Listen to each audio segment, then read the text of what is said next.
Hello, everybody! Welcome back to Shiny Hunting This Bastard! And let us see if number 3002 is the shiny. It most likely isn't because I don't... Yeah, nope. And so the grind begins.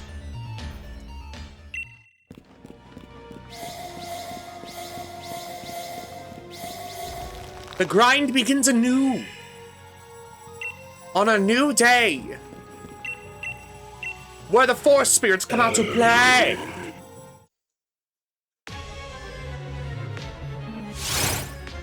Well, you see, the forest spirits are actually me. I am in your forest. Give me food and I will leave you alone.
Ignore me. But don't, it's weird.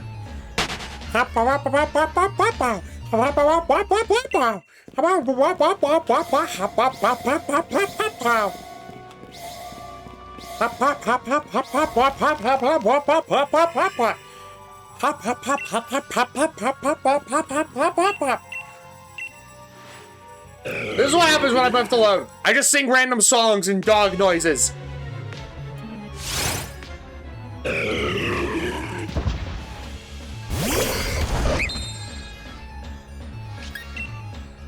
Do not leave your dog alone. He will steal your shoes and sell them on the black market. You thought he would be like, oh, your dog's gonna eat your shoes. No, this dog don't eat shoes. I sell them on the black market for treats. That's what I do.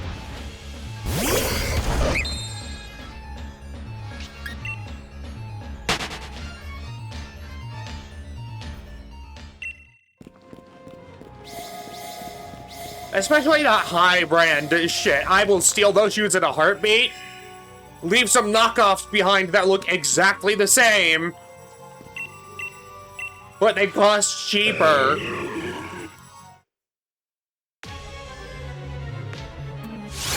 Because if you're wearing super expensive shoes, why? Genuinely, that's such a... That is such a pet peeve of mine, is people who will buy expensive clothing for no reason.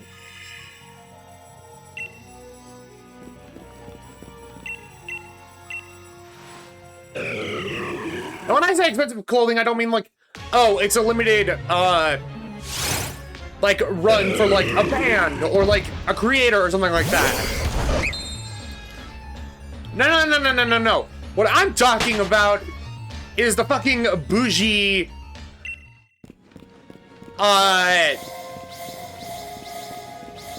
Valentino, Louis Vuitton, that bullshit. I'm just like, you can look fancy without wearing stuff that costs like $10 million.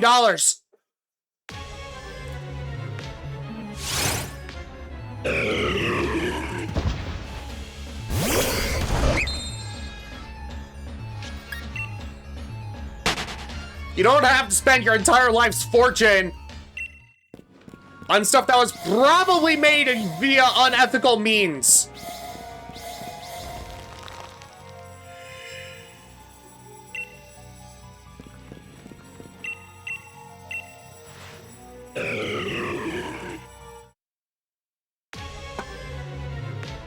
Like, oh my god.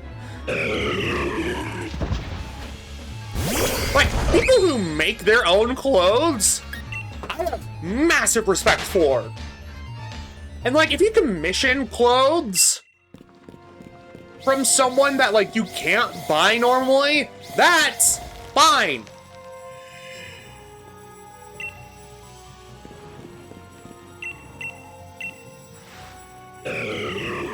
But some things genuinely just make no sense to me, like, Supreme? Why?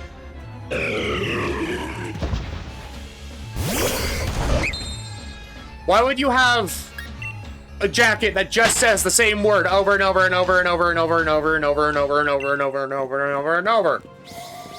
And it's not even like a fun word, it's just a brand name.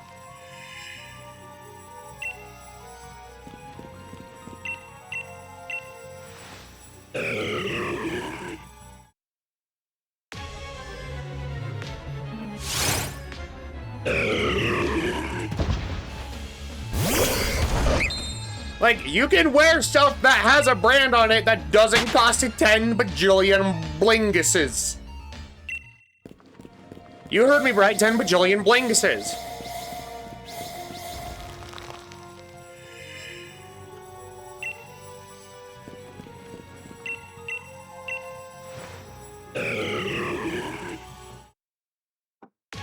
Borch. Hello, Fluffy.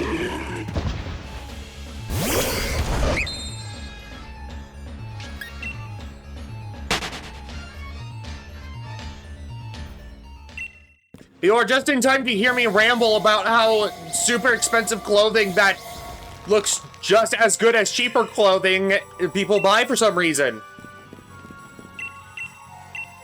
And how I don't like it.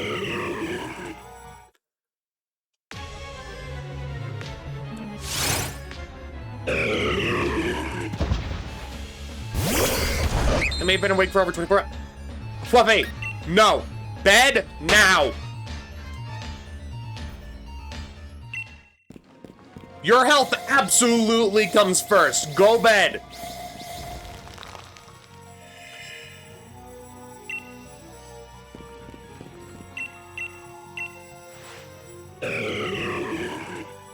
Go the fuck to sleep.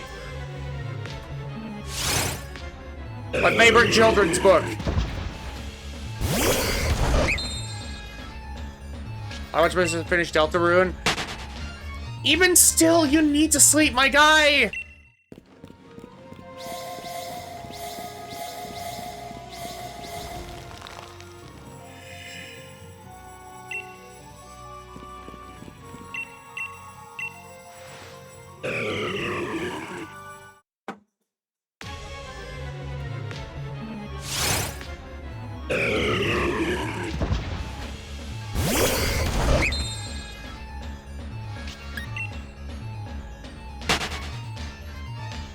I don't think I've ever actually looked under my dog's ears. But when I sleep deprived, I get silly. Yes, but here's the thing. Are you going to be okay, or are you going to be hurting yourself? Answer me that, sir.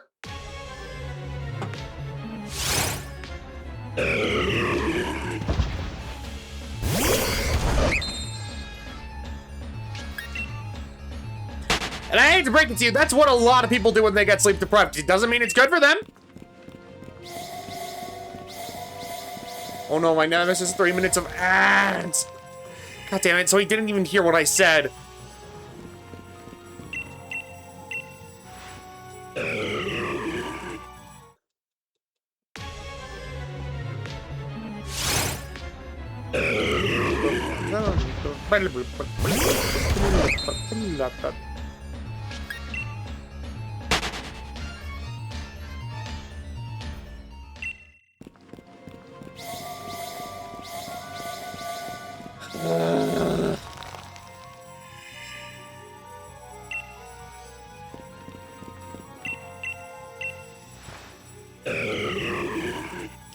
Three 20, 320, 320, 320, 320, 320, 320, 320.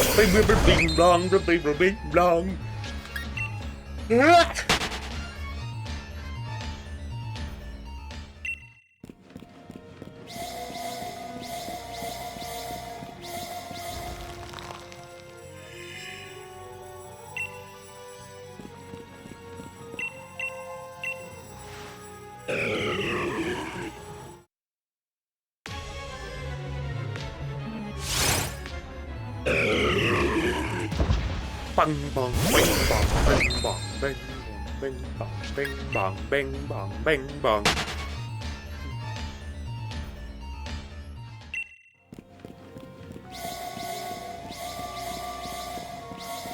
My ears go flip floop. Floop flip. Flip floop floop flip.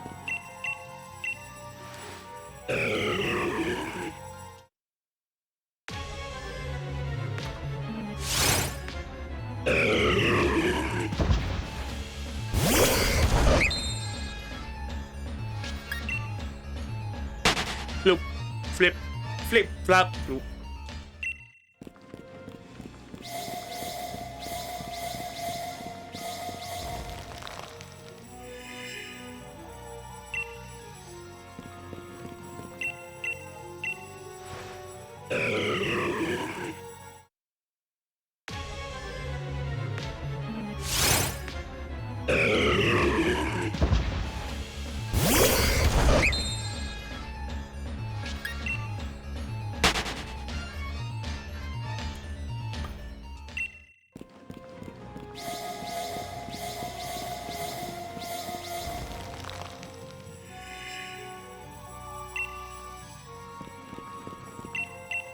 I'm back. Okay.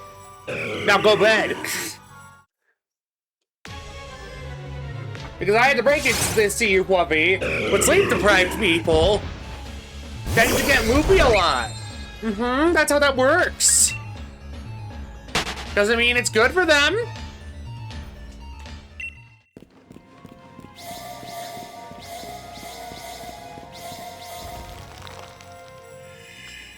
Go bed.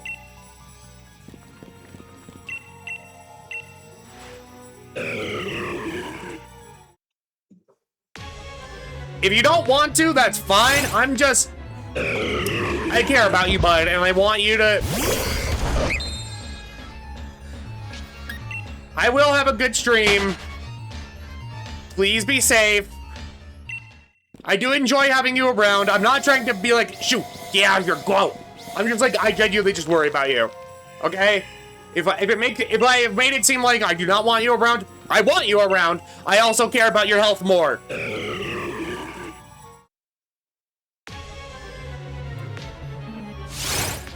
If you want people to bully me while you're gone, just message a few people and be like, hey, the goober's streaming. Go yell at him, and then they'll probably come. If you want someone to bully me while I'm gone,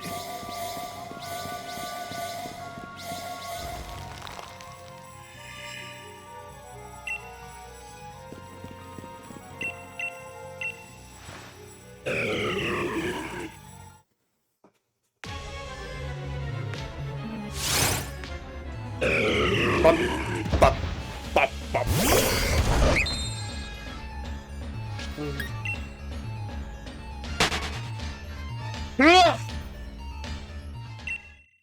God, I forgot how boring this is.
I am behind on the amount of encounters I should have per minute, and that is a little worrying. I don't know what I'm doing differently.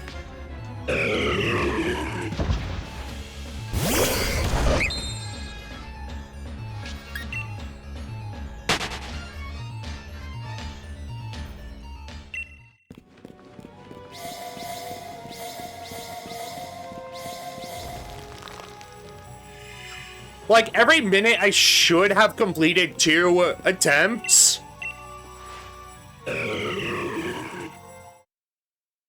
So I should be at 3,034 right now, but I'm not.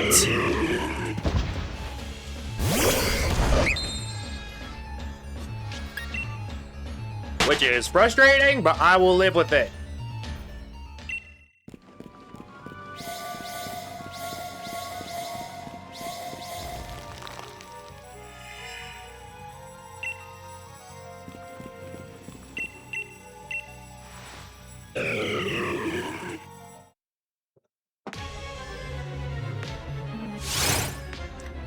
Because I can do 10 every 5 minutes. Meaning once the hour hits, I should be at 3,120.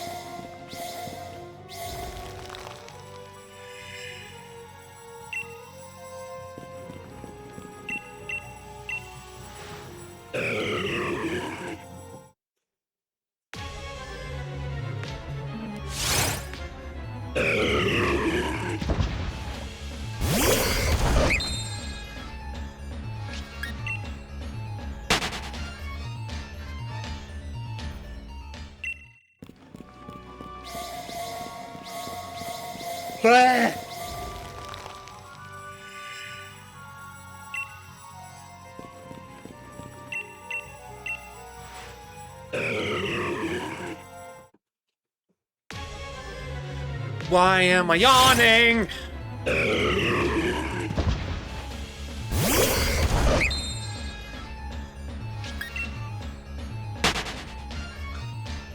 This is what happens when I shiny hunt. I just get very, very EP. Because I have nothing else to do.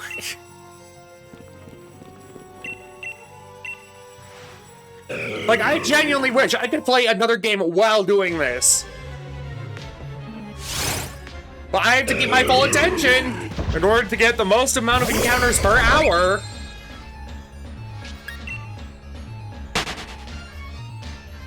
Ah!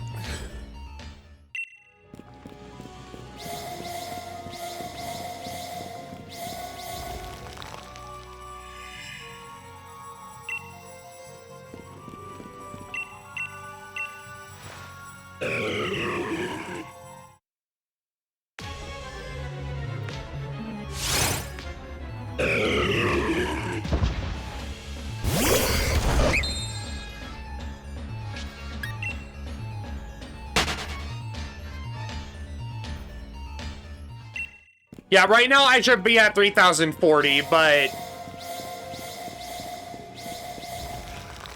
I'm okay being 2 behind.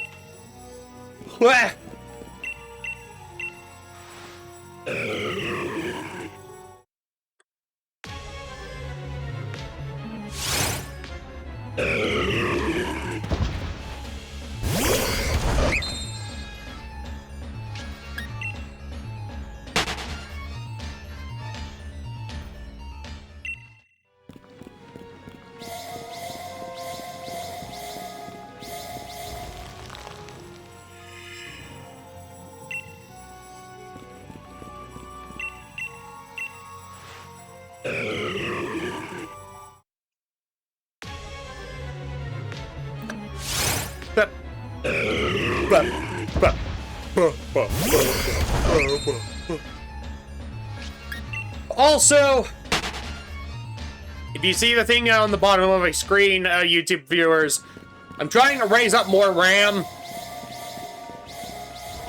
Now I can actually play more graphic intense games and not have it lag every 2 seconds while I have my model on. Because I would rather not switch back to my PNG if I can help it.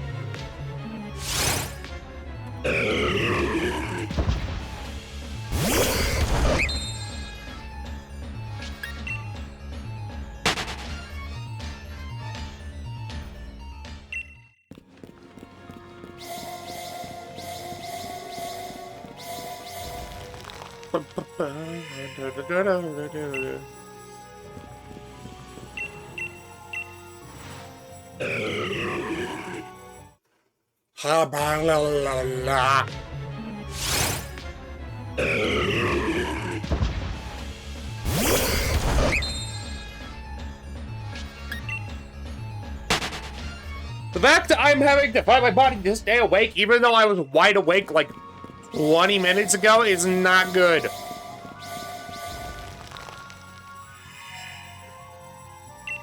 Ah! I think what doesn't help is the background music, in all honesty.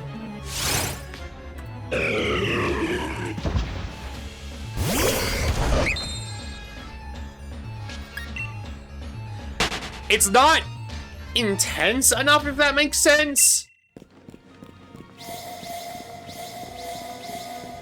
Like, the music in this room is very soothing.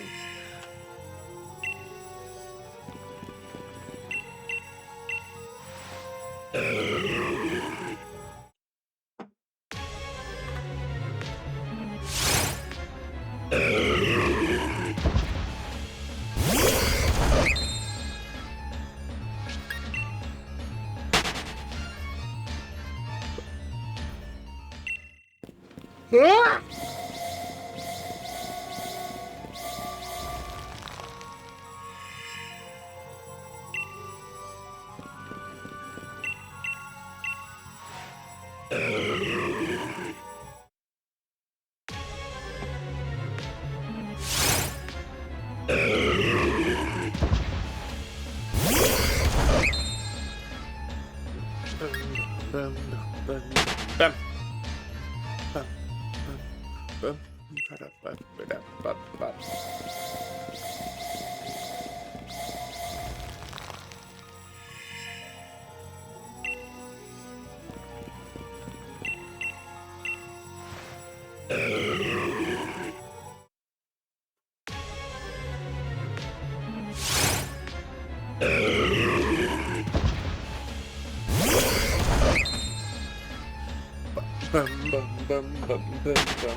I will say,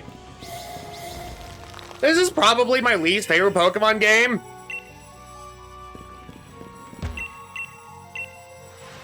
Which is crazy to say, but it's how I feel.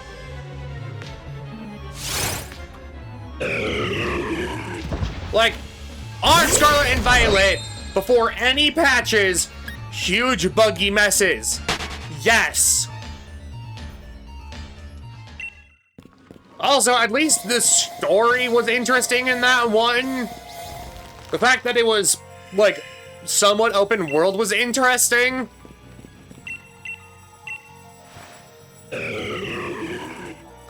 A lot of the Pokemon in that generation are fun.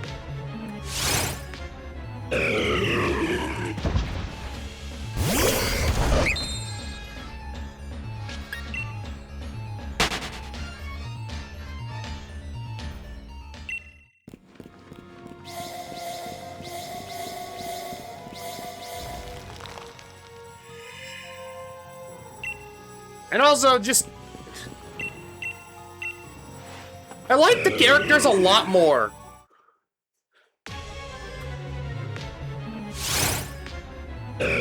Because in this game, Hawk does have a character arc, it's just a shame that it happens at the end.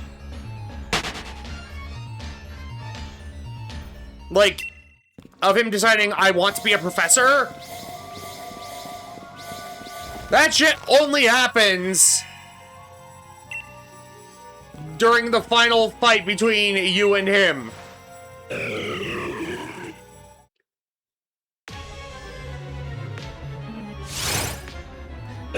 I'm also not the biggest fan of Leon. Don't get me wrong, I like him.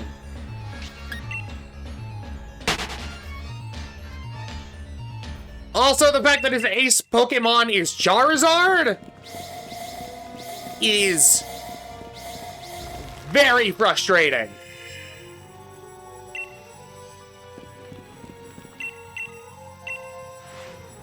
Like, very frustrating.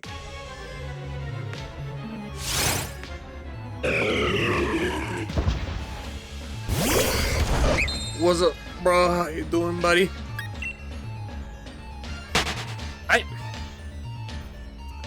I'm assuming by your name, Melon Boy, that this is the Havoc I am speaking to. Am I correct in that assumption?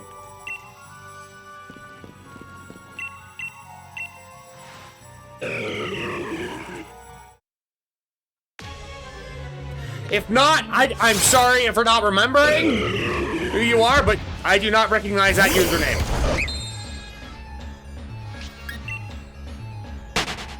I'm not hecking cute. I will fight you.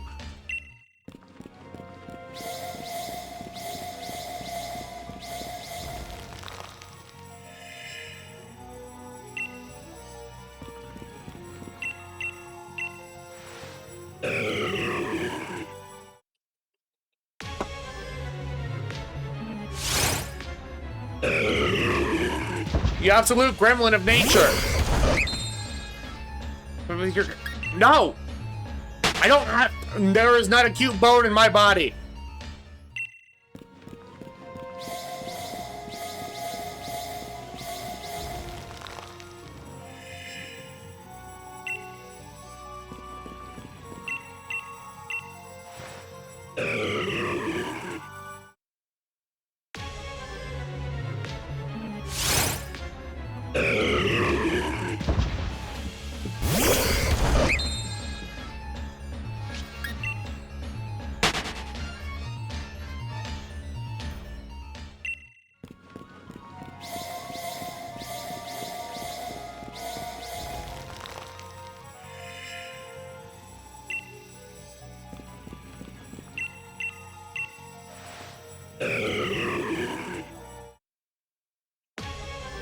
But how are you doing, man?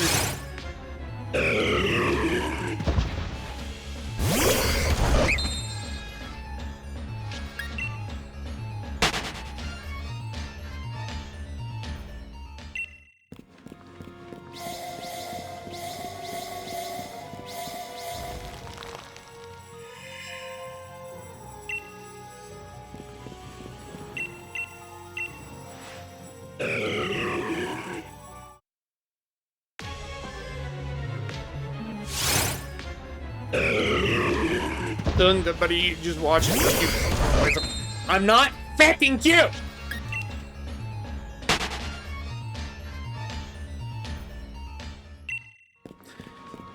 Also, I should be at 3,060 at this point, but for some reason I'm slowing down, and I don't get why, and that scares me.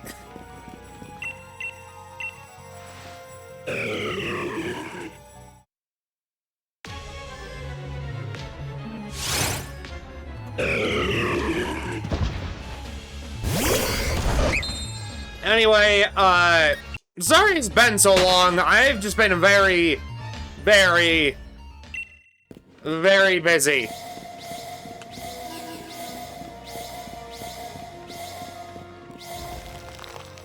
And very out of it, in all honesty, because I learned yesterday that one of my childhood friends is getting married now. And I've been invited to the wedding, so I'm like, what the what?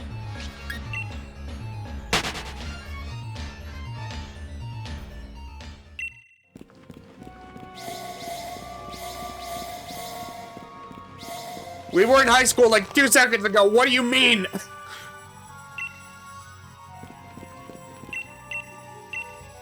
You're not allowed to get married.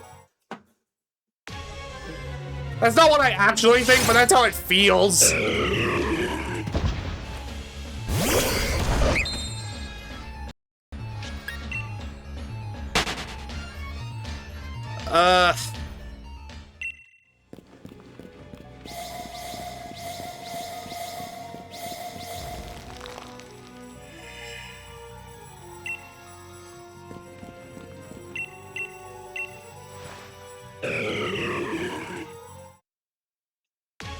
But yeah, Melon,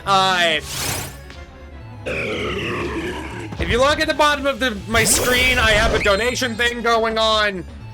Just because I need more RAM for my PC.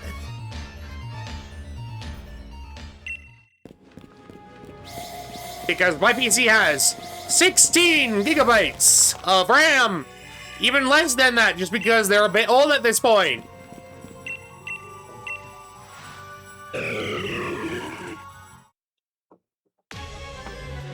And I can't play certain games because my computer would just crash. If I tried to stream, record, and have my VC face all up at the same time. And I would rather not revert back to...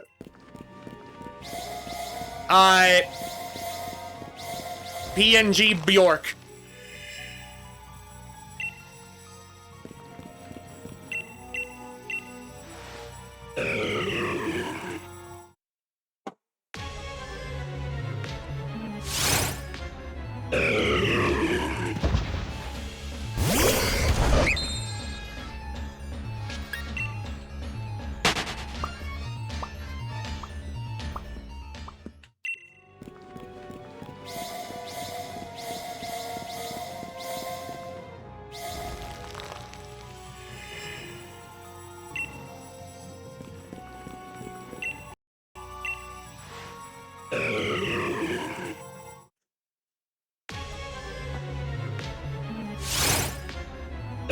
Fucking tired.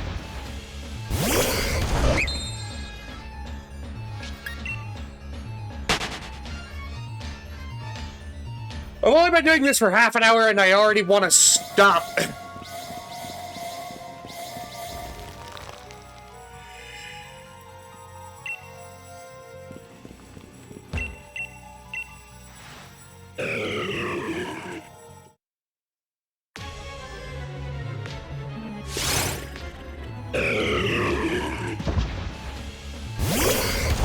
Thing is, I would be more than okay if the shiny charm actually worked against this Pokemon, but for some reason it doesn't.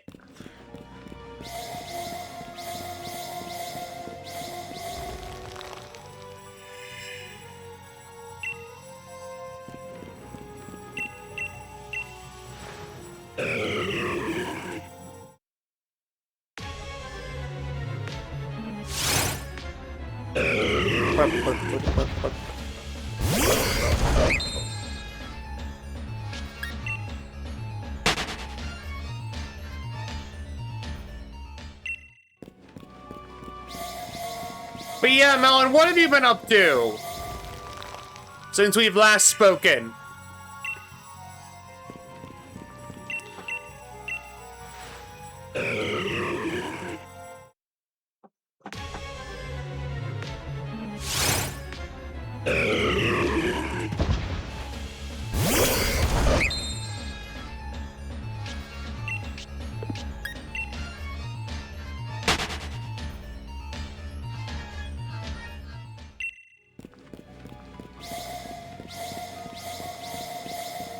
Ignore the click-clack of my keyboard.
You know, most people do something interesting while they shiny hide. Not me. I'm just slowly melting.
I just want to take a nap.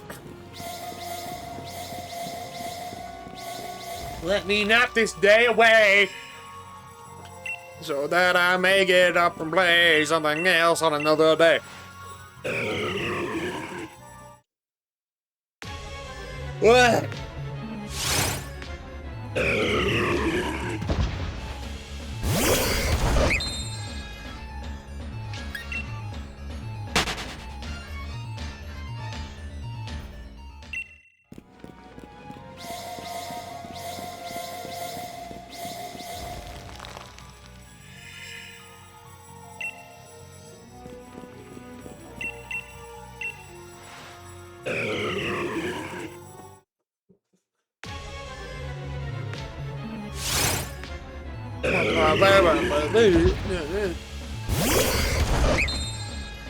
So fucking tired.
I genuinely think at this point I could attempt to do it blindfolded and be somewhat successful. How many times I've had to do this stupid puzzle? Why did they make it so that you have to do the puzzle every time? Why?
I hate when it does that sometimes.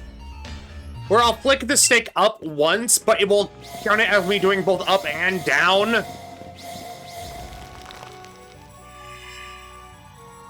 So it just goes back to the fight selection, and I'm like, no, that's not what I want.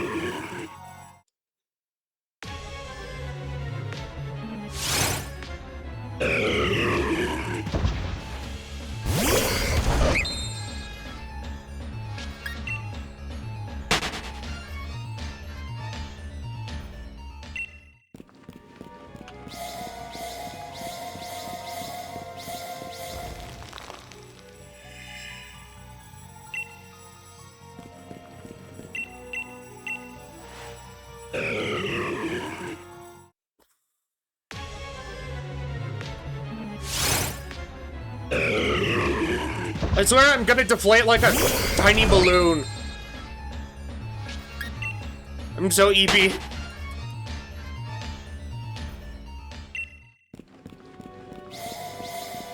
And I woke up at a reasonable time. I did everything right, and yet I'm so EP. Why does this game make me EP?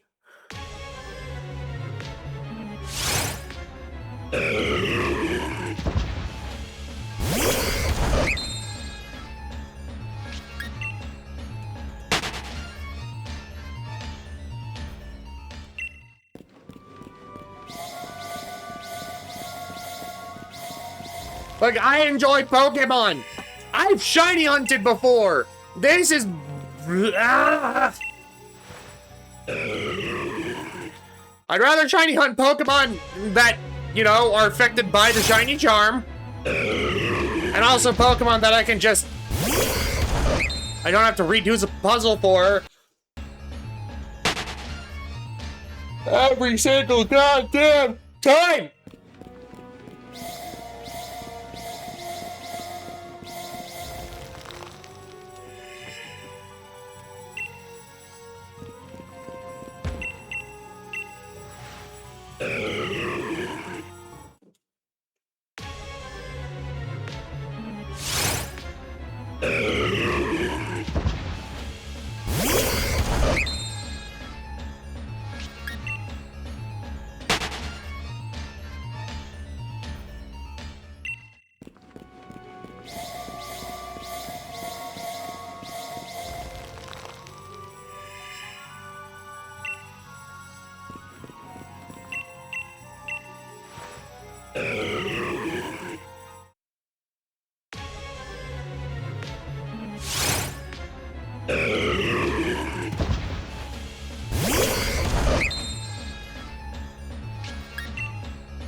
Sorry, my phone just rumbled at me and that scared me. What the fuck?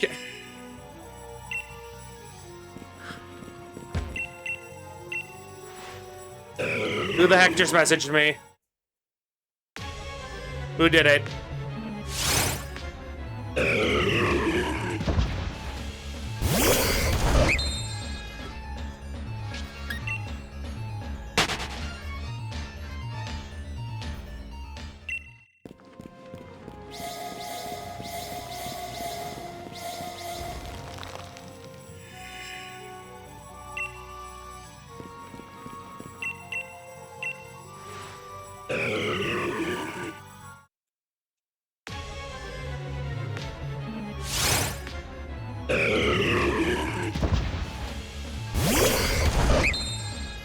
I cannot tell you how long I've been staring at the same piece of ice.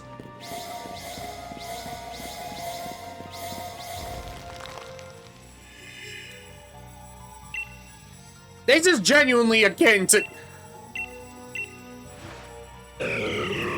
Genuinely, this is akin to watching a giant block of ice melt in real time.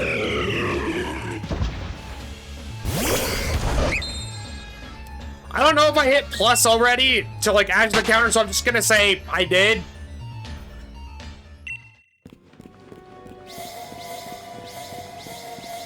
I could be easily wrong, but I don't want to take any chances.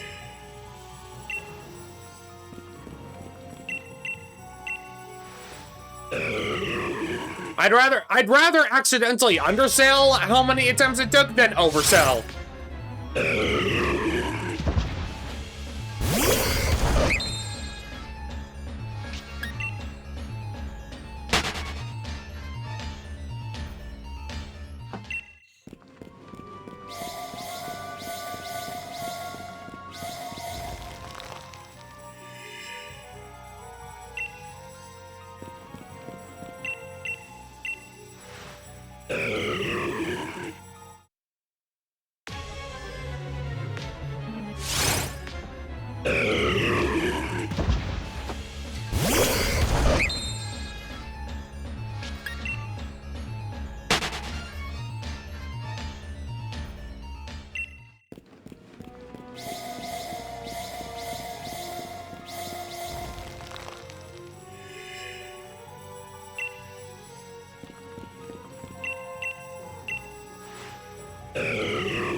I'm sorry for not chatting much. I don't know what to talk about. Because genuinely, I'm just putting so much focus into this that if I try and trail off into other things, my brain just slowly will move away from that and back to this.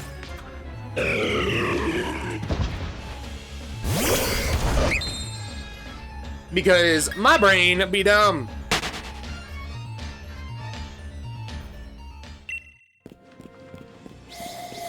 Because at this point, I've done enough encounters that if I quit now, the game wins.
You're not tricking me, game. That's not the correct ice.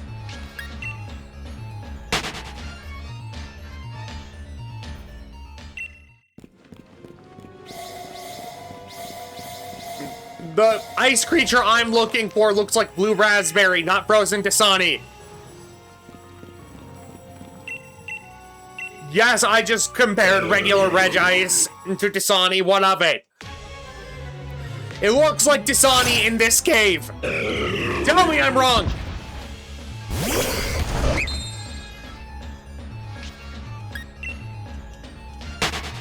think I hit the plus button, but I'm not sure. So I'm just gonna hold off.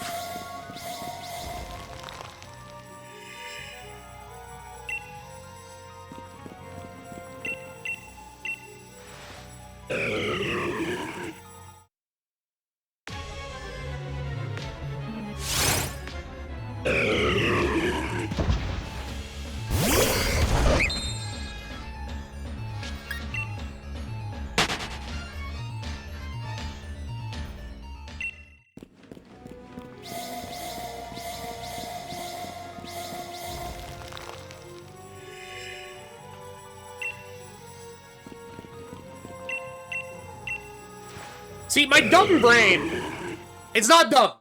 It just wants to be doing something productive while I do this. It's like, you know, maybe we could edit other videos while we do this. Yeah, that's a good idea. And then the rest of my brain has to be like, what are you talking about? No. Do you understand the sheer amount of lag that would produce?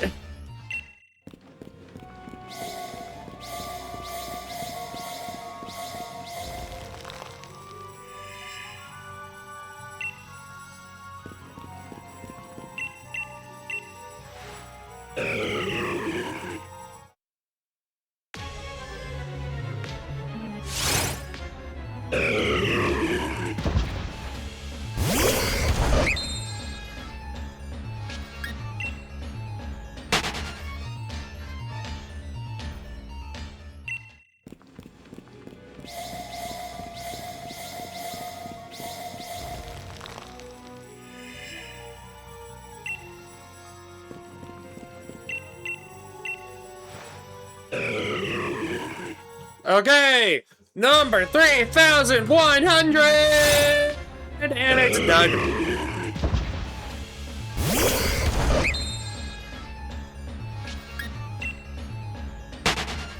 Back.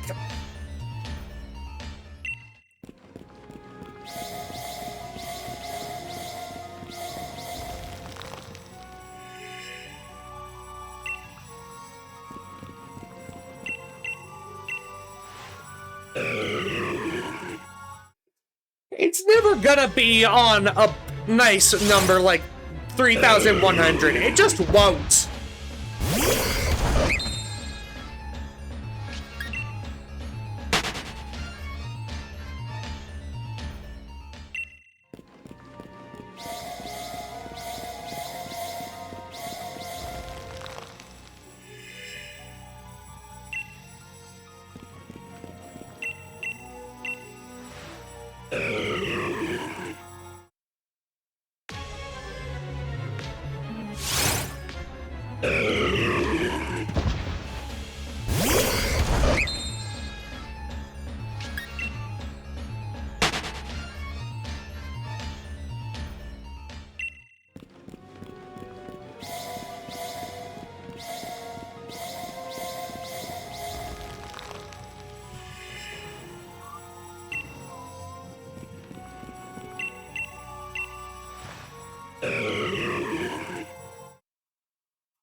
My body fully might force me to sleep.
How's the game going? Multiple times I've wanted to pass out at my desk.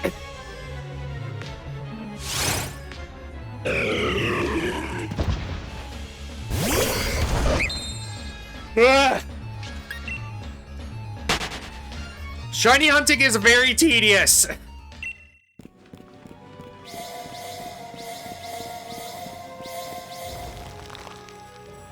And I can't listen to anything else while I do it because I need to be able to listen for the shiny key sparkles.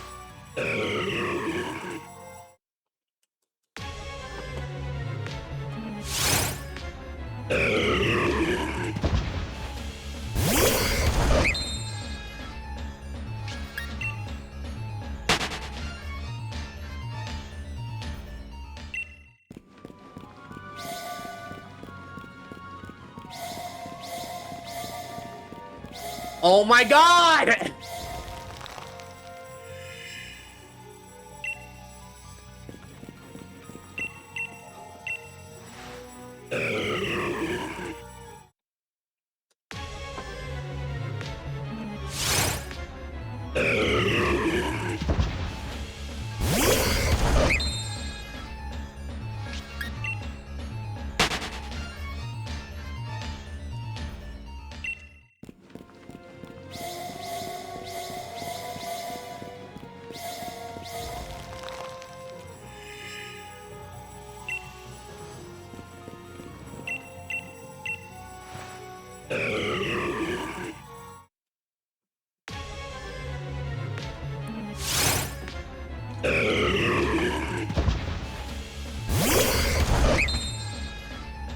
Oh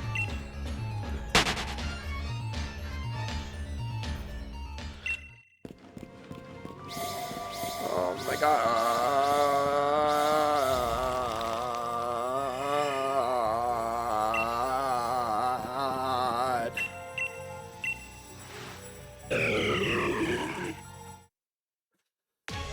That's not a command I have, Melon, but thank you.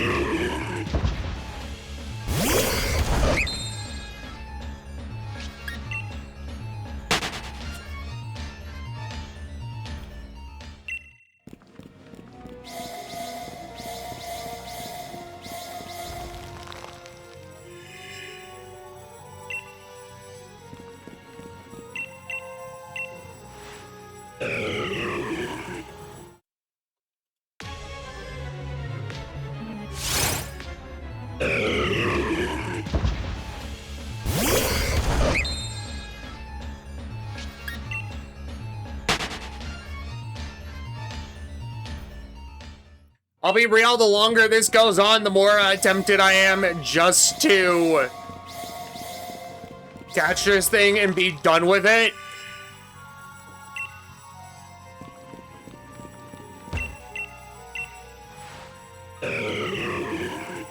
But at the same time, the game wins if I do that.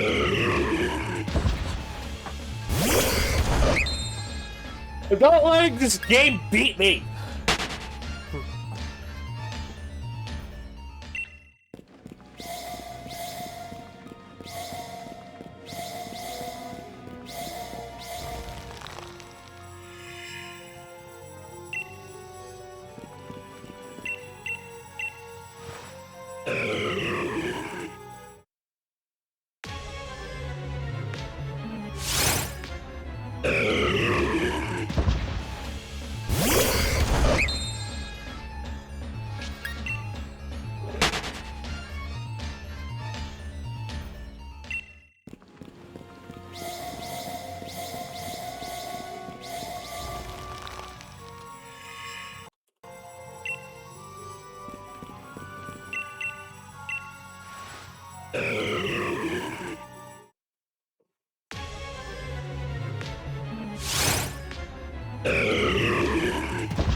Ah!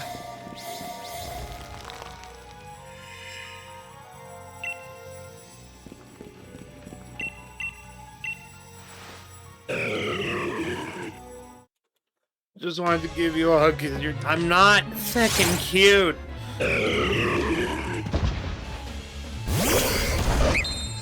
You will be bapped.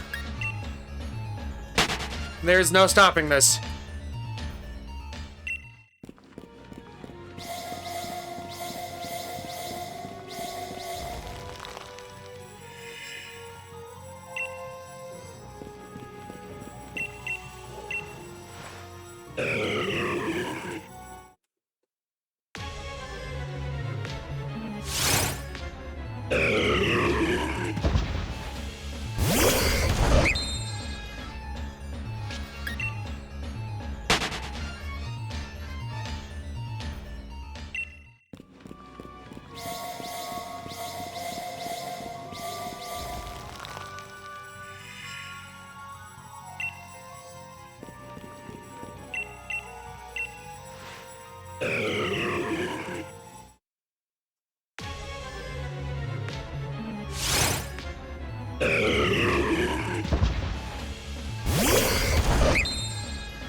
I'm honestly very tempted to just lean back in my chair.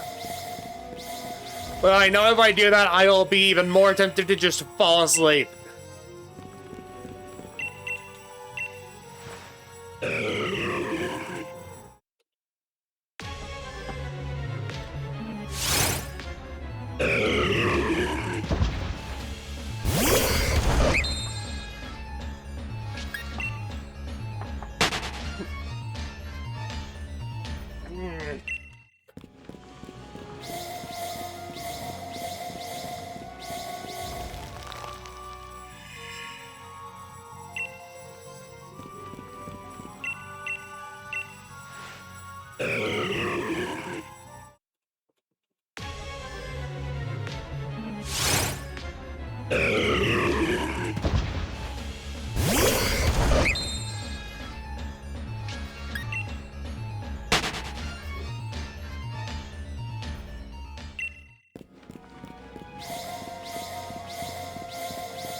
Full disclosure, I'm starting to get a headache.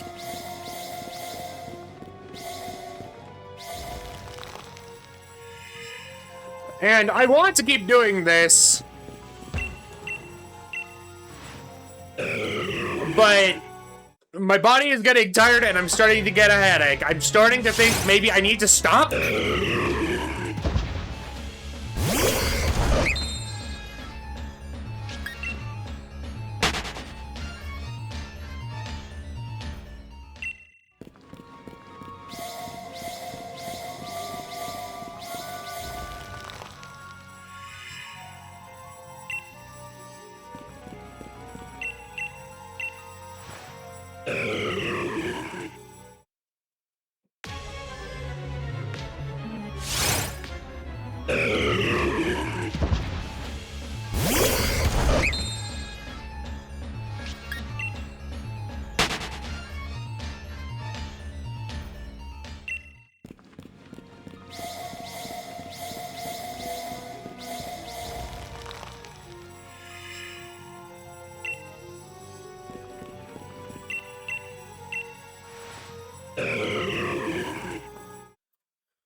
I'm entering a weird mind space right now.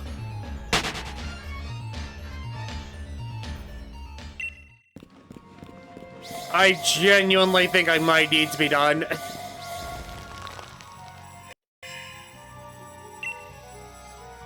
I don't want to be done, but my body is having a weird reaction right now.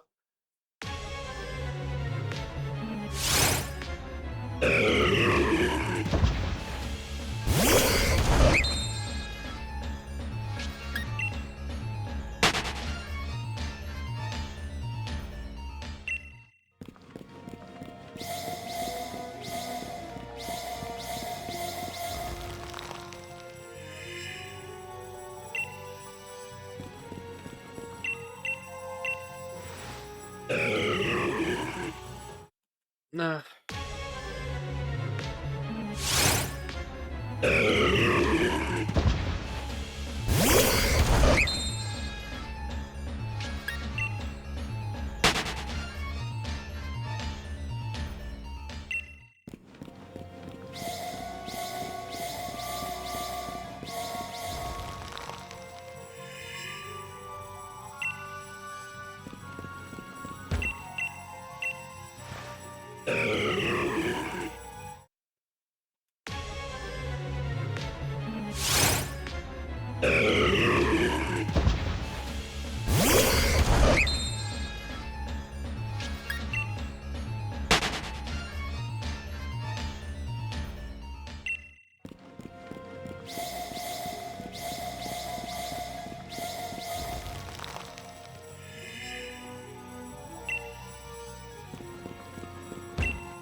I'm gonna be going to 3,200 and then I'm gonna be done.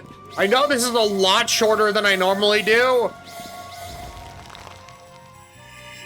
but my body is physically screaming at me right now. And I don't know why.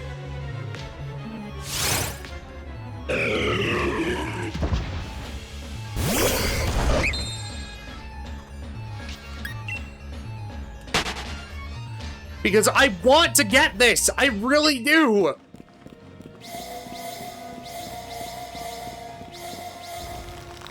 And yet my body is screaming that I haven't had enough sleep, even though I slept a good amount.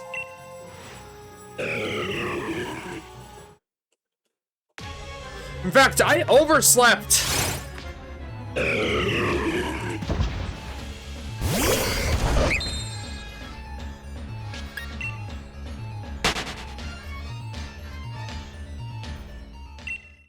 Got that soup. Kareem, I wish I had that. I'm starting to get a headache. And my body is much more tired than it normally is by this point. So I might just stop at 3,200 unless I have incentive to keep going because my body is screaming at me to sleep. Like, it's not acute, like, oh, I'm just a little drowsy. It's like, I've had to fight myself to not pass out at my desk multiple times.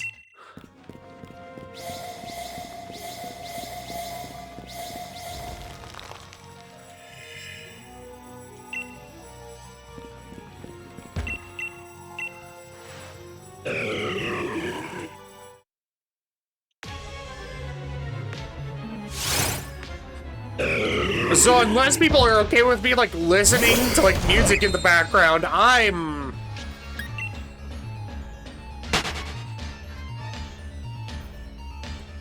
don't know much how much. I don't know how much. I don't know how much of this. I'm so tired. You can tell I'm sleepy because my words are getting less and less coherent. I'm trying my best, my guys. And gals and non-binary pals. And all of those in between. I'm so...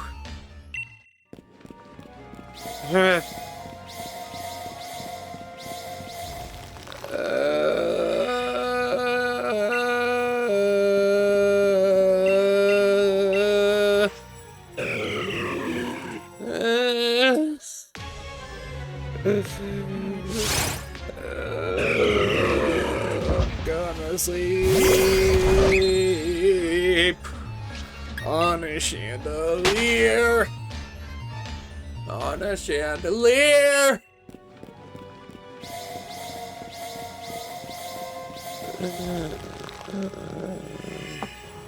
I wanna sleep on the chandelier.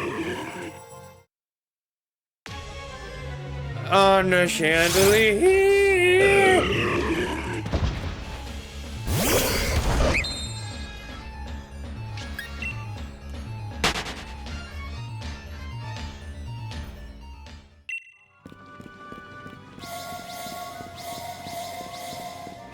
Kareem, here's the thing. There are days where I oversleep. There are days where I undersleep. There are days where I get the exact amount of sleep I need, and yet I'm still drowsy.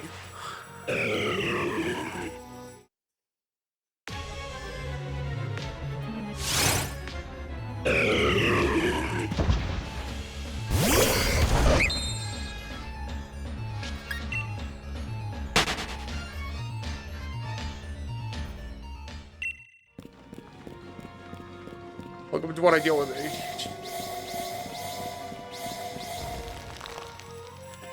I probably have that considering all the signs. But I don't know.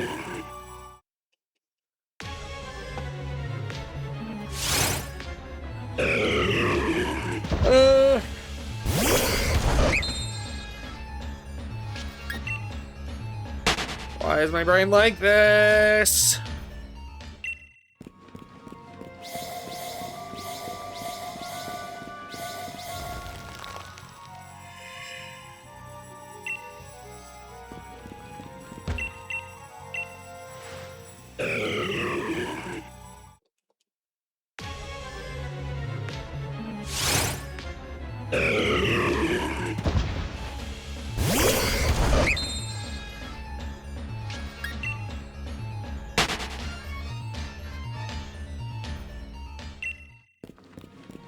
Hi, Ash. Welcome on in. Why must you consume dog?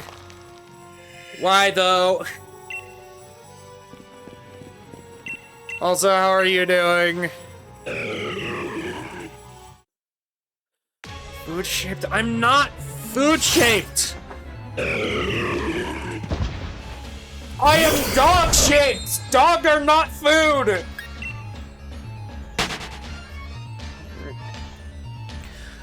BRB, okay, be safe, Kareem.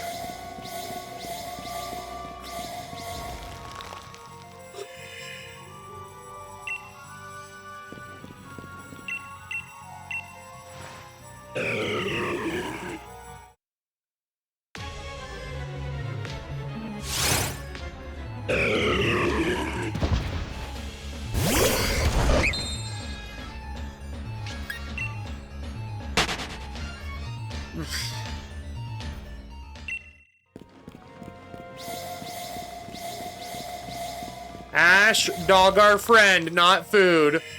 Good, fucking got the last essential thing to sell my big project a rug. I hope you have fun with that.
Ash, I know you're making a rug, but can you also make blanket? For I am a very EP doggo.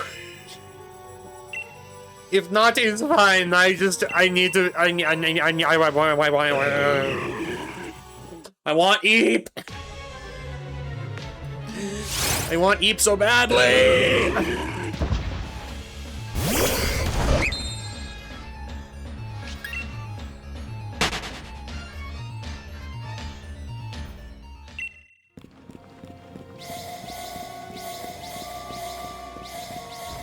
The world won't let me eat.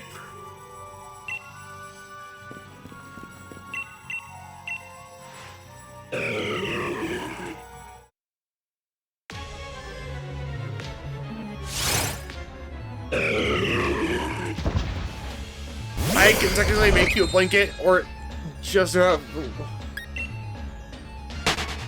use the 1 yard of flannel I have.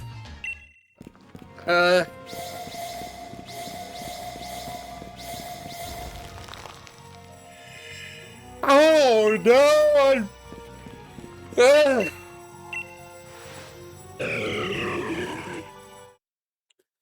This dog is too EP!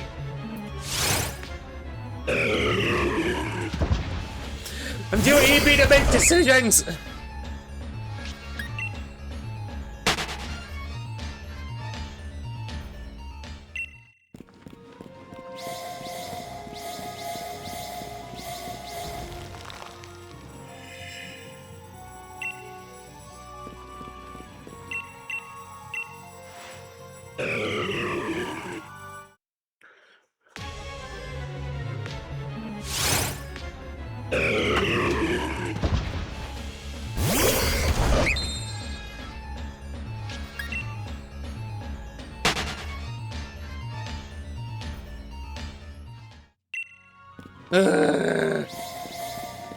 Also, why do you have a yard of flannel?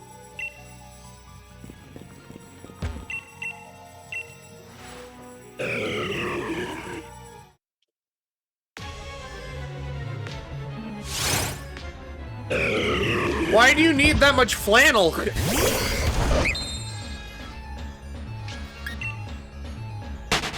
To practice sewing hats? Okay, that makes sense. I thought you just had a yard of flannel because you wanted more flannel. Like, everything I wear must be coated in flannel.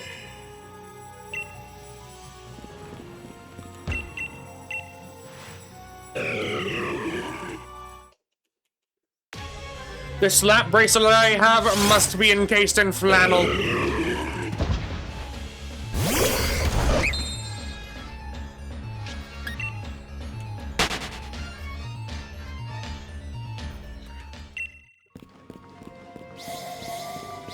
My shoes must be flannel, my socks must be flannel.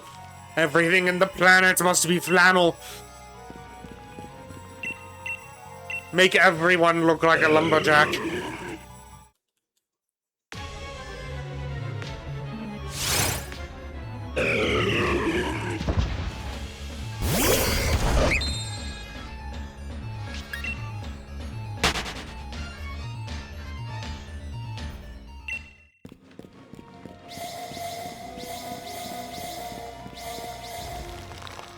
Buffalo print flannel would be preferred. I don't know the difference.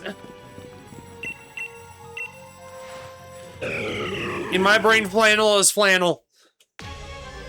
And every time I say flannel, my brain keeps going back to flan, the dessert. I want flan. I want flan. I want food.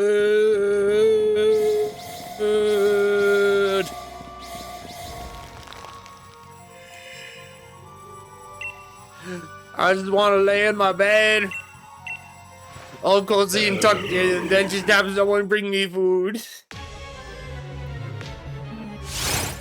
But I'm an adult. I have to take care of myself. I don't want to take care of myself.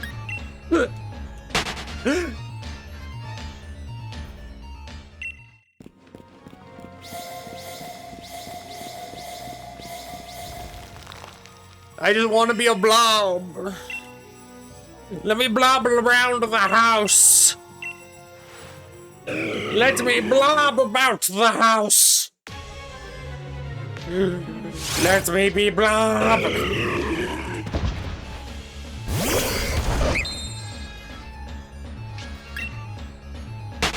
Don't worry, I'll bring bagpipes. For what? Me being a blob? How would bagpipes help me being a blob?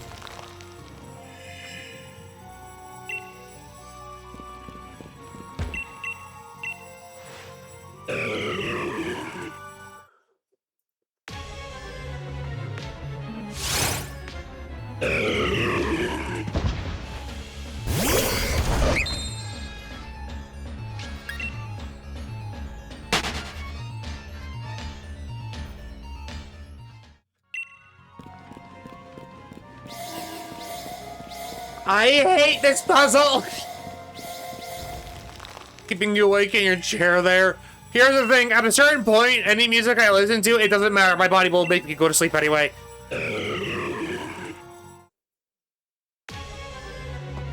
I slept through a thunderstorm while I was on a plane.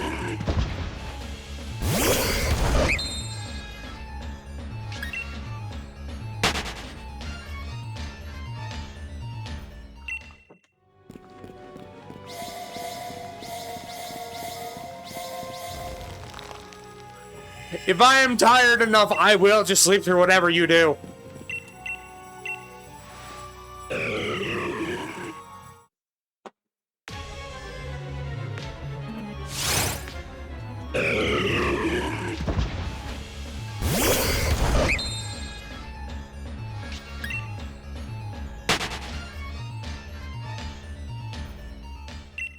Unless you like deployed them directly into my ear, like covering my ear and blasting it into my ear canal, I'm gonna be fine.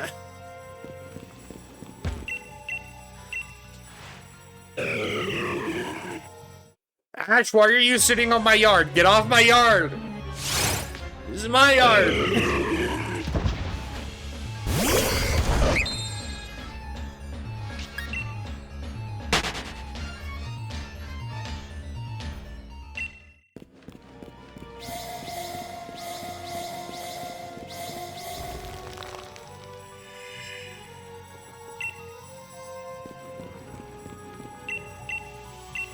Ash!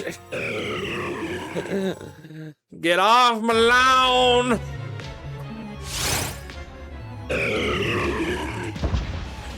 Get off my lawn! Why won't you leave my lawn? It's...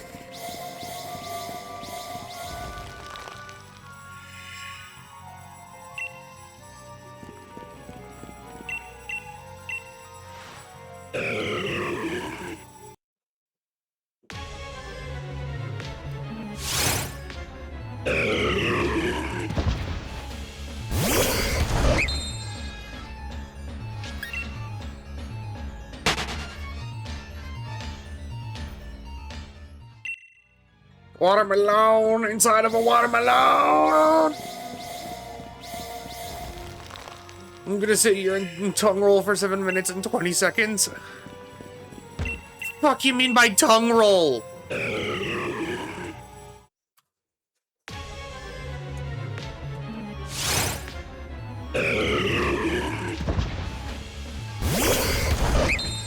You confuse me, Ash.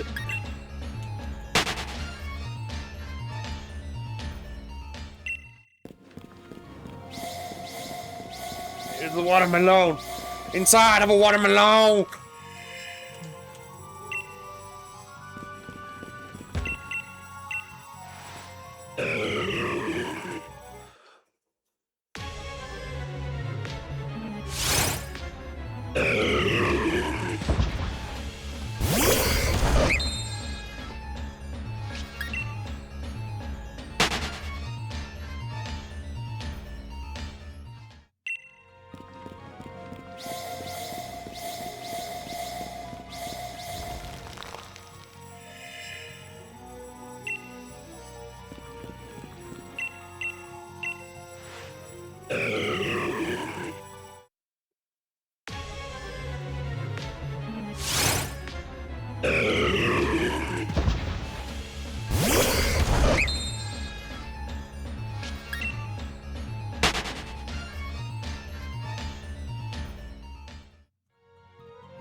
Ash, I have not taken care of cows before. Haven't you seen them stake out their tugs and wiggle it? No.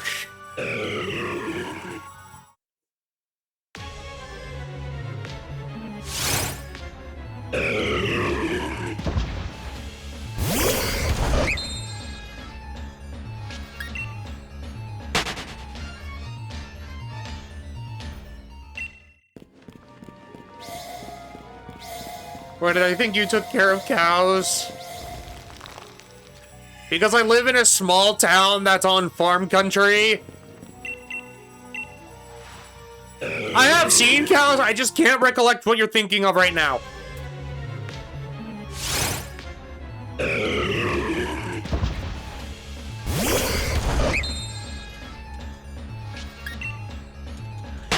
But no, I do not own a farm. I do not... I've never worked on a farm. My sensory shit would overwhelm me and I would die.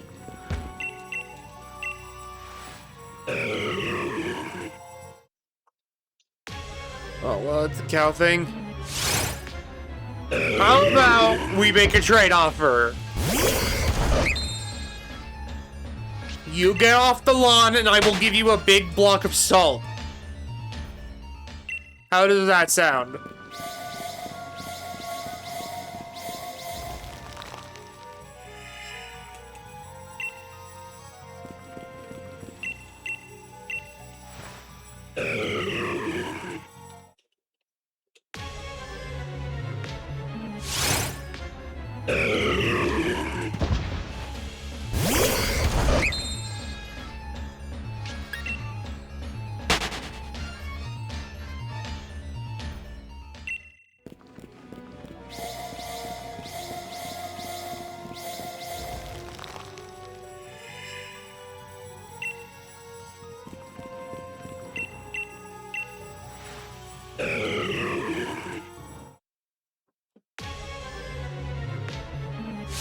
I'm in low salt blocks.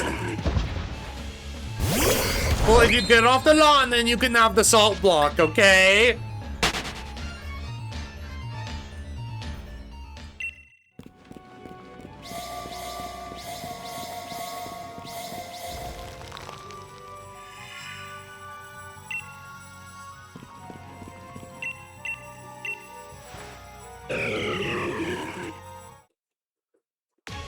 I was done tongue rolling anyway.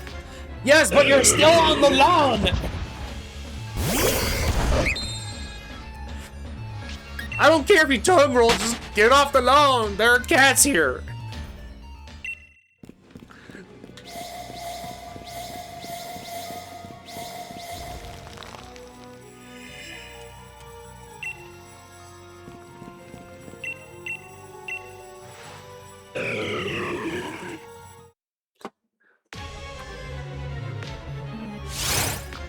I do not understand what that roll means. But it do be very silly.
That's how we rolling, rolling, rolling, rolling, rolling, rolling, rolling, rolling, rolling, rolling, rolling,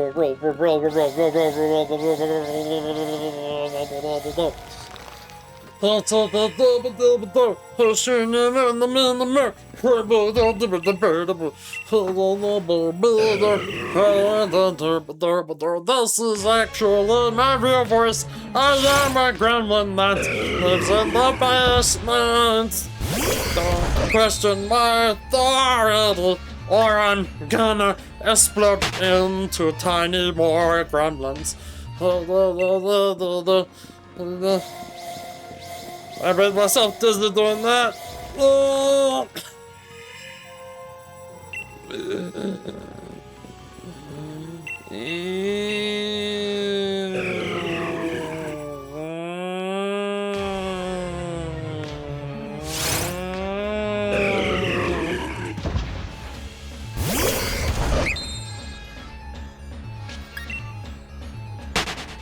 This is what happens when a dog doesn't properly sleep. Or has some chemical deficiency in his brain. I don't know, man.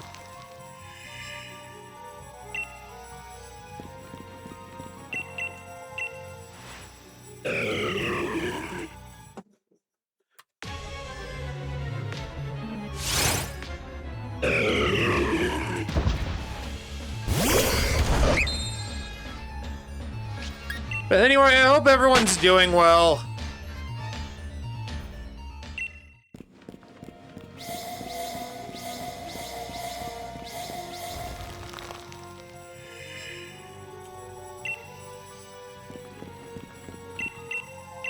Back to so I'm gonna go.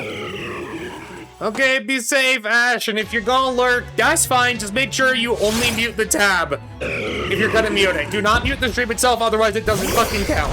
I don't get why, but it doesn't.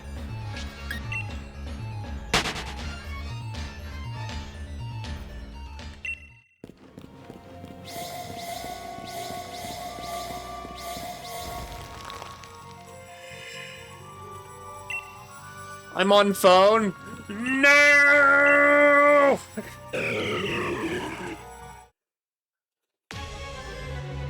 Well, then...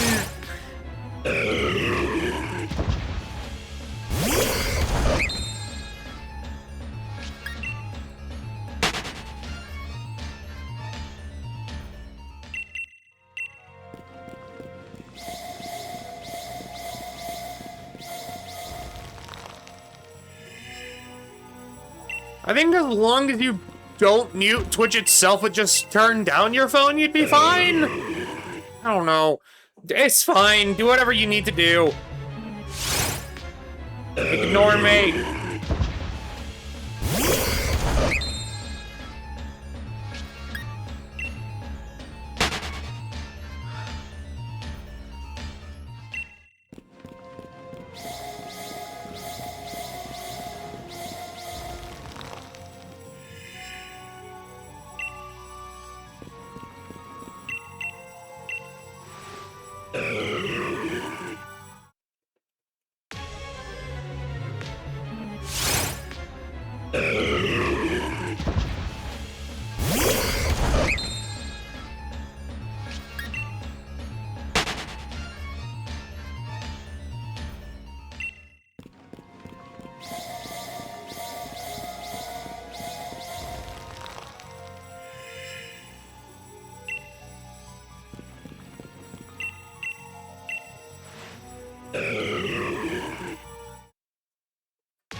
When is this thing gonna make some sparkles? When is this thing gonna be Uncle Farkle? I don't know what I'm saying here, but I just want to disappear into my bed. To my bed. To my bed.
Number 3,200, and it's still done!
Cyrus, it's been so long. How have you been, Goober?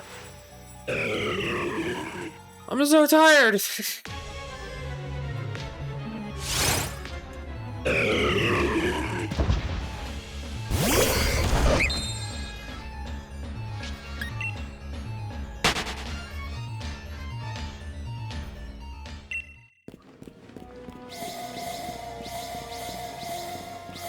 Holy Sword and Shield, no, that's a game I haven't played in ages. I'm only playing it because I still can shiny hunt stuff in it. Like the legendaries, which they made it impossible to shiny hunt in Scarlet and Violet for some reason. Why? Why add a DLC with all the legendaries that came before it, but not? I'm still mad.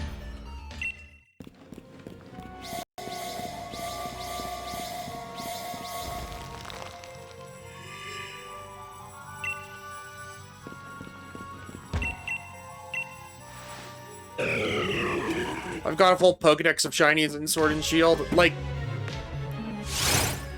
you have a shiny living dex? Like a shiny Scorbunny, Raboot, Cinderace. Like the entire line. Or do you just have like fully evolved versions of each shiny?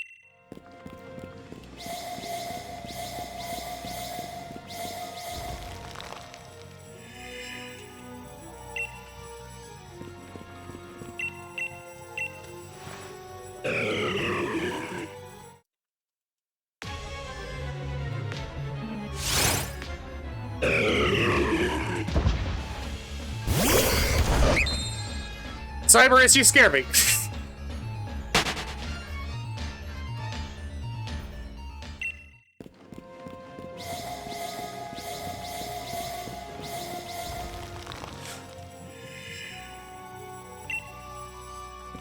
No, but this game is very...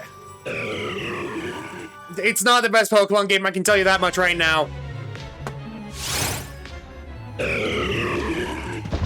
Actually, no. I remember what my least favorite Pokemon game is. It's Brilliant Diamond and Shining Pearl. Because Base Diamond and Pearl, they're fine. Like, they're not my favorite Pokemon game, but they're not my least favorite either. But the remakes are just...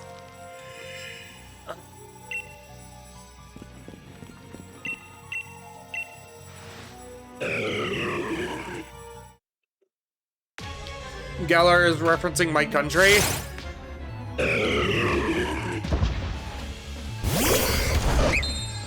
Do you like that or do you not like that?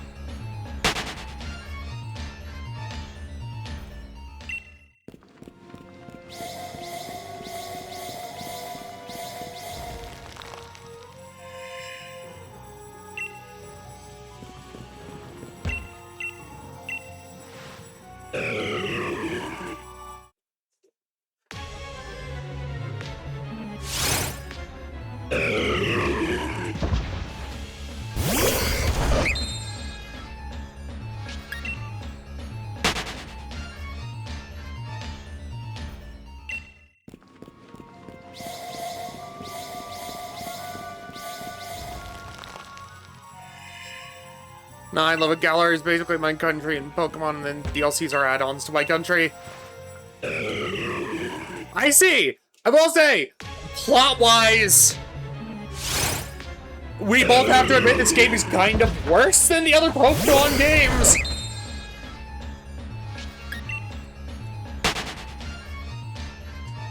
Like, don't get me wrong, there are certain moments of the plot that are hype. It's just...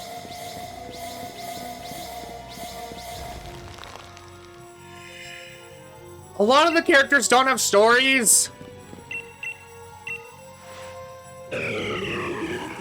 Definitely would like to battle you on Pokemon. Which game? And also, none of the teams I have made are competitively viable.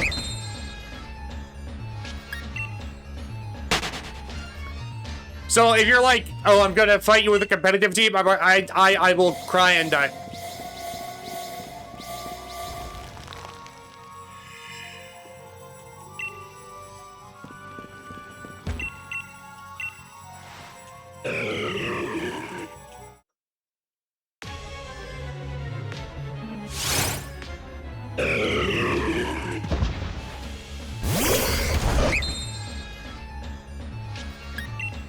I played both casual and competitive.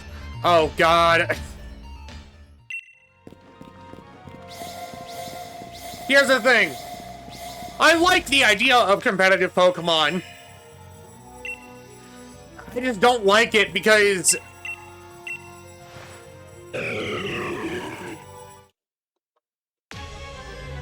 what I like about casual Pokemon, like when you play through the main game, is that you can go with a team of Pokemon you genuinely love and still win. Whereas in competitive, if you try and do that, you will get curb stomped. Unless all of your favorite Pokemon are meta compatible.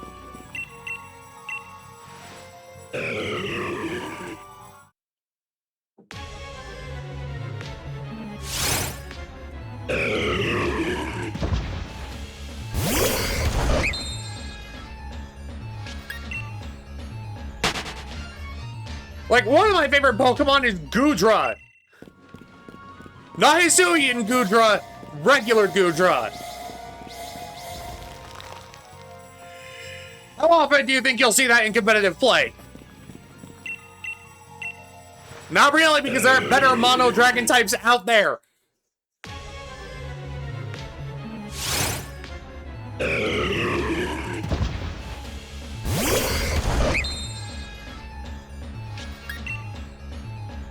I still remember a battle online on Sword and Shield, and my full team is all legendaries.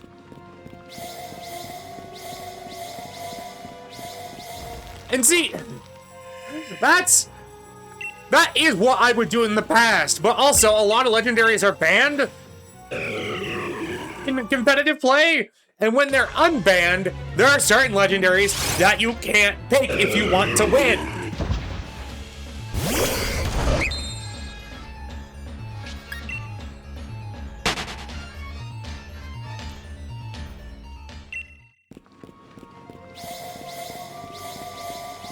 Like with Sword and Shield during competitive play, Zacian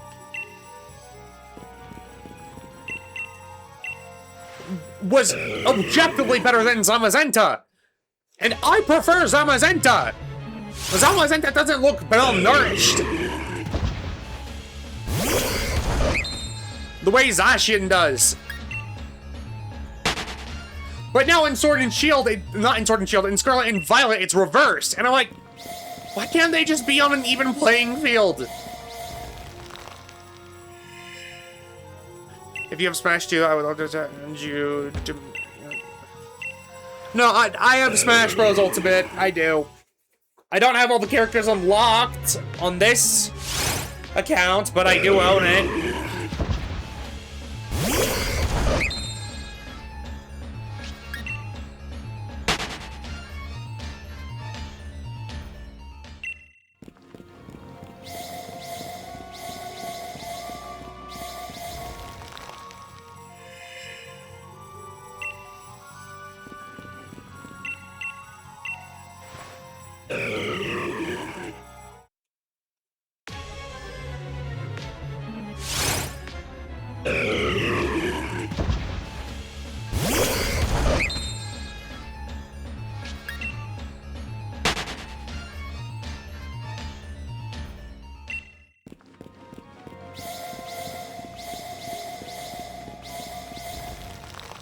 But no, there are fire starters I love a lot.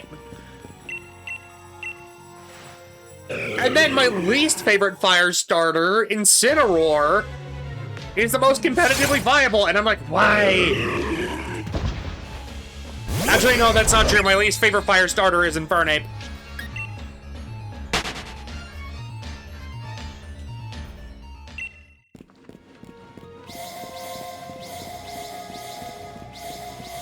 I remember bringing my shiny Mewtwo and Mew from Let's Go Pikachu to Sword.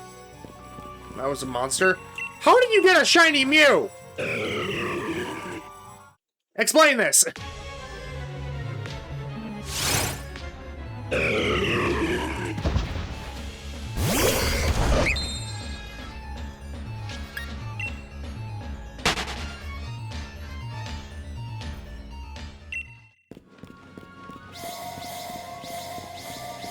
Not Mewtwo. I understand how you have a shiny Mewtwo. How did you get a shiny Mew?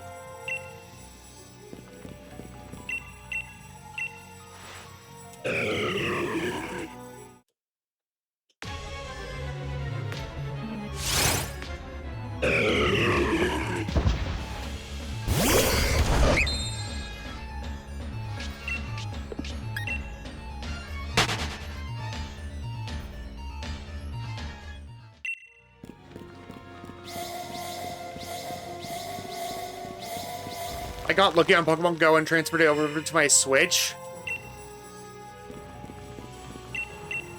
Okay, okay. I'm glad you have one.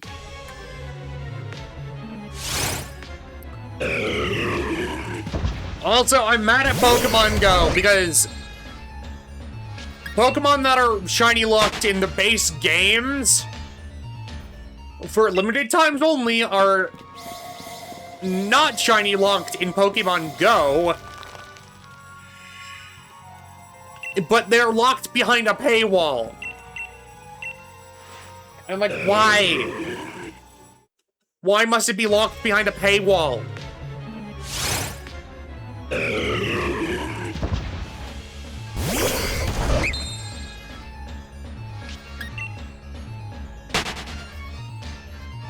And they were limited time events. It's not like, oh, you can naturally try and find this. It's like, nope.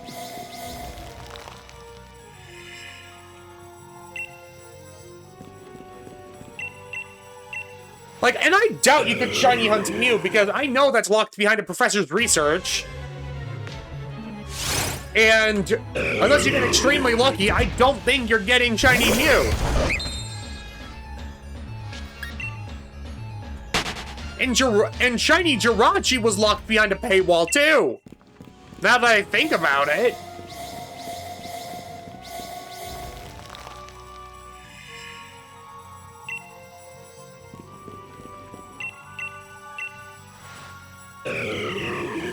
It was only recently that Deoxys was able to be shiny hunted in a mainline game.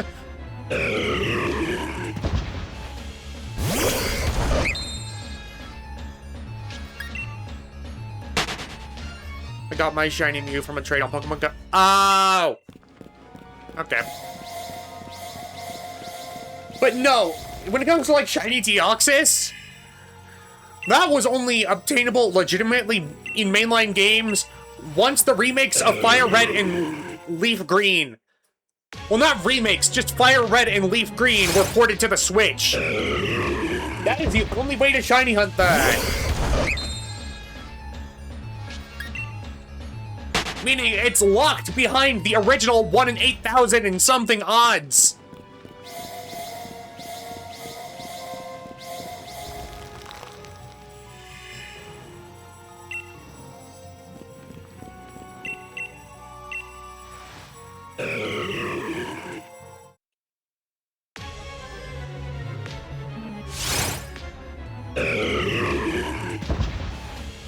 I'll say I took so much time to get a shiny Arceus. Let me guess, in Brilliant Diamond or Shining Pearl? Because, you can technically get shiny Arceus in that game. But only if you've played and caught Arceus in Legends Arceus.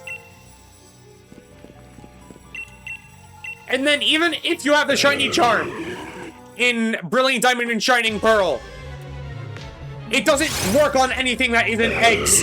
So you're locked behind the 1 in 4,000 chance.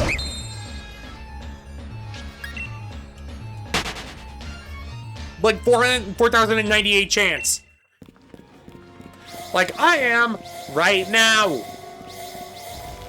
If you're gonna have the shiny charm, have it work on every Pokemon, not...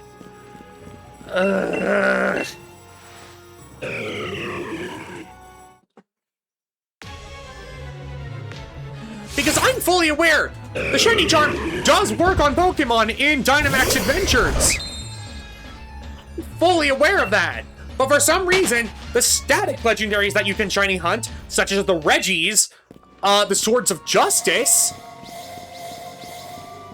the shiny charm doesn't work on them. Why?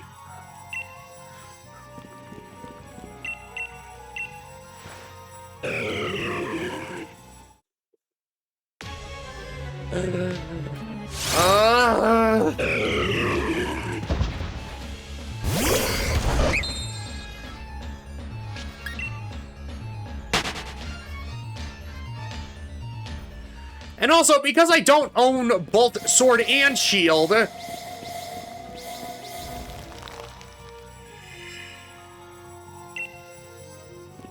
if I wanted to get shiny Reggie Alecki and shiny Reggie Drago, I would have to replay through the entire game. And I'm not doing that. When I was grinding on Dynamax Caves in the Crown Tundra, I got super lucky when I saw a shiny Zygarde. Did you manage to beat it is the question.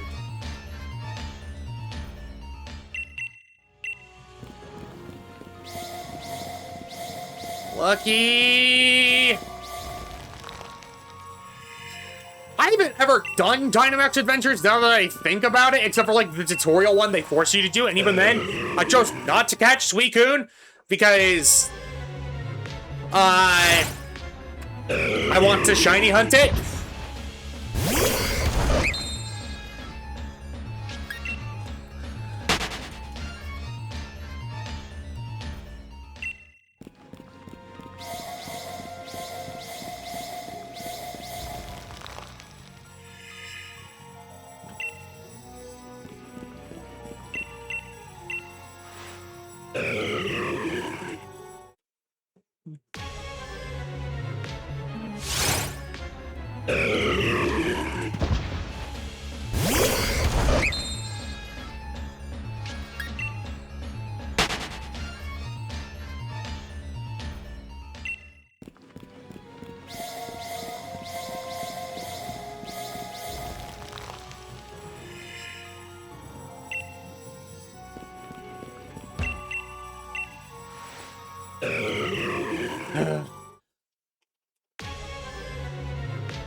You want to know the worst part about all of this?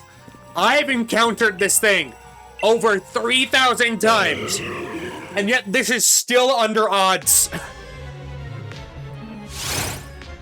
I'm so...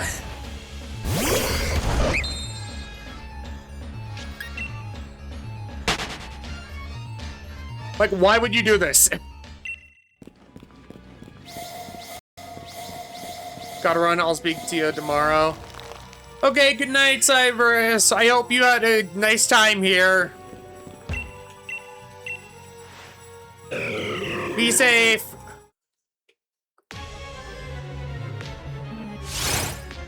Thank you for the heart. It's very sweet.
Wibbly wobbly bobbity bobbity boobity bobbity bobbity bobbity.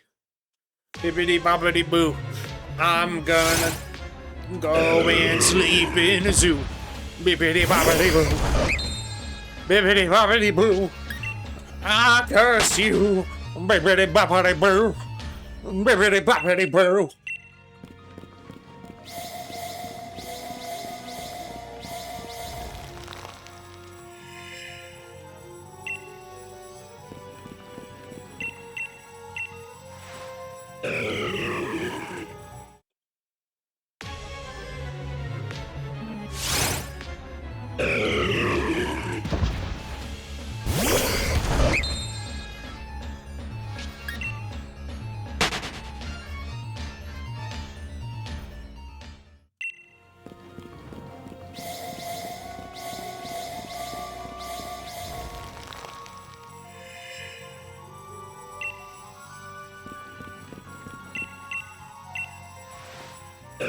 I have hair in my face!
Oh, God.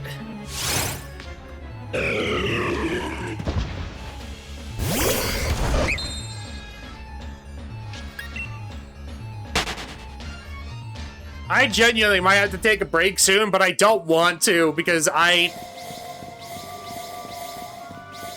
more breaks I take, the longer this is going to take.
Stretch, stretch, stretch.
I've re-entered the sleepy cycle.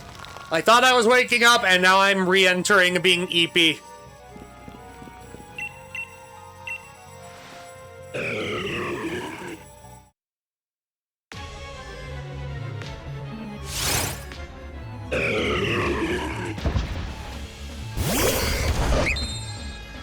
I crave the eep.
I like when I'm just mashing A and B whenever I want to get through text.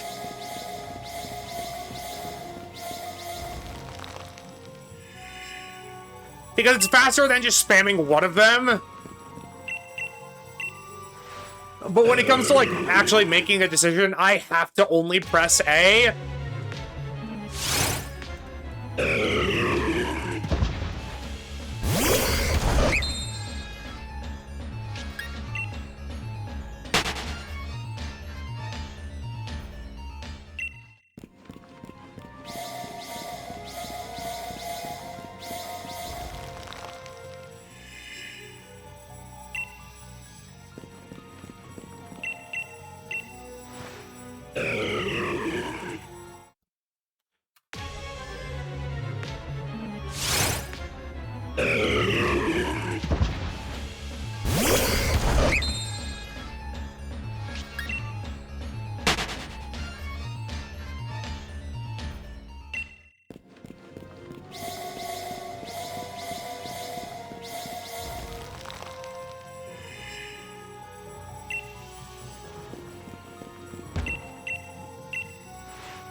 I have seen this block of ice too many times in my life.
Oh, brain, work with me, please. I don't wanna beg on my knees.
I forgot to hit the button there. Why did I turn southern for a second? I don't know. I'm very tired.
Much shiny, such wow.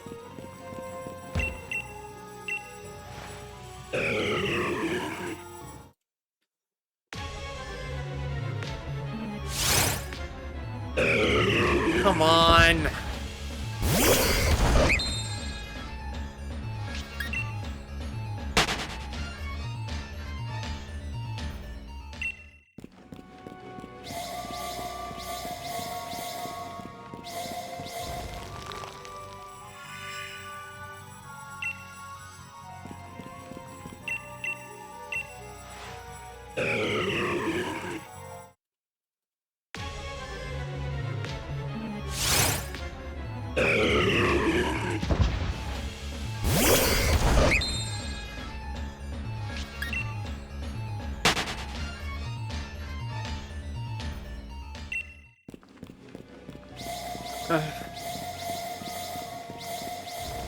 God, this really is just...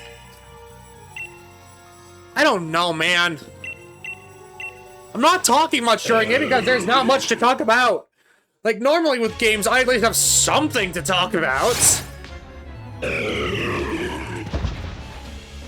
this isn't one of those times.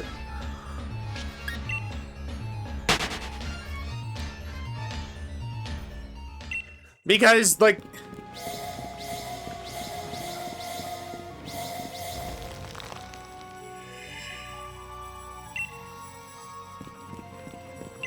all I'm doing is going in the same pattern over and over again and doing the same actions over and over and over again with only slight variants because I'm not a machine.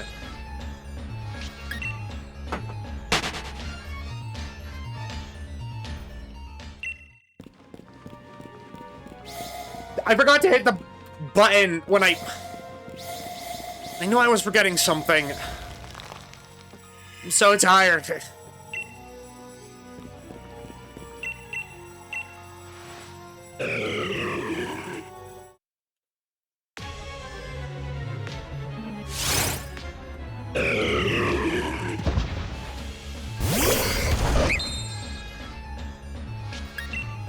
Like, if I could edit stuff in the background while doing this, like if I just set up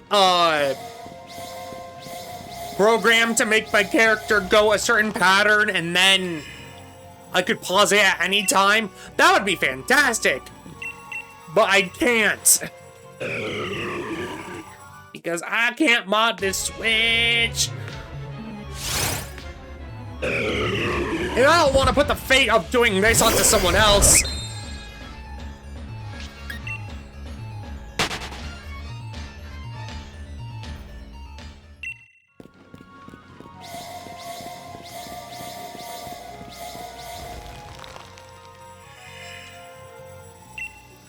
Hell, I don't even have 2 Switches to do this with.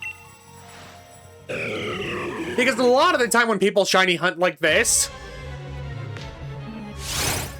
they'll have more than 1 Switch. That way they can double the amount of encounters. Not me.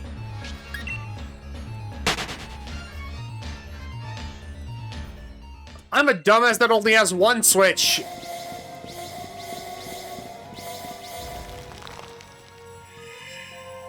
And normally, one switch is all you would need.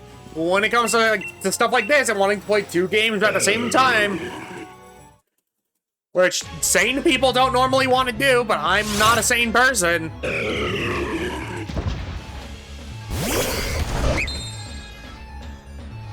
It just becomes a lot more frustrating.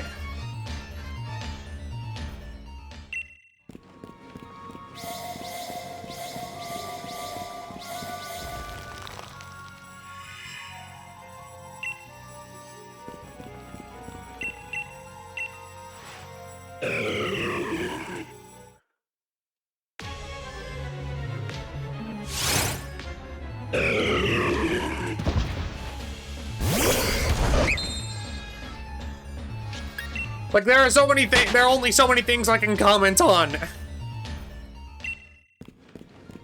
And I know, I just know that if I were to try and go and do anything else in this game, that the next Pokemon I would encounter would be shiny for no fucking reason. That's how it would work!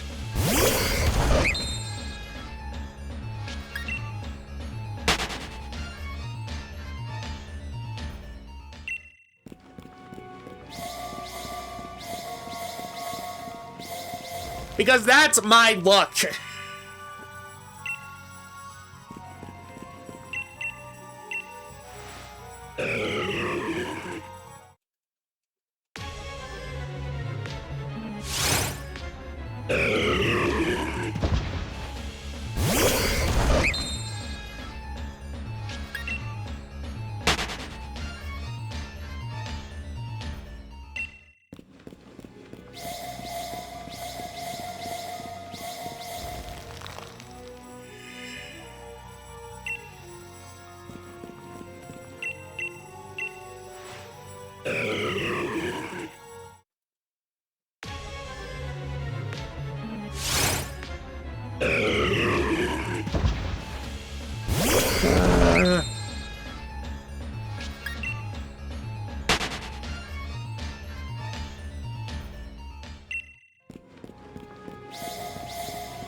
Number 3,300 is a good.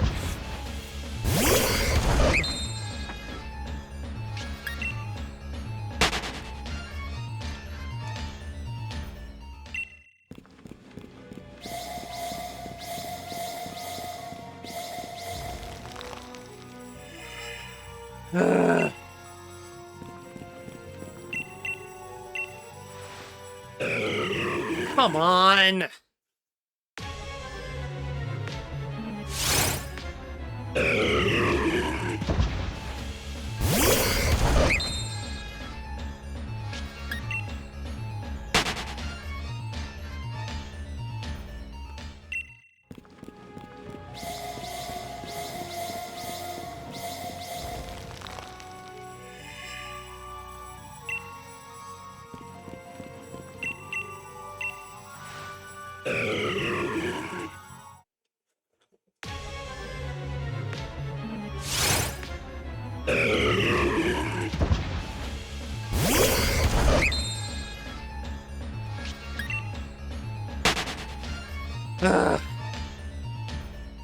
I'll be blunt, I've wanted to quit multiple times during this session.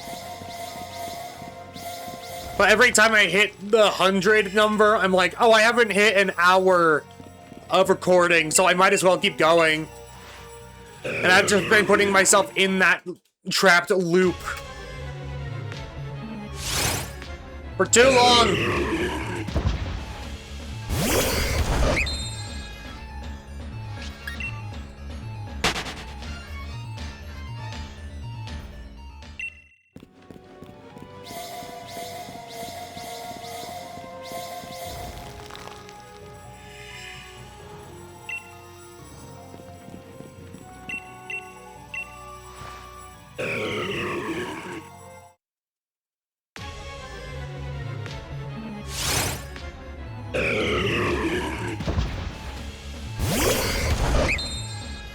Moral support Fops is here. Thank you, Alfred. I need your emotional, fluffy support. I love that emote so much. It's so cute. I want something like that so badly.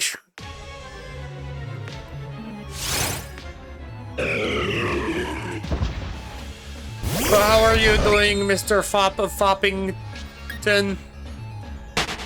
I also want that roll. That roll is adorable. Commit spin.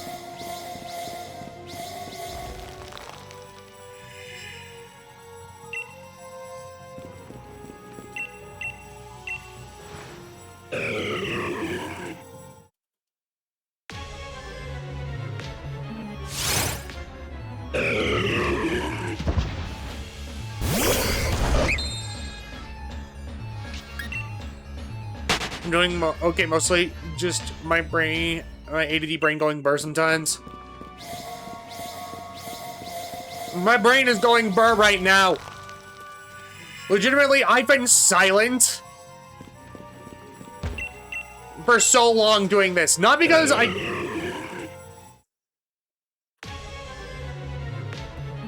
am, like, how do I explain it? I am thinking about stuff. It's just not stuff I can say out loud. Because it's just a string of consciousness. It's not, like, coherent thoughts that would make sense.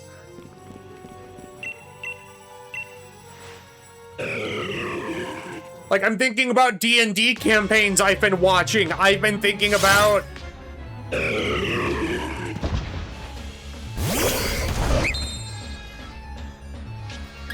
like, if I should do this in my spare time and actually have, like, just record it in my spare time while I'm allowed to do anything else. What you been watching, telling me about those? I've been watching Dimension 20. Specifically their Fantasy High series.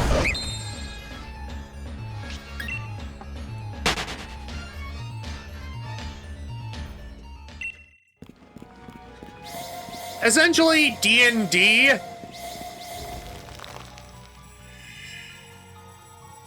But,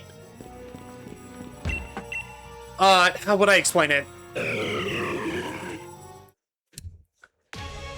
D&D.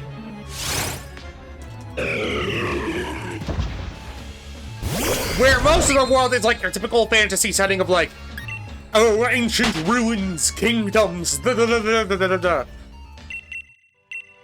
And then there's a country,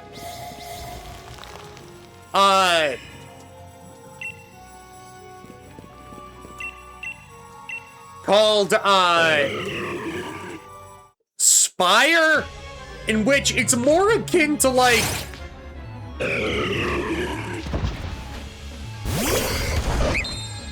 '90s to now suburbia?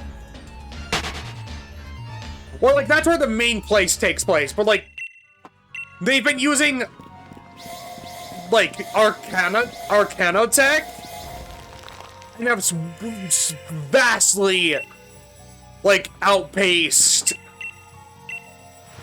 other countries in terms of, like, they actually have, like, rock and roll music. They have computers. They have the equivalent of, like, phones. They have cars. They have motorcycles. They have guns. But it's still very much the D&D world. So, like,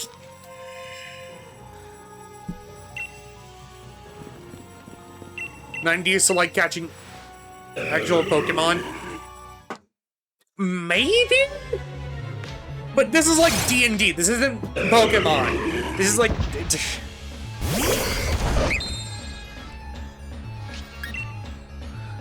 In this world, like, the main characters, like, they're all a bunch of adults playing as if they were in a high school setting. Roll to capture a Pikachu. Don't tempt me. I will pull out my dice.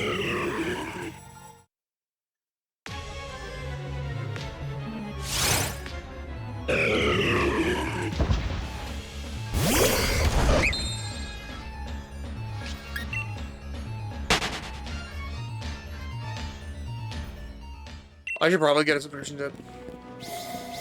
Honestly, their stuff is really good, even though they did, like, one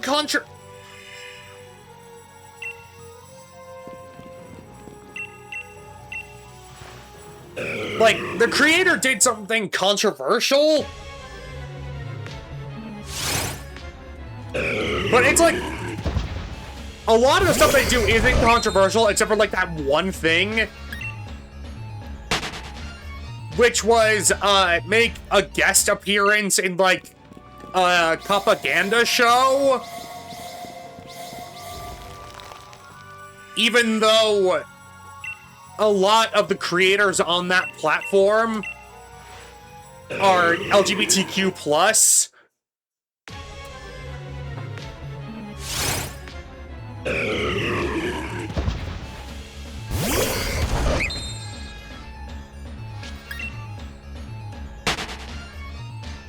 So it's like, what are you doing?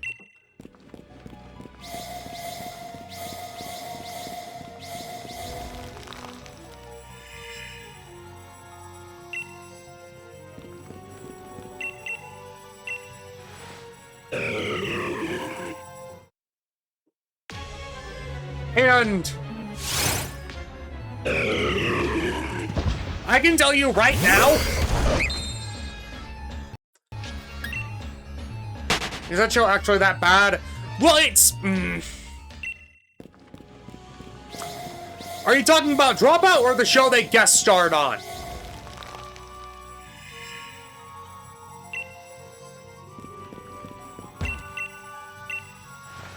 The cop show?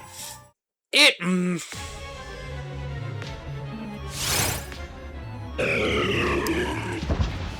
really didn't think I was going to go into this topic on stream. Here's the thing with a lot of American cop shows.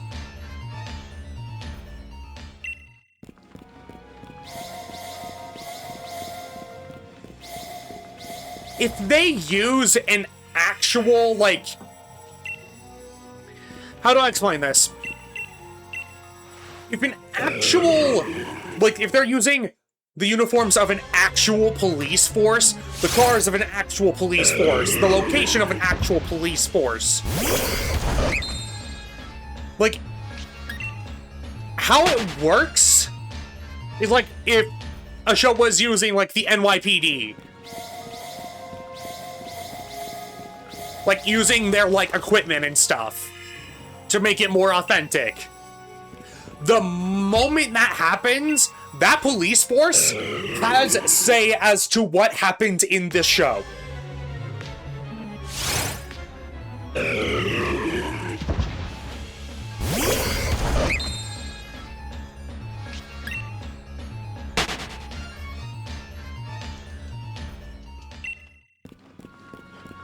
So, like, if someone wanted to make a cop show pointing out the flaws of the entire police system, if they happen to use, like, a proper sector's equipment, because that sector would not want to be painted in a bad light, they would be allowed to hard veto a lot of the show's decisions. Because they don't want to look bad.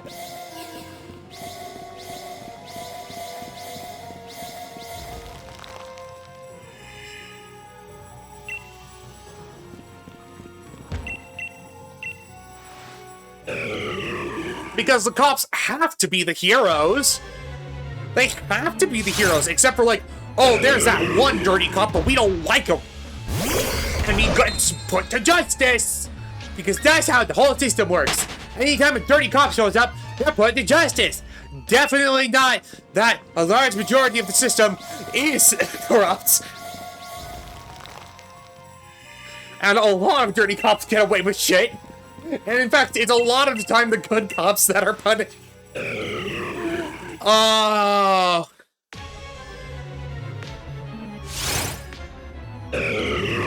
Have you ever been conflicted about this because I like certain cop and legal drama shows? Exactly! Like, here's the thing. They can be done well. It's just a lot of the time, a writer might want to,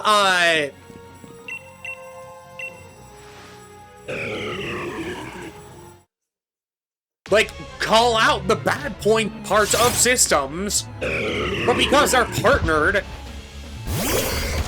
with a proper, like, precinct, they can't.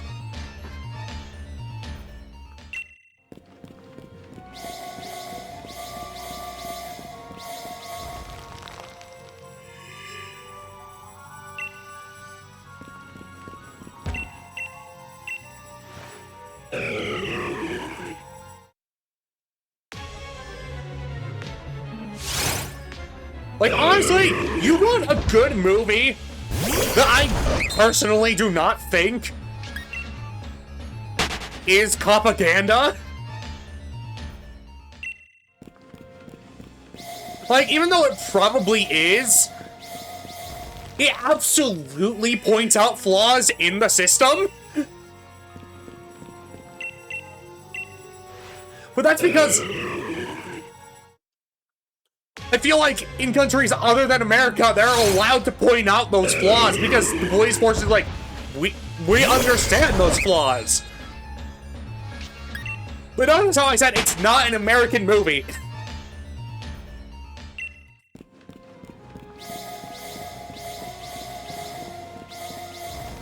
Hot Fuzz. That movie is so good. It's very funny.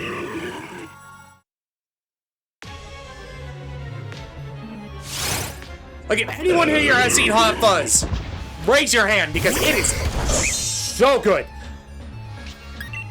And, like, they heavily point out the flaws in the system.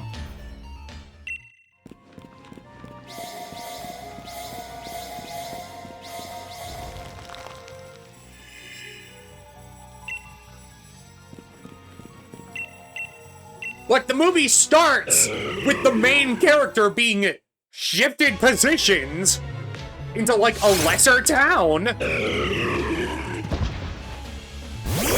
Because he's actually doing his job properly.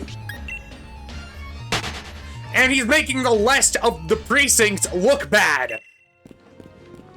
As a result. And they don't want to deal with that.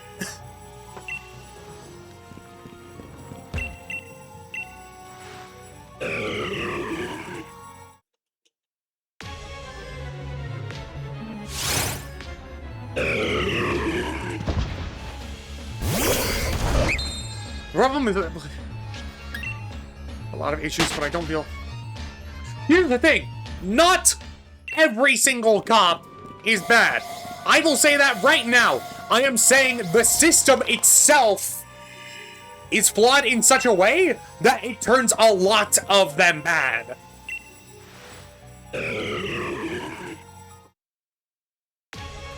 Like, there are good people in those systems.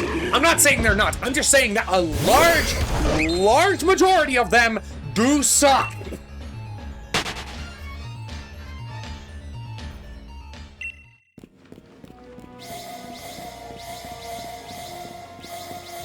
It's that the nature of the job attracts a lot of flawed people. Well, that and a lot of corruption happens from the inside. Because people in power want to stay in power, and they'll finagle their way into keeping that power. It's complicated. I haven't done a lot of research into this. I just know... I've just heard a lot.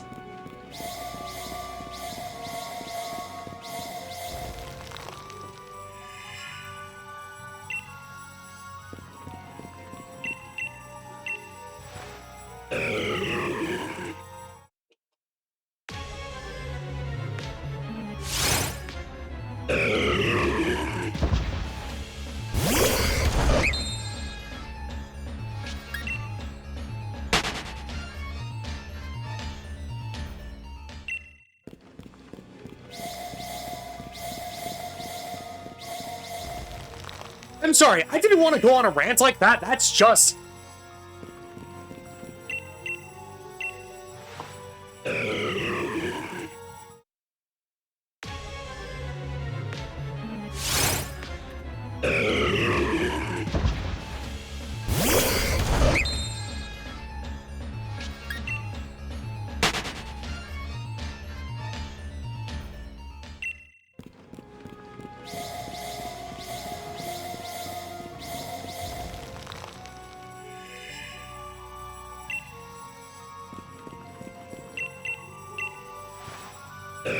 I could go on a whole rant about that.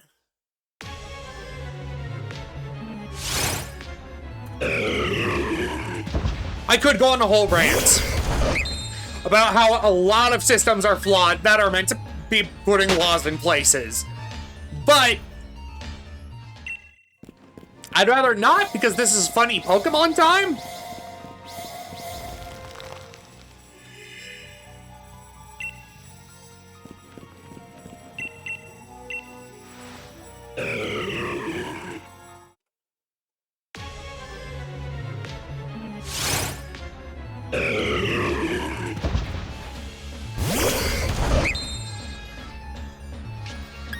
You don't have to get into it. I just find it interesting to talk about those kinds of subjects. Yeah, no, I understand. Also, I am an entertainer. My job is to bring joy, not dismay.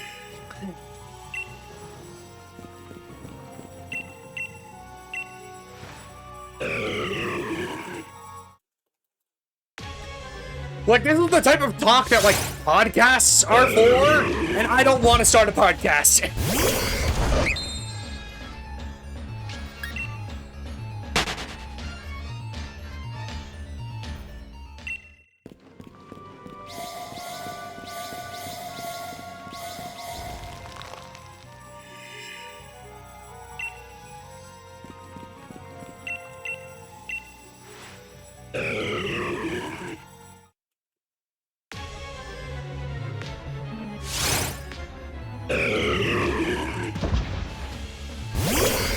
not jump. Who the heck is that? But anyway, back to D&D. Like, I like Dropout. Did the owner of it do something very controversial, especially considering a lot of their creators' stances on the stuff that was controversial that they did? Yes. But outside of that,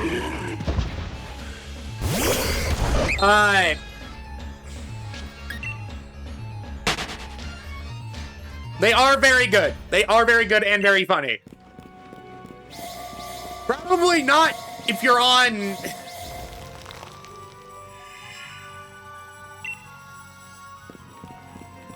Here's the thing, I doubt the people who watch my stuff are the type of people who would have an issue with what a lot of the comedy Dropout does is.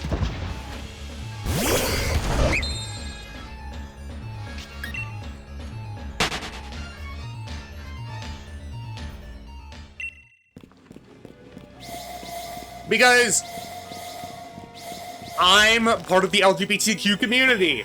I probably have multiple mental disorders. I have made my opinion on crypto very firm.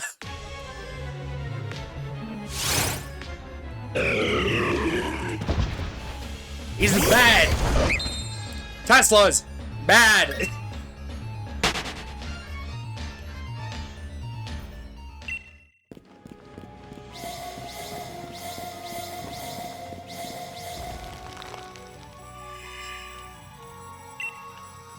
Like, one of my favorite games I've played is a game calling out, like, society as a whole.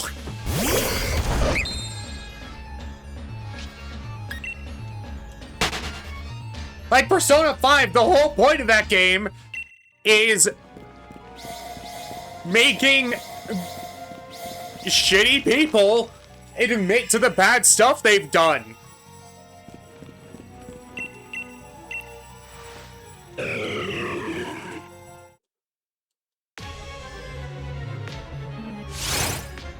And it shows that there's corruption literally everywhere.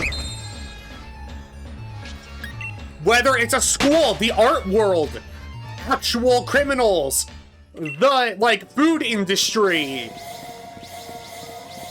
the justice system, the political system. It points out that there are flaws in all of these. The medical field, the modeling field,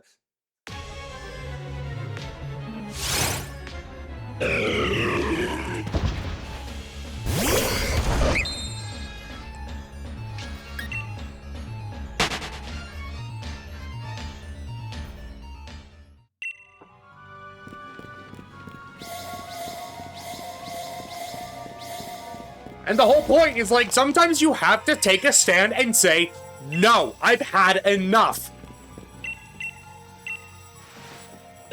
Sometimes you have to rebel. I'm not saying go and commit arson. I am not saying that. I am just saying that sometimes you have to look at what you're a part of and say, I will not condone this anymore.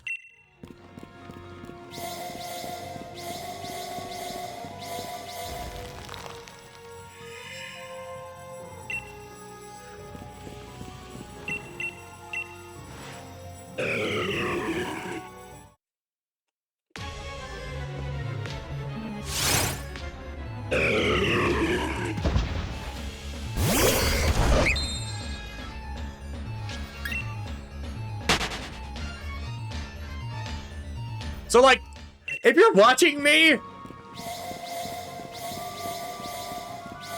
and you somehow, like, if you've been watching me and you somehow don't think what I've said is, like, accurate, I'm probably not the right person for you. And that's fine. We just probably won't get along.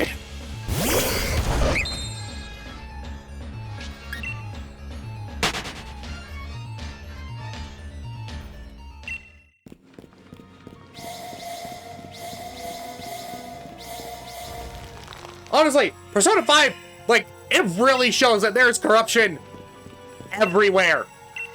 Like, even news reporting stations. I want to play that game on a stream so bad. It's such a good game.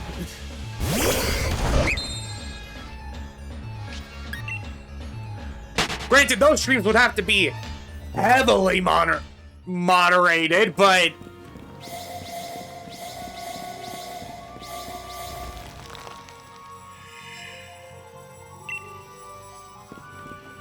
We love Persona in this household. Yes! 3, 4, and 5 are all good. Even if they have problematic shit in them. The overall message I can get behind.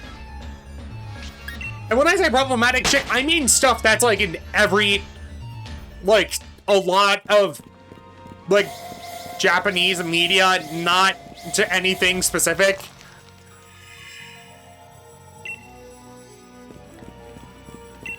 Like, it doesn't really hit. You as a male character cannot date other male characters, and you as a female character cannot date other female characters in those games.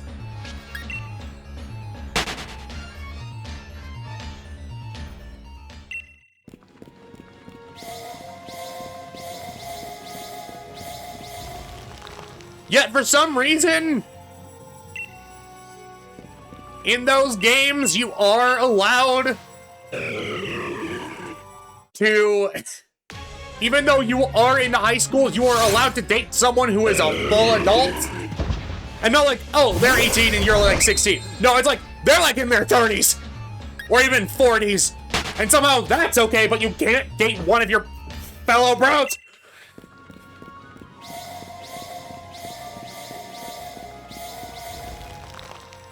Let me date Yusuke, damn it!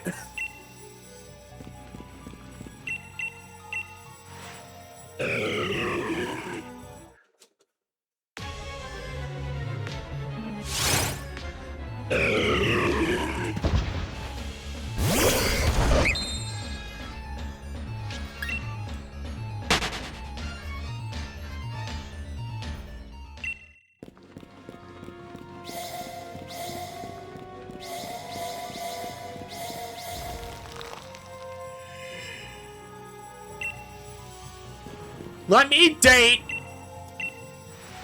the neurotypical artist. Let me do it. He's voiced by Matt Mercer, and he's awesome. Let me do it.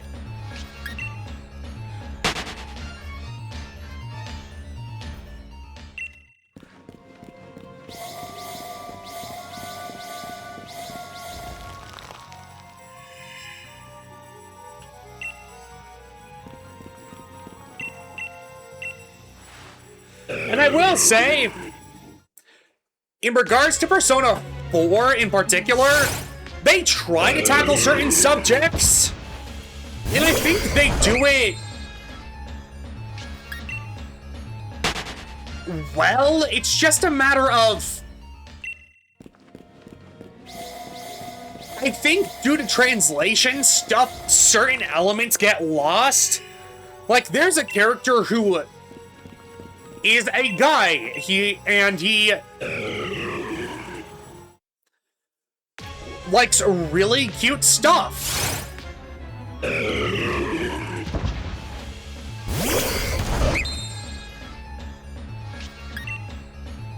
But he's ashamed to admit that because a lot of girls would, like, bully him for it.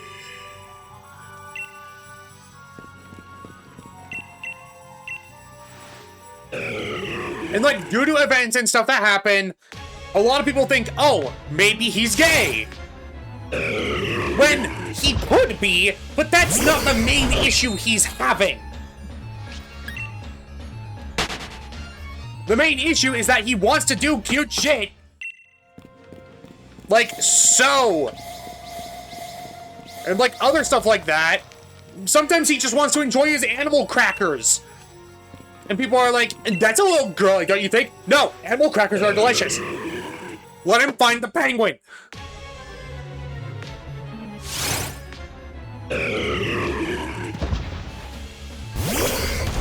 And like, there's a character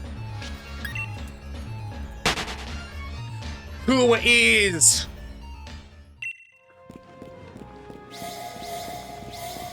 a like young detective, and it turns out that they are actually a female. And that is like very touchy on like trans-related subjects. Which is why a lot of people are like upset when they continue to be female.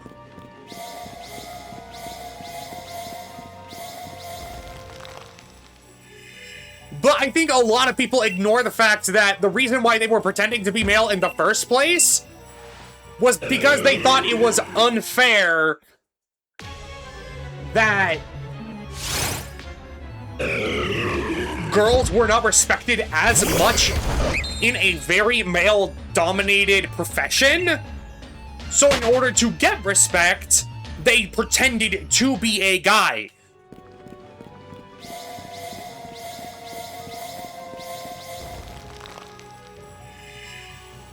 And is that character transcoded? Absolutely! I'm not saying they're not, it's just... like,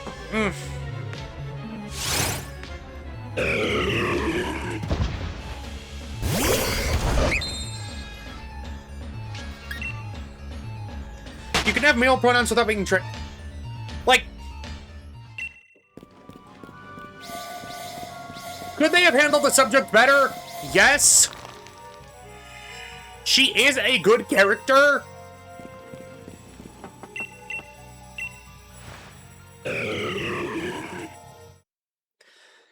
And I feel like a lot of people don't clock. And it's like, the reason... like, she enjoys... like, she is okay being a female. She says as much. She just wished that the thing she was in had more respect towards women. The only reason why she pretended is so that she could earn that respect.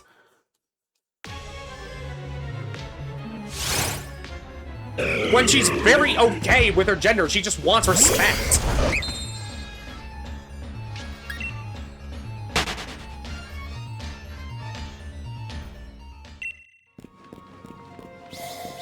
And also, you can have male pronouns without being trans. That's fine.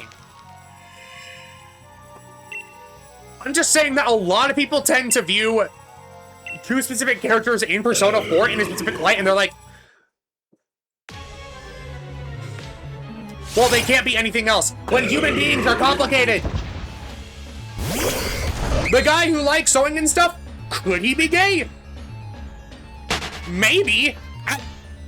The most I would say is that he's like bi, because he does show interest in girls. He does. But a lot of people are like, nope, he's only allowed to be gay. That's how it works in my headcanon. And I'm like, please. Acknowledge that people can be fluid. Like, the character who is pretending to a guy, maybe they're gender fluid. Maybe they're gender fluid. They don't have to specifically just be a trans male.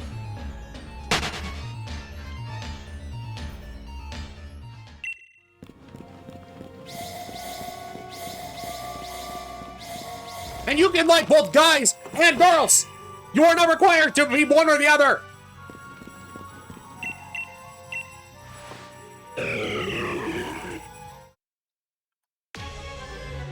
Like, I'm bi with a preference for femme-presenting people. But I still like guys.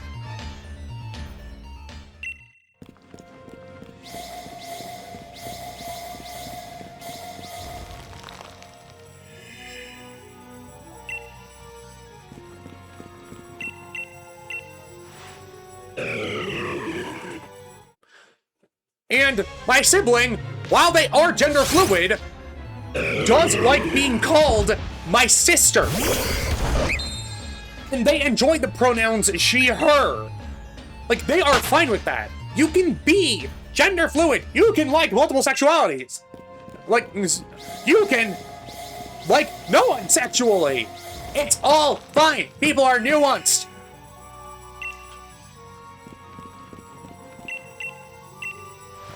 But also, I do have to admit that some of the stuff in Persona 4 could have been handled better.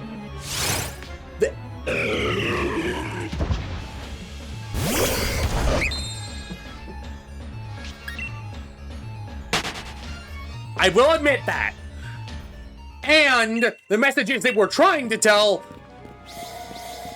I feel like a lot of people missed.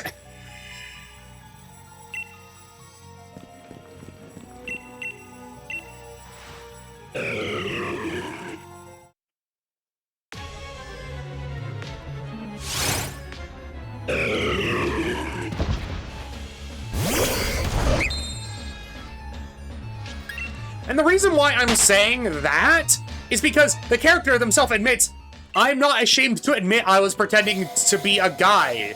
The workforce is unfair, and I was trying to get into a good position before I revealed that.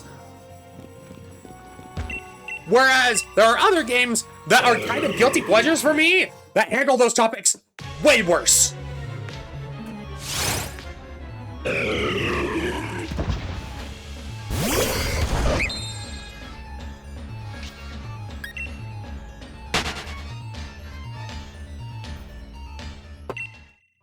Like, could the character in Persona 4 be trans male? Yes. Also, that is not the only thing they are allowed to be. So whenever people are like, no, this character is absolutely this, you can't say otherwise. Please, go touch grass.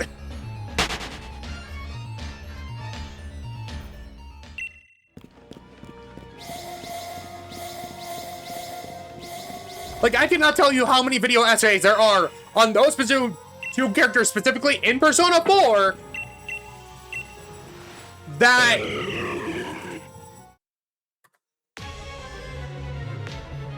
are like,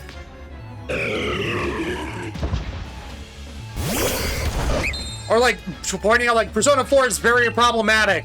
And I'm like, you know, stories can be nuanced, right?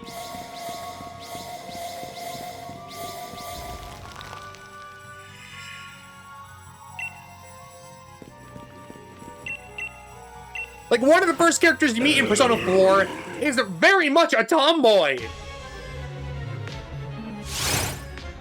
And she's not male, but she enjoys a lot of male-specific stuff. While also enjoying, like, I'm not saying male-specific as in, like, no one can enjoy that. I'm saying, like, stereotypical male things. While also enjoying stereotypical female things. It's just that she prefers a lot of... Stories can be complicated!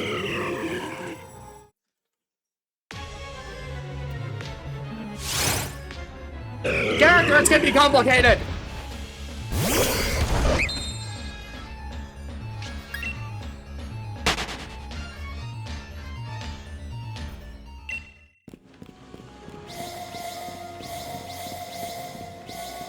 And then there are characters that were absolutely not handled well, that I wish were handled better. Like, there is a character in the game called Danganronpa who...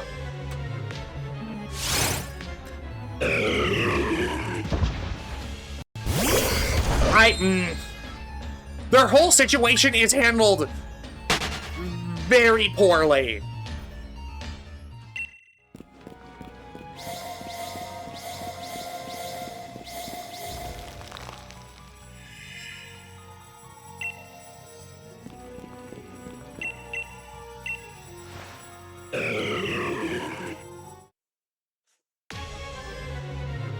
Because that's a murder mystery game.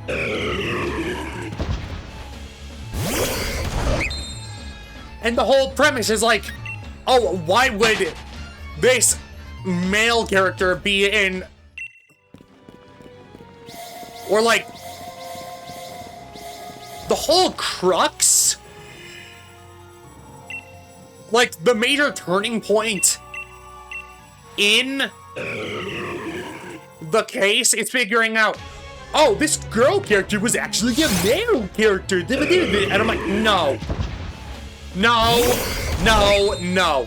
That cannot be your turning point in a murder case. That absolutely cannot.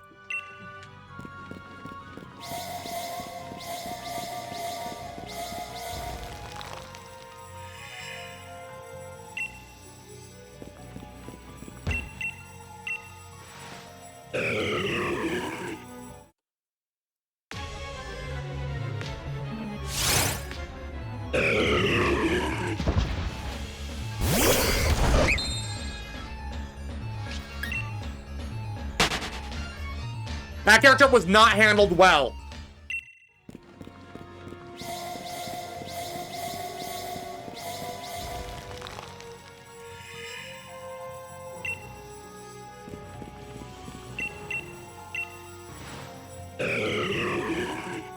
Ugh.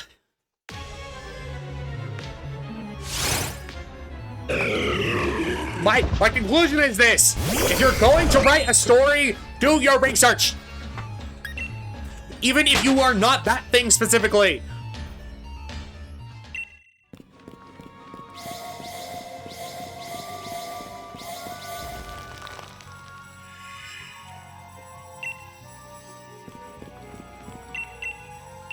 Like, if you are going to write a character who is bisexual when you are not, do your research. Find out why. Like...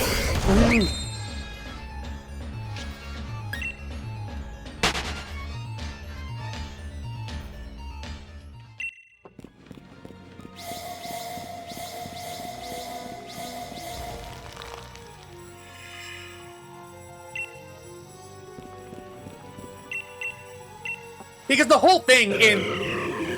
The difference between Persona 4 and handling the character that was pretending to be a guy...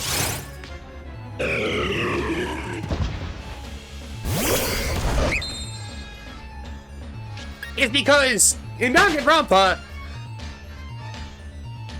the character is ashamed to have a femme physique and not a more muscular physique. So they go into, quote-unquote, pretending they're femme. That way they won't be made fun of. And I'm like,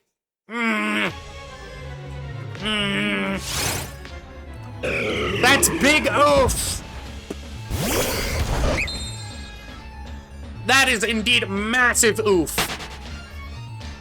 Because it's like, in Persona 4, the character admits, yeah, no, I was pretending to be a guy just so that I could get,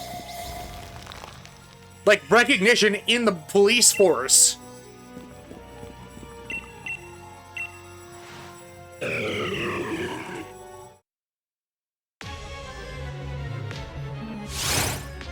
And like, and like, they could easily be gender fluid. Whereas the character in Danganronpa, it's very much like, you made a very poor excuse to have that type of thing. And also, once again, a case should not be based on what a character's gender is. I'm sorry, that's so dumb.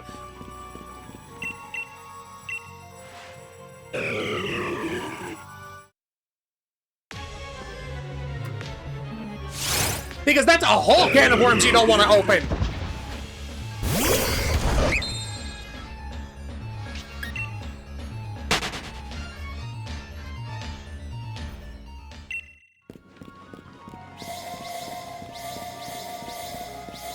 And like, even still, do I have issues with how they approached it in Persona 4? Yes, I do. But I can also, and I can also acknowledge where the story was going.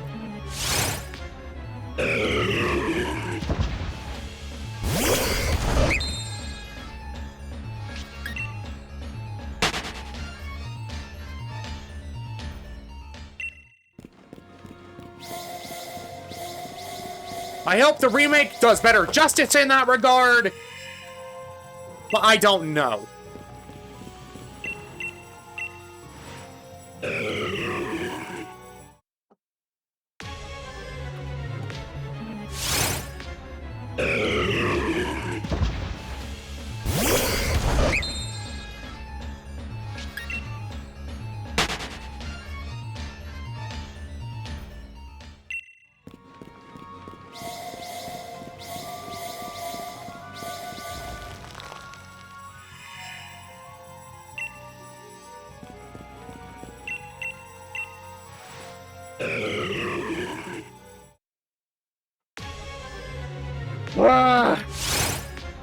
I'm sorry for going on that long rant. If anyone disagrees with me, or if I accidentally said something problematic, please let me know.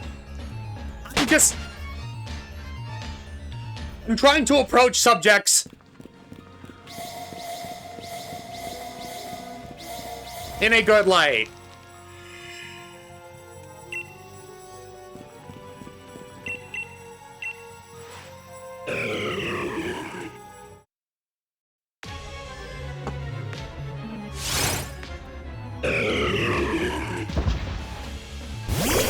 Like, in Persona 4, could that character have been trans male? Yes. They could have been. And a lot of people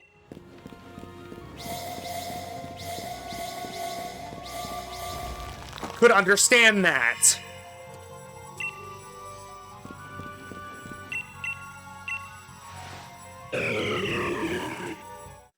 Also, that is not the story the writers wanted to tell. And while it is a bit problematic to have a character disguised as another gender, it's...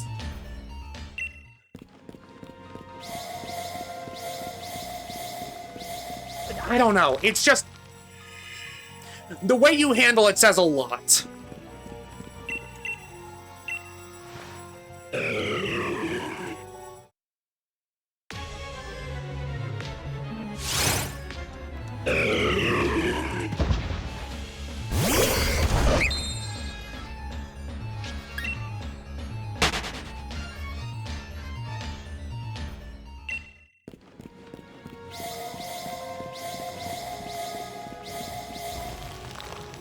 Because with Persona 4, am I saying it handled everything perfectly? No. Did they have it make sense in a way? Yes. Because it's very true that, like, if you are femme in a certain workspace, you are not going to have as many rights and privileges. So having a character pretend to be a guy to be respected in that force, while that can be problematic, it does make sense. Whereas the situation with Danganronpa is... it was handled very, very poorly.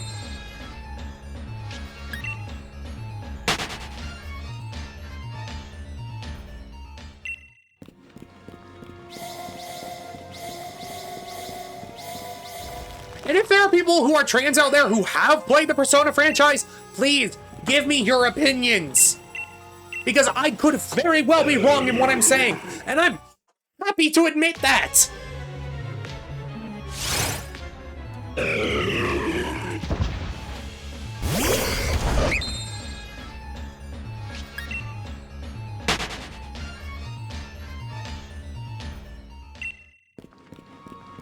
I am willing to admit when I am wrong, or I have said something, like, very bad.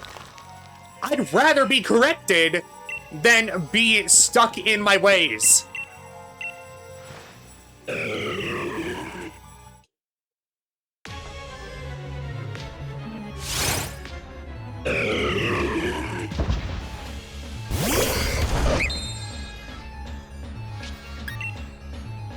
Sorry, that was a lot of rambling.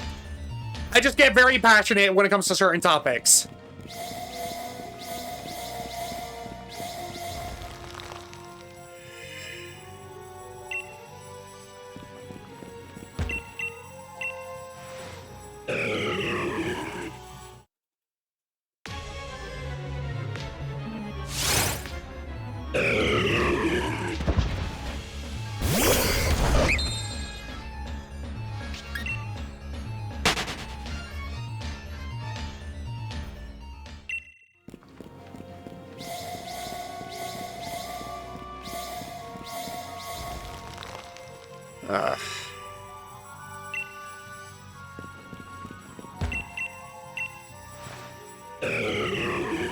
And then there's Persona 5, which...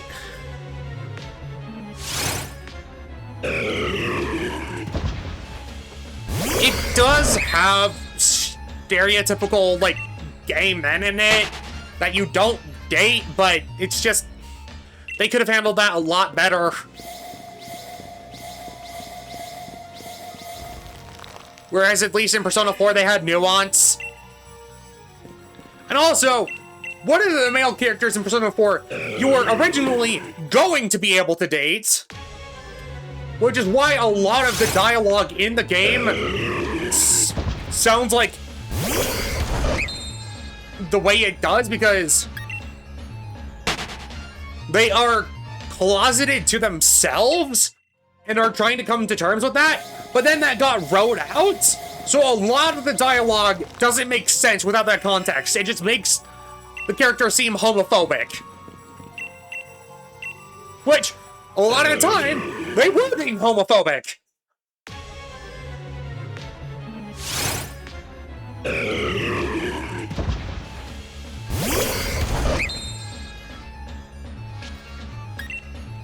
And it was supposed to be because they were trying to come to terms with it themselves.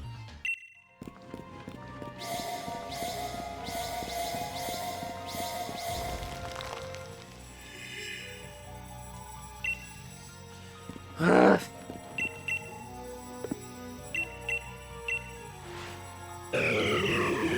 have too much to say about these games.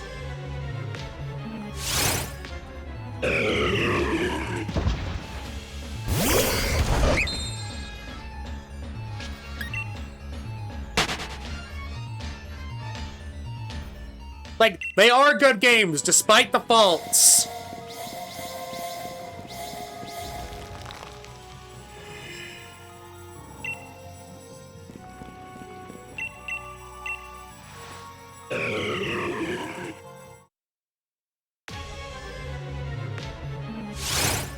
And also, one of the characters in Persona 4, their character arc was completely ruined by translation.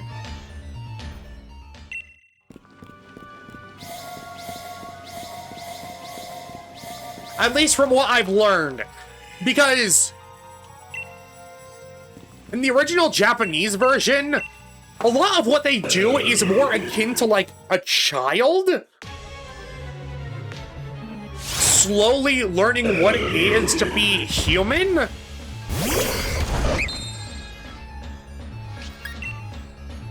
But because a lot of cultural stuff didn't translate well into, like, English, a lot of the character arc got nerfed, and so they just look like a straight-up pervert in the English version.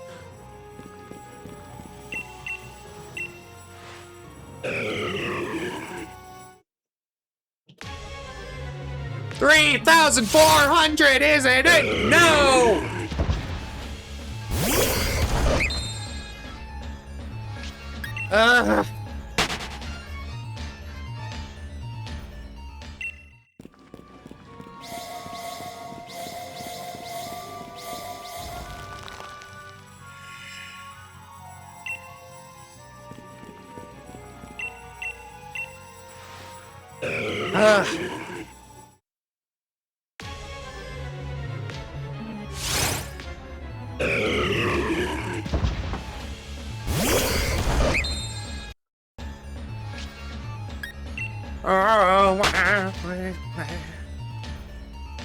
Living on prayer.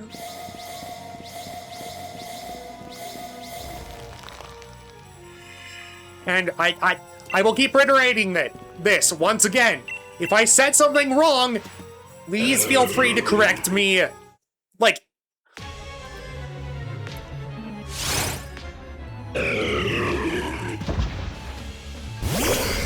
I have recently learned a term was accidentally offensive, and I have done my best to try and avoid using it in the future.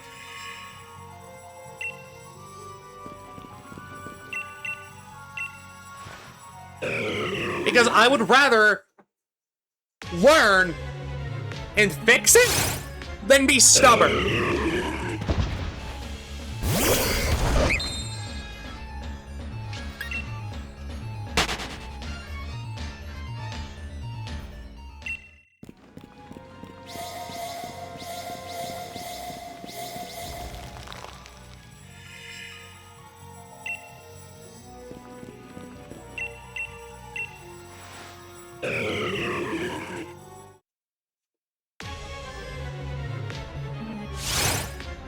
Because games are art, and art is meant to be discussed, and if art is problematic, you call it out.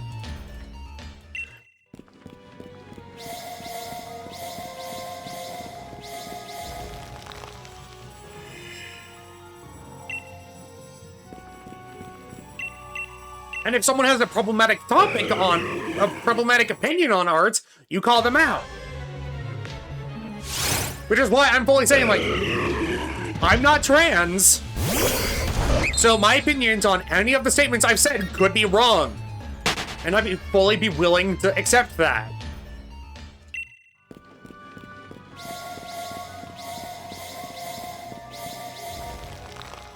As someone who is bi, I feel like I have a little more authority to talk about the character in Persona 4 who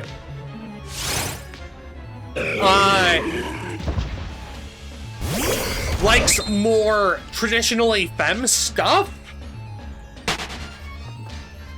Because he fully could like guys, but it's clear he likes girls a lot.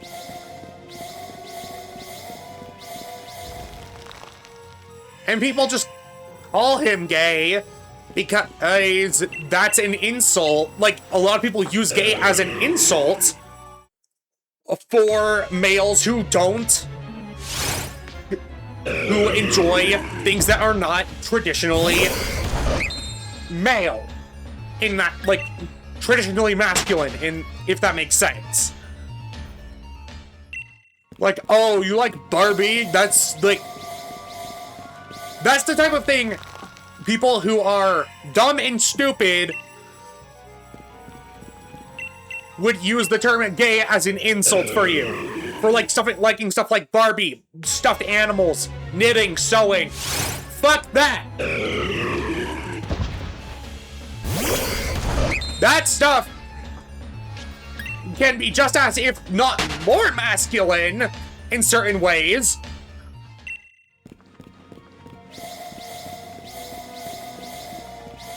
Like, are you telling me I can't make a cute Cerberus plushie? Fuck you. In fact, just to spite you, I will make a cute Cerberus plushie, and if you don't think that's awesome, fuck you.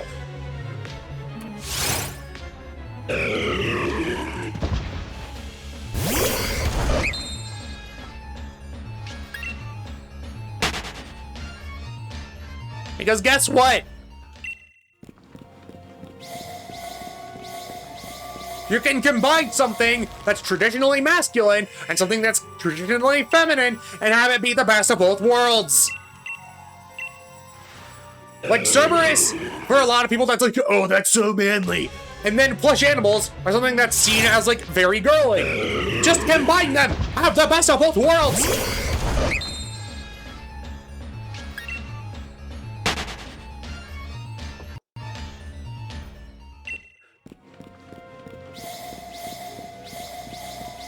You can have stuff that's cute, be very, very, very disturbing. Have you played Kirby? Have you seen the Ultra Chores Kirby has?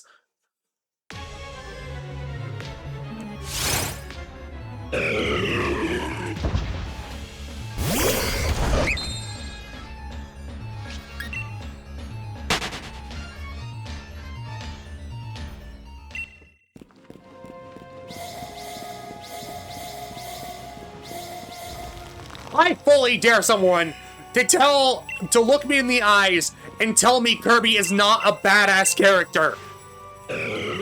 You tell me that right now.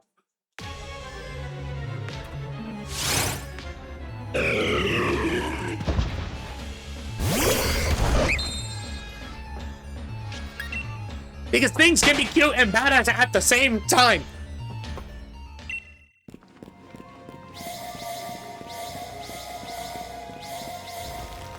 Like,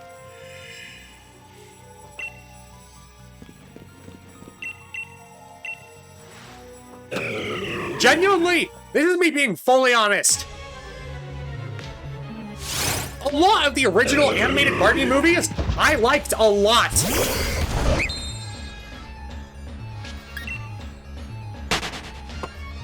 I liked Strawberry Shortcake. Hell, I even liked My Little Pony. Because a story does not have to be gender specific.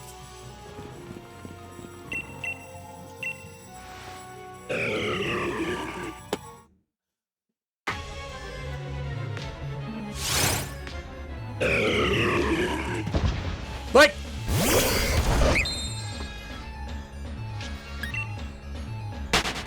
you want to know a story that both guys and girls love a lot? Pride and Prejudice.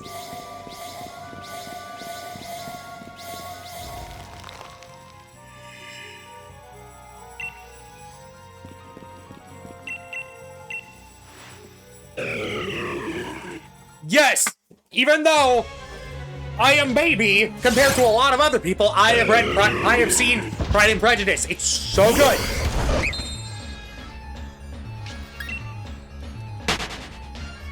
Mr. Darcy.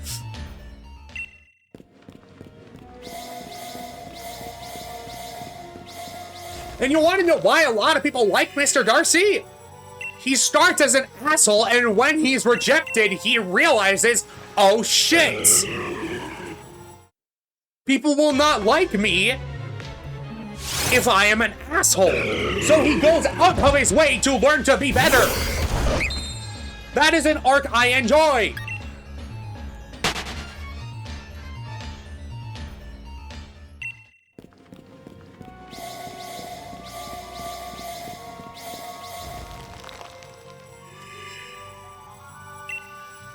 Like, I love characters who are assholes who realize they are assholes and then try to learn to be better.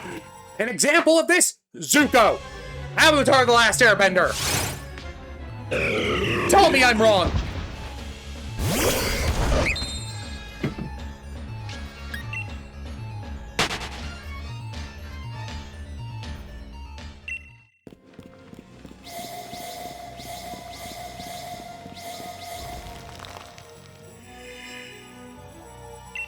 And here's the thing.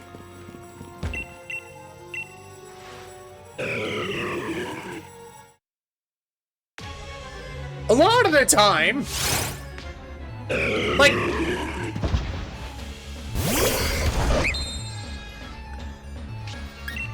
Mr. Darcy from Pride and Prejudice, he was raised to be a rich asshole. And once he realized that's not going to, like, do everything I want to do, he fixes it. With Zuko, he genuinely was kind-hearted. And his kindness got, like, smashed for a while. Like, he was always a kind person at heart. He just was raised in an area that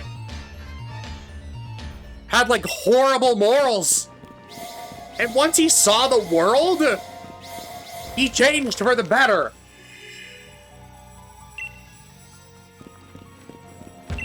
And like, his whole character arc is he wants to be able to return home with his honor intact. When he gets that, he realizes that's not what he wants. Because he did everything he was supposed to correctly. He followed all of the rules. He did everything he was supposed to. He made his father happy. But then he realized he wasn't being himself.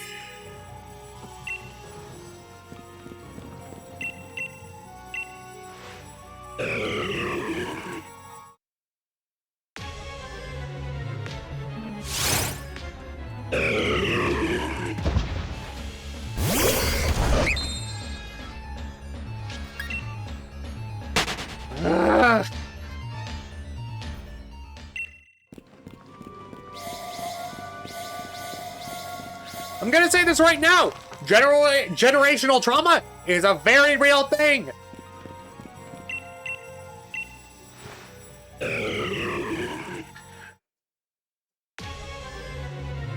That's why seeing stories about it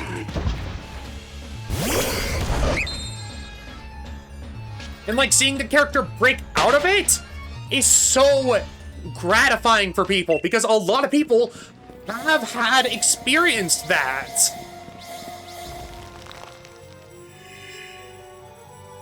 Like,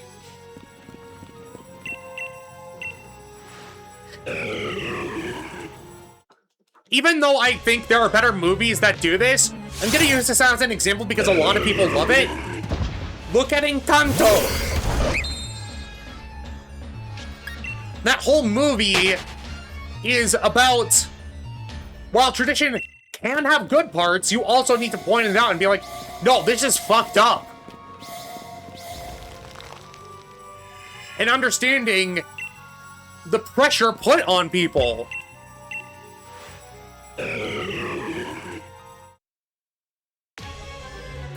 And like, if someone doesn't fit that mold, they're going to be shunned.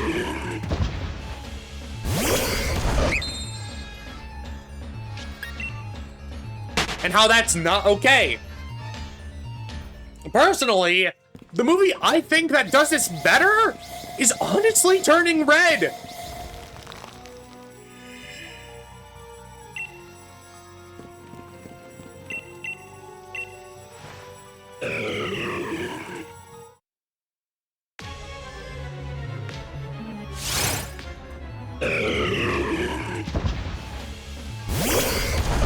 Because it shows 3 generations worth.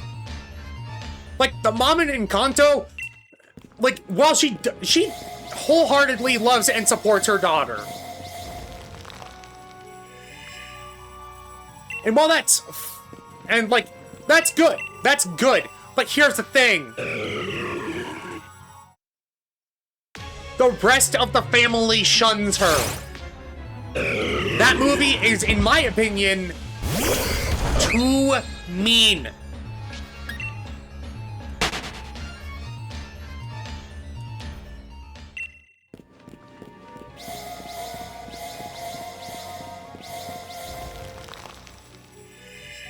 Because, like, don't get me wrong, there are a lot of people that loved it. This is just my own personal opinion. Like, everyone in her family, aside from, like, her parents, and, like, Bruno and her, like, cousin, like, her younger cousin, who gains his ability, while they're all polite to the main character,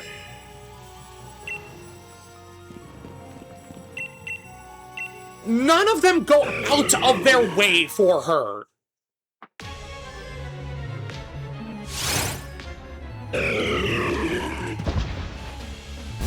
Which, while that is a real thing that happens in families of, like, family members will like each other, but due to, like, a higher parental unit, they'll be too scared to stand up for each other. That is a real thing. But, like, I would have loved to see, like, behind closed doors, them standing up for each other. We only got, like, one scene of that. One. I'm not counting Bruno because that's its whole separate thing. But, like, the only sibling I remember, or, like, sibling, family member, I don't know. The only member who appreciates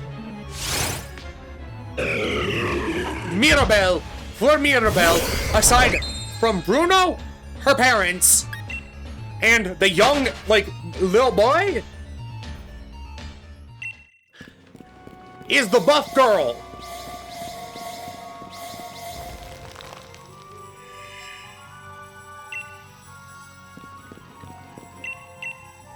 And even then, that's only after Mirabel comes to her and is like, hey, you don't have to, like, have all this pressure on yourself.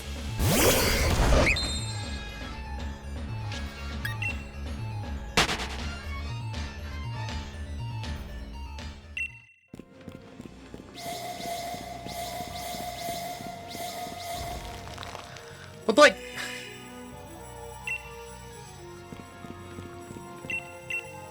like, that movie does elements well. Do not get me wrong. It does generational trauma well.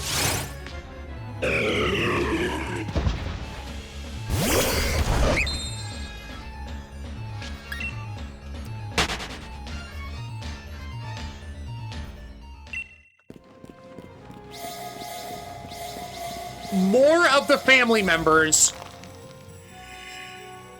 should have been encouraging her behind closed doors.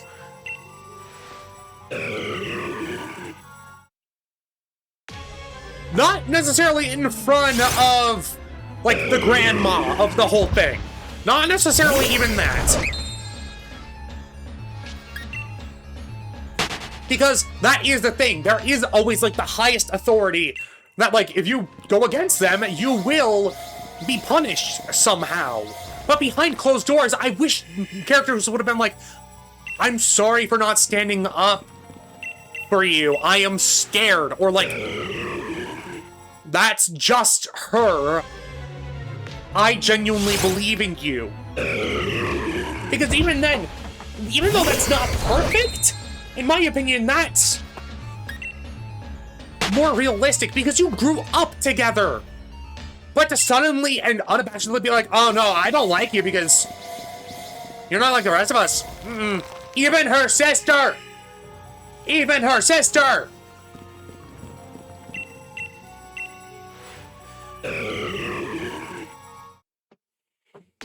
Who grew up with her! I don't know if it's her sister or her cousin or whatever. But, like, other characters her age, the moment she didn't have an ability, we're like, well, I'm not even gonna acknowledge you unless you directly talk to me or someone asks me about you. I'm not gonna do that. And that's too mean. Like, don't get me wrong, toxic sibling relationships are absolutely a thing. They are absolutely a thing. But to have everyone in the family despise her that she grew up with, that doesn't sound right to me.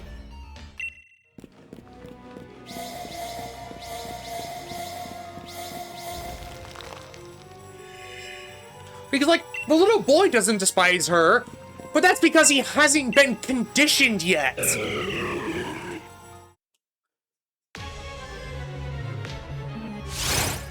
And also, main character is the one who mainly took care of him.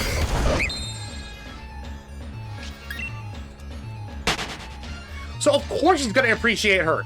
But are you telling me that not even one person among the people who were close to her age growing up came up to her and were like, I'm so sorry you've been treated like this, until at the end of the movie? Or until the events of the movie happen? You're not telling me any of them behind closed doors when she would get chewed out on. None of them would be like, I'm very sorry I'm sorry that you were treated like this. I wish I could help.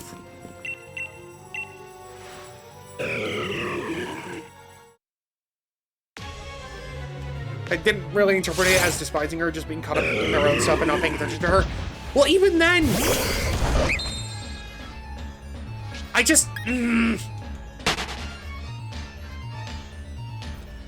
don't know how to explain it. It's just,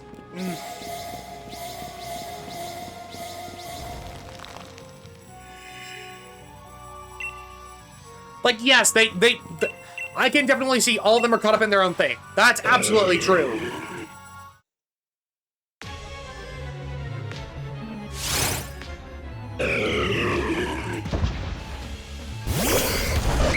No. I can pinpoint the exact moment I dislike it. Like, I like the movie up to a certain point, and I understand it's about generational trauma.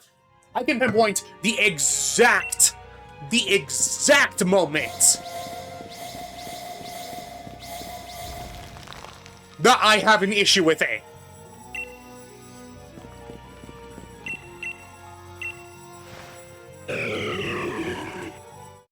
That moment is we don't talk about Bruno.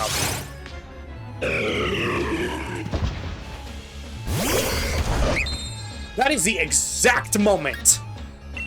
I go from being okay with the film to not liking it.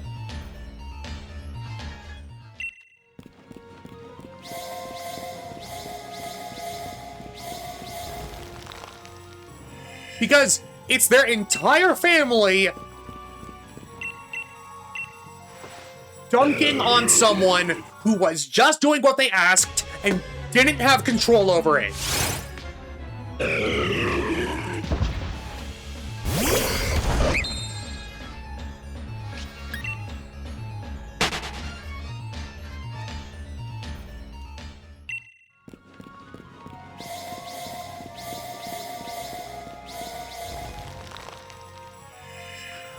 Because I'm assuming in that family, you are expected to keep using your gifts.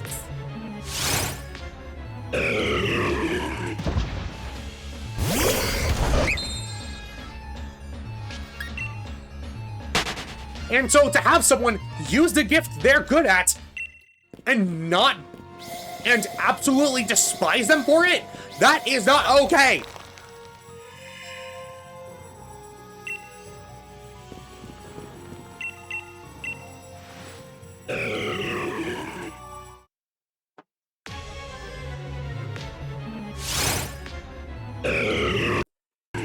After the main character gathers up all the pieces of the fortune telling Bruno did,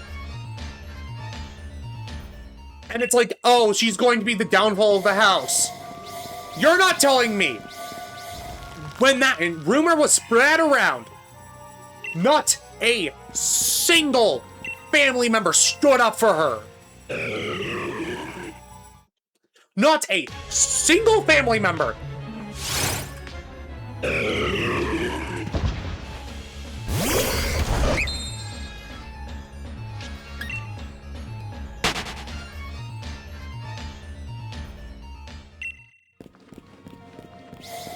They all suddenly were just like, oh, we just can't have her around. We need to do it to her what we did to Bruno and just have her leave. Like, are you kidding me? You grew up with this girl. You know she's sweet. You know she's kind. Why do you... That's the issue I have. And I know it's out of a moment of fear, but...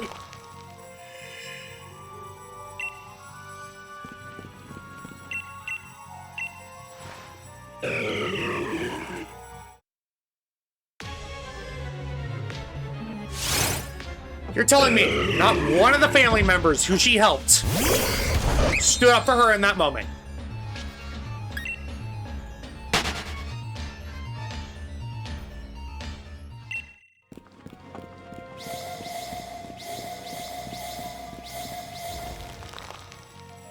Not even her dad believed her. Or, would have faith in her. Not believe her, have faith in her. Because the moment he learns about it, he's like, we cannot tell anyone about this.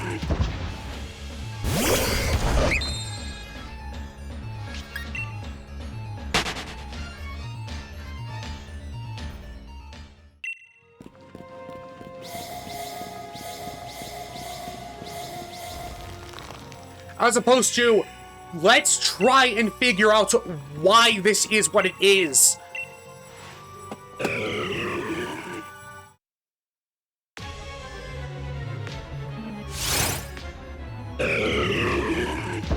When characters could use basic logic and they don't, it upsets me.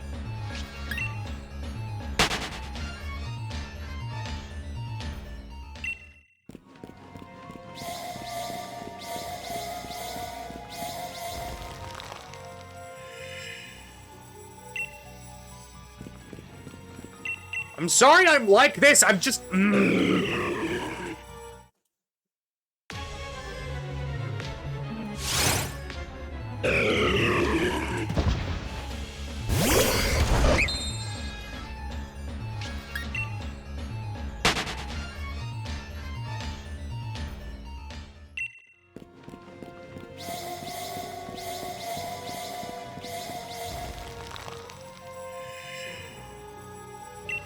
Wasn't it a bit of a commentary on American culture? Am I looking too much? I could be wrong. I could be wrong. I very much could. Like, here's the thing. It probably is commentary on that. But, like...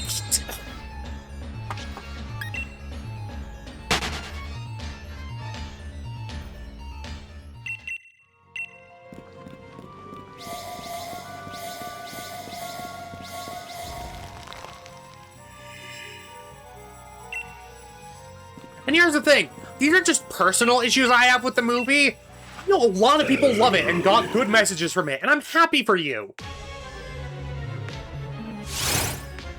I personally just like turning red more.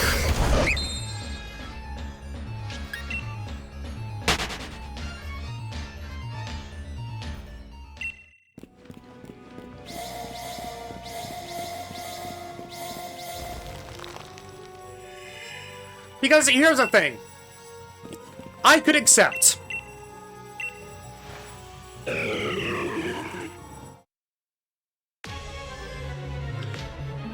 I could accept. No one in the family taking her side.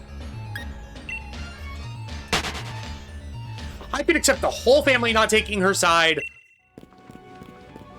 And, like, the dad being like, we can't tell anyone about this. If, and only if, the dad in that moment was like, while we try and figure out why this says what it says, we shouldn't tell anyone about this. If he was like, we need to figure this out, let's not tell anyone while we try and figure this out, I would have been okay with that. If he is afraid of, like, the grandma of everyone, that is fine. But at least have your daughter's back to some degree. That's what upsets me.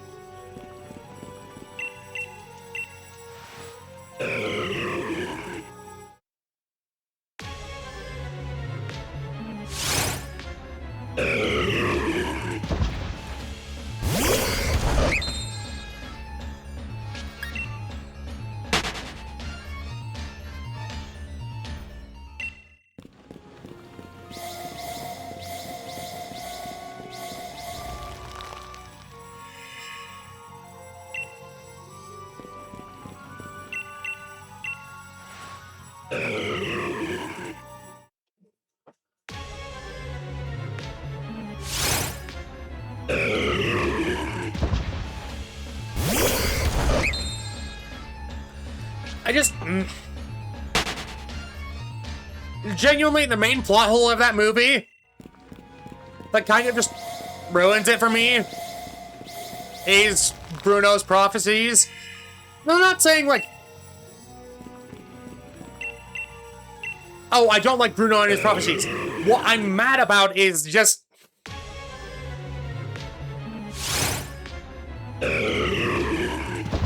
We clearly saw from the prophecy where it's like, oh, the main character will be the fall of the house, or maybe not. We saw that, like, you can avert fate if you do something else. Yet, no other character tried averting that fate. No other character. In fact, I'm pretty sure the only character in the movie I have no hatred towards is Bruno. Because he saw what the prophecy with the main character was, and he knew how the rest of the family would react, so he shattered it. Because he's like, I do not want that for her. Because the exact reaction that he predicted happened The moment that...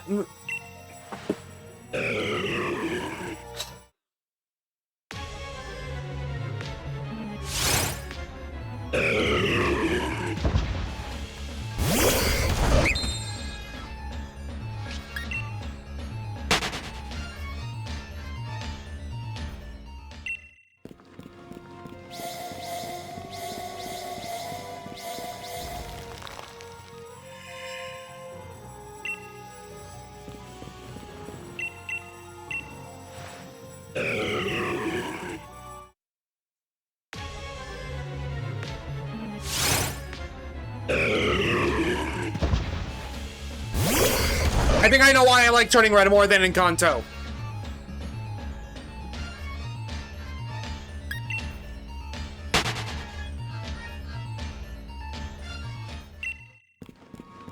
I think it just clicked in my head.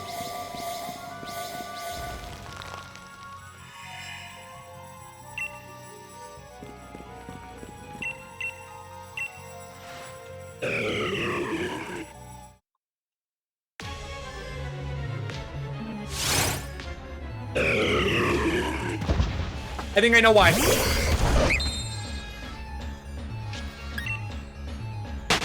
The ending is too Disney coded. Or not even Disney coded, it's too happily ever after coded.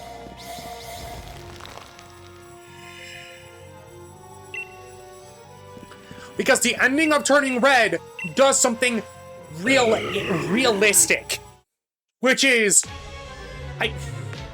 At the end of Encanto, they hug and make up. Oh, everyone suddenly loves everyone again now. Nothing bad happened between us. No, you need to acknowledge that trauma was there and that it will take time to heal. But no, they just all act like, oh, it's all hunky-dory at the end of the movie. And that's not realistic. That's why I'm mad. Because it's setting an unrealistic expectation. Yes, you can bond through trauma. Yes, you can come to you can come to terms with your family. Having it go over that smoothly? No.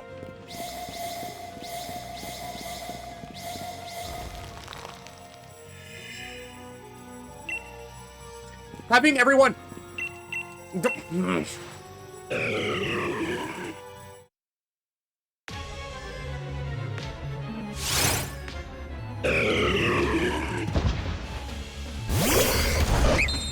I'm sorry, that's...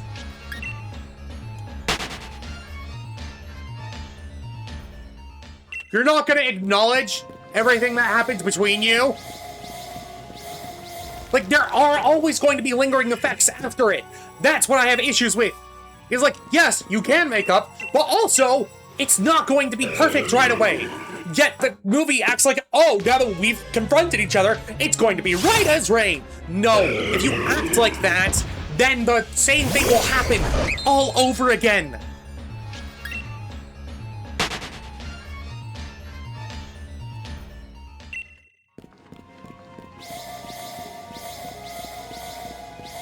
You cannot act like everything's just fine. Once you've confronted each other about trauma and, like, abusive relationships, it doesn't work like that. That's my issue with the ending of Encanto. Which is where I think Turning Red actually sticks the landing. Because the mom and daughter do confront each other at the end of it, and the mom's like, I want you to be happy.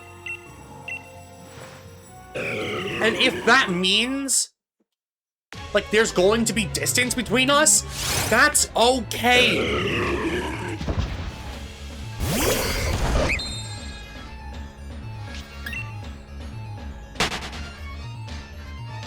And, like, they're sad coming to that realization.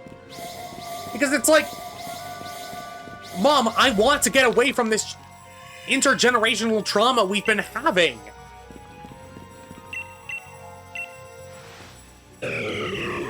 And the mom's like, I'm fully aware and I see that.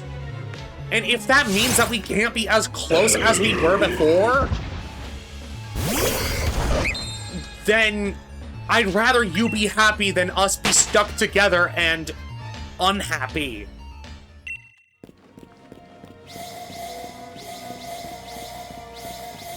And, like, one of the final scenes of the movie is, like, kind of a more solemn look between the mom and the daughter, and there's still friction between them, because that's realistic. There is... Ugh.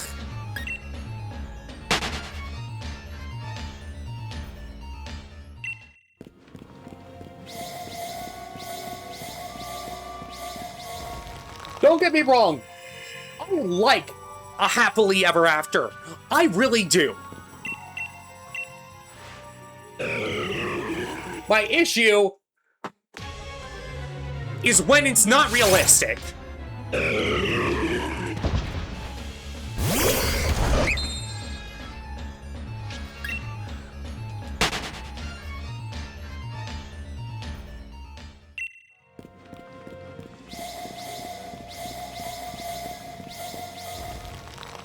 Ugh.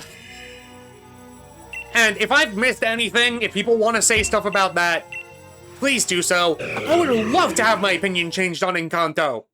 I really would. I want to like the movie, I just don't.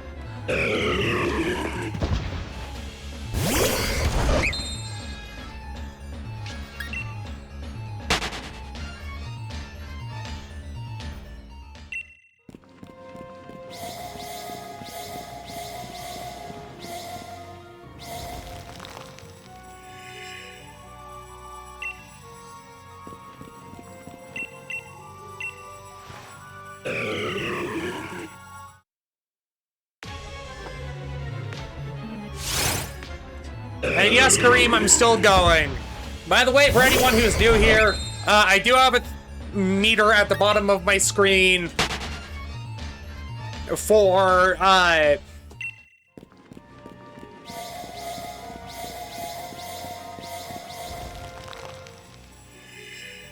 funding new RAM.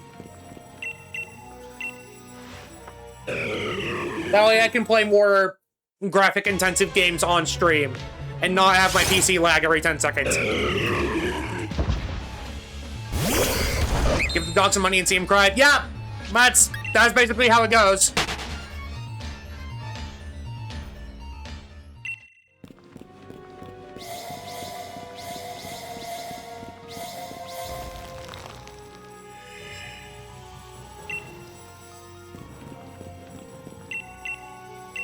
Kareem, you good?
Oh my god, the reason I have an issue with Encanto is the same reason I have an issue with Chicken Little.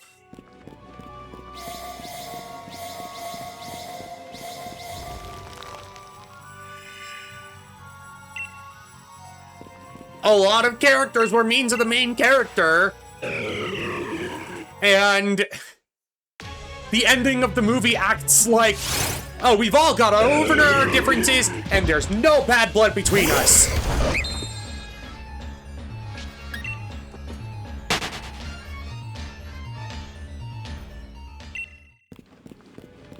And also, I have a lot more issues with Chicken Little, but that's for another day.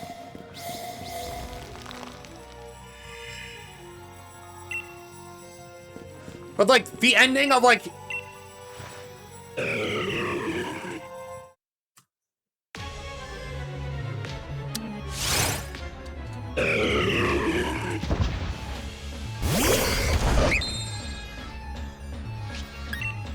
Kareem, I am so sorry.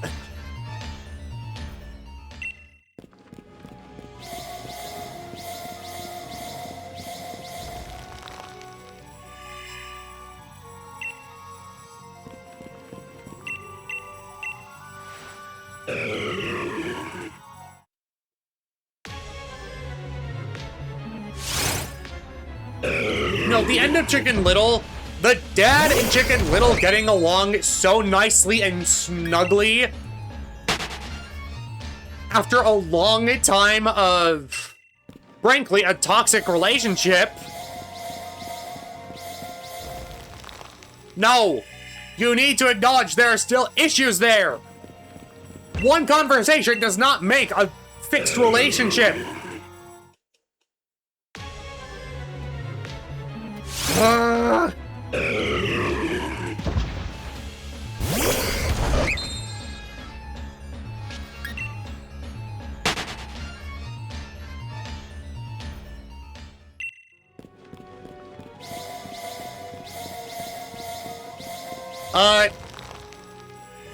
Kareem, do you mean romantic relationships? Because the relationships I'm talking about are not romantic.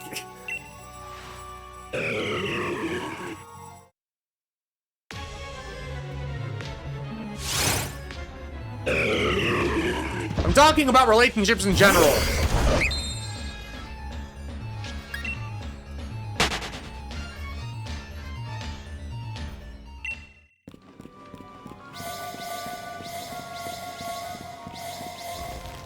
Because there are many more types of relationships besides romantic. Like a friendship is a type of relationship. Familial relationships. Work acquaintances, that's a type of relationship. The relationship between a streamer and their viewers is a type of relationship.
Well, I'm gonna shift topics now because I don't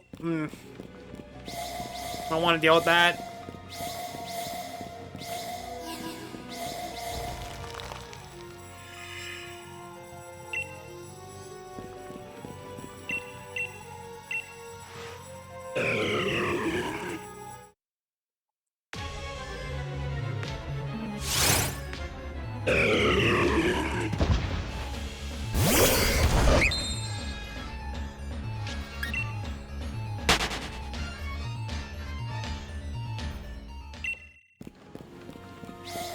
Right, Alfred, I never told you about the D&D campaign I was looking at, like the proper...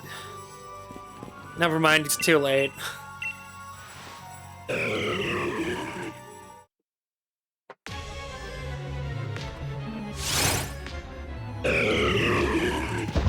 I might just go silent for a bit.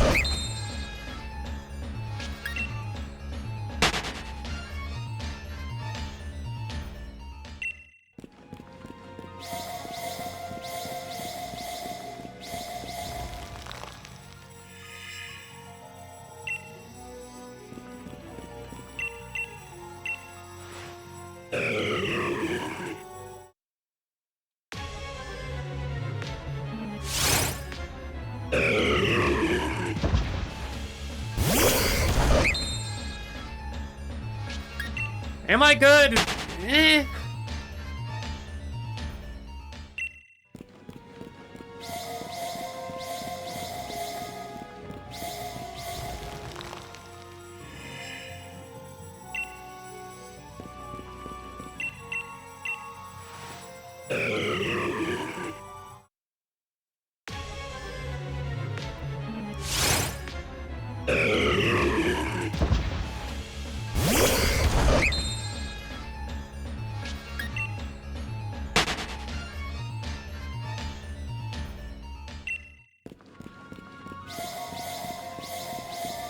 I kind of just don't want to talk anymore.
Uh...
I think because I was able to just mindlessly talk about other stuff, I could do this without getting tired, but now that I'm not talking, I can feel the exhaustion start to set in again.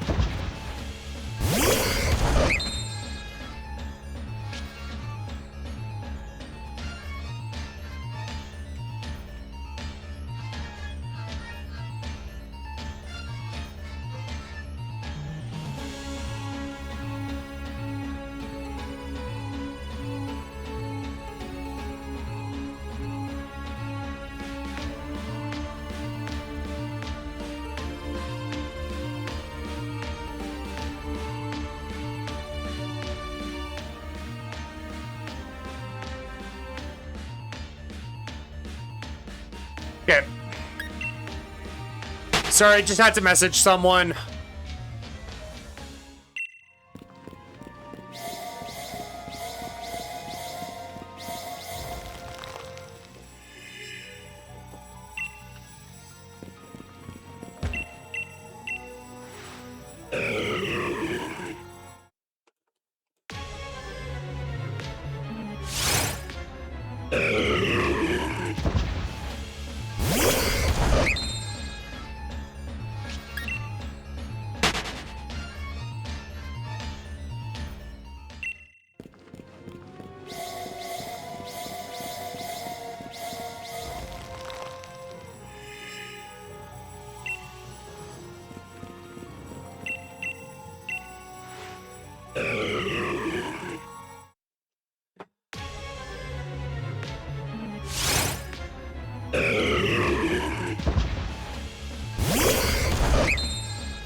D&D.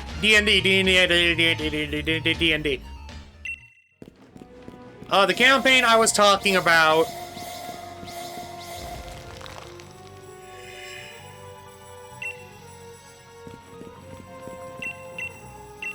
was D&D world, except they used Arcanotech, like magic-infused technology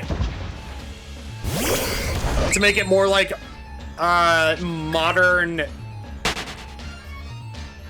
like a modern country. And the town that the game takes place in is like a modern suburbia.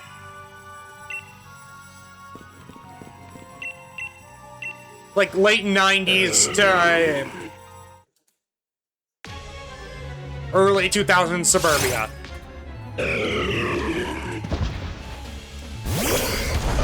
Reggie I's number 3,500, and it's not shiny. I accidentally double tapped the plus button.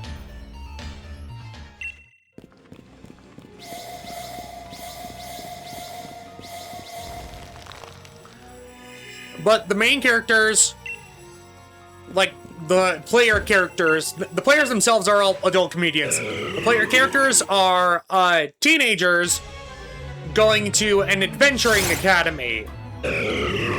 Like, where they raise heroes to go off and do shenanigans. And it's very funny. One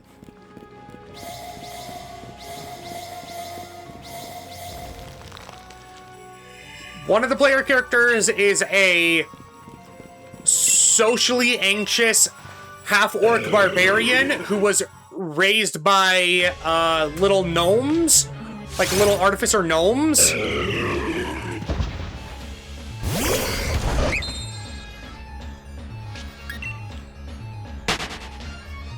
One of the characters is a rogue goblin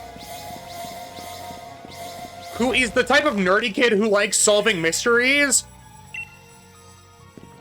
So think of Velma, except socially,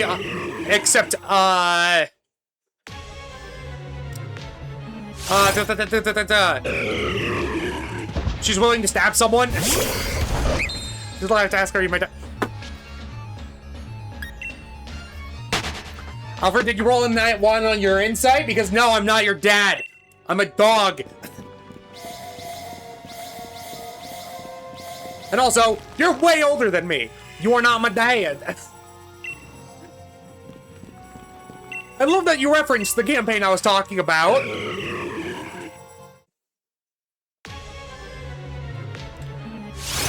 Sorry, I had a feeling you might be... my bad. You're fine, you're fine. It's just... I highly doubt someone who is a lot younger than you is also going to be your dad unless time travel shenanigans are involved. Which I don't think future me knows time travel.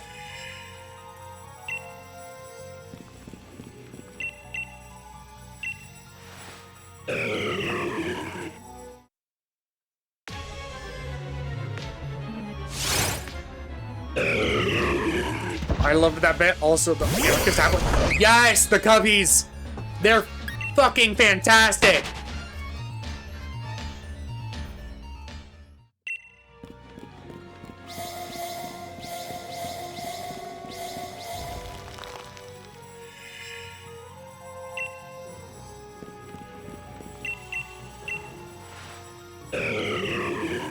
There's a half-elf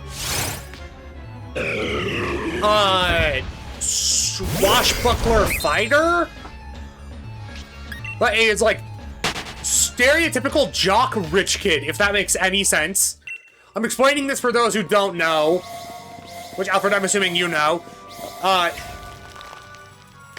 His dad is a pirate, and his mom has been drunk for the last 17 years because she's a high elf.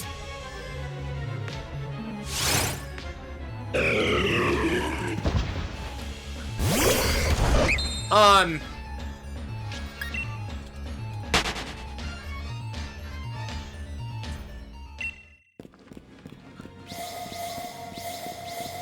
wondering if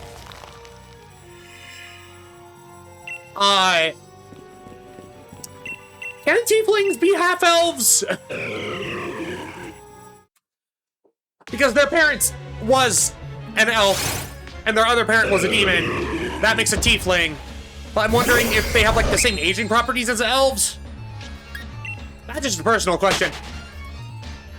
But yeah, they're a tiefling they're a tiefling bard who is like, I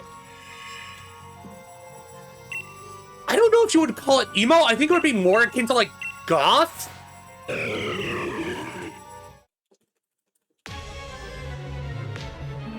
I don't know how to explain it.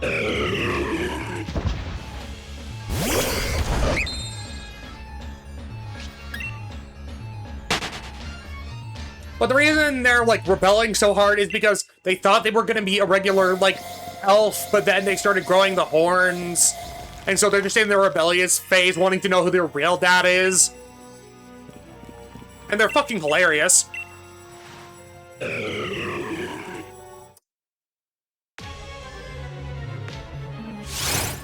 There is an elven divination wizard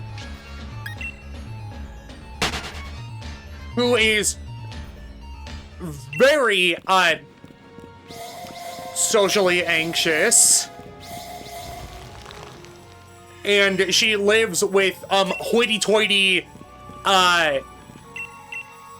elven parents and a bitch of an older sister.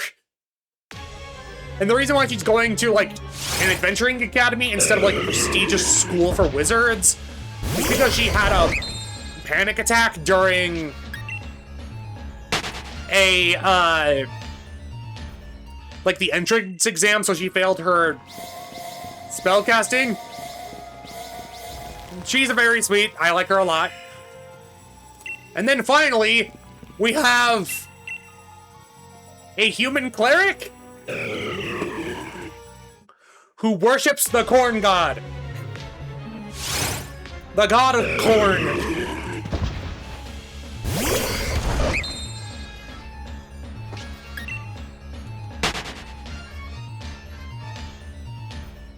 And they're the type of person that believes in their divinity so much that, like, they're chill to be around people who aren't from that divinity, but they're gonna be, like, slowly trying to convert you.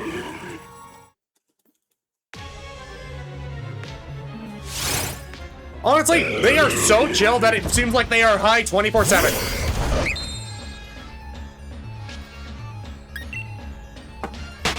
That is until they meet their god face to face, learn that he's a frat bro, and then they have a religious panic like, a religious faith crisis, if that makes sense.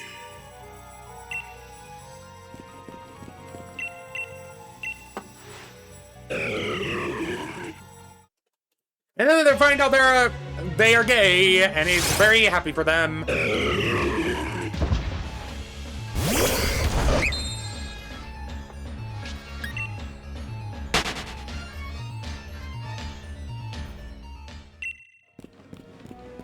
And so far they have 3 seasons of that going.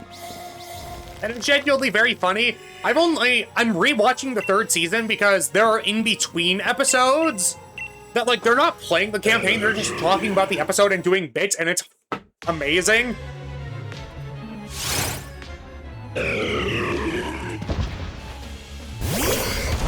Another campaign of theirs I like a lot, it's called Starstruck Odyssey, is space D&D.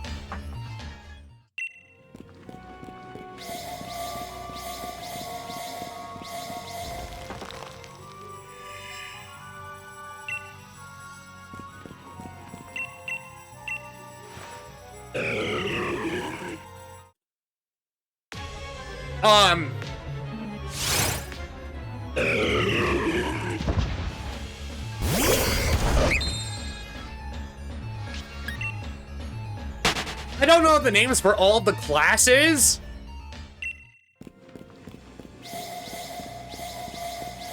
But the characters of that one are, one of them is like this, like, weird, like a mer person, except they are like, they have all their limbs, but they are definitely a lot more fish. And they are a psychic. They are like from a race of people that has not known war, violence, lying. So they're just like these very like excitable, like naive little gremlin who is a part of a pyramid scheme because they don't know what pyramid schemes are.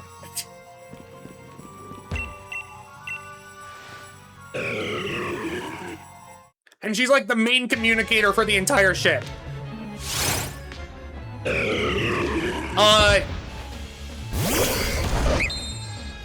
There's like, another character is a super soldier clone who is the second to last of his battalion because one of the super soldier clones just decided, I'm gonna, like, kill every other member. And as he tried to kill the player character, he failed and just ran away. So he's trying to hunt him down. He's fucking hilarious. There's a character who is a first and only of their line android who was designed to do everything. Because androids are, like, sold in this universe. Like, oh, a personal assistant, someone that fills up your gas tank, like, that's their purpose. This one was designed to do everything. And their commercializing failed so hard that they were going to be scrapped, but someone in their department gave them free will, so they grenaded the office and just ran away on their roller skates. Oh, and by the way, this is very, like, 80s and 90s coded, like, space travel. Like, the android character looks like they're one of those, like, diner workers on roller skates. Except one of her arms is a rotary cannon.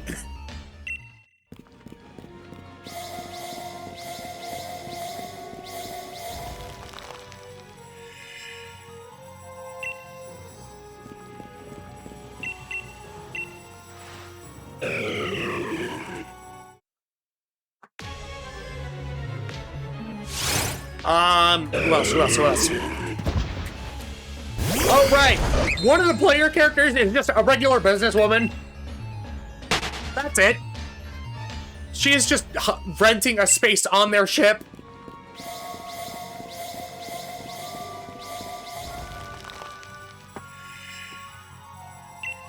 And yet, some of the roles she does are like, you'd be like, oh, in the middle of combat, you should be focusing on, like, your enemy. Nah, she just does financial shit during it, and it is some of the most advisable plays they have ever made.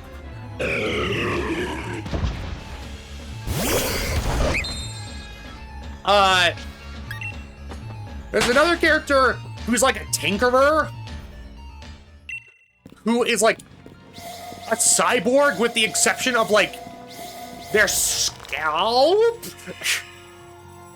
They used to be like a normal like person who was just very smart, very mathematical, and they were like, I don't want to teach at a university. I want to be like a space person. So they signed up for like this very, very sketchy space crew. They didn't sign up for health insurance.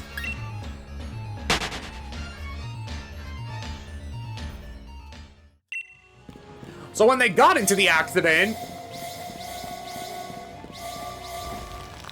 and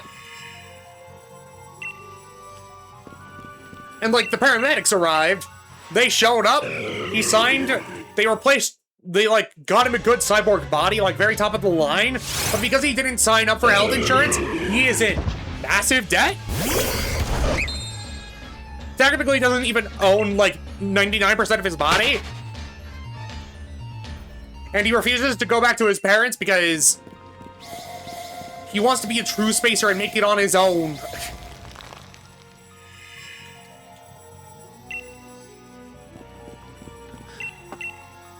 And then the final character is just like a...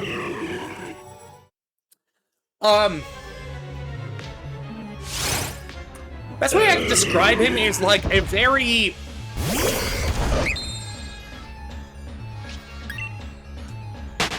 He is a very, he's very much an asshole. He's good at what he does. He just sucks. And he hates his entire crew. But that is not the real player character. The real player character is a slug who hijacks the brain of this man and pilots it like a mech.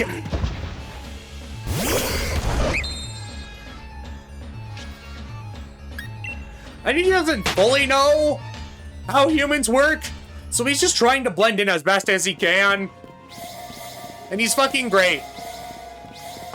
We love him.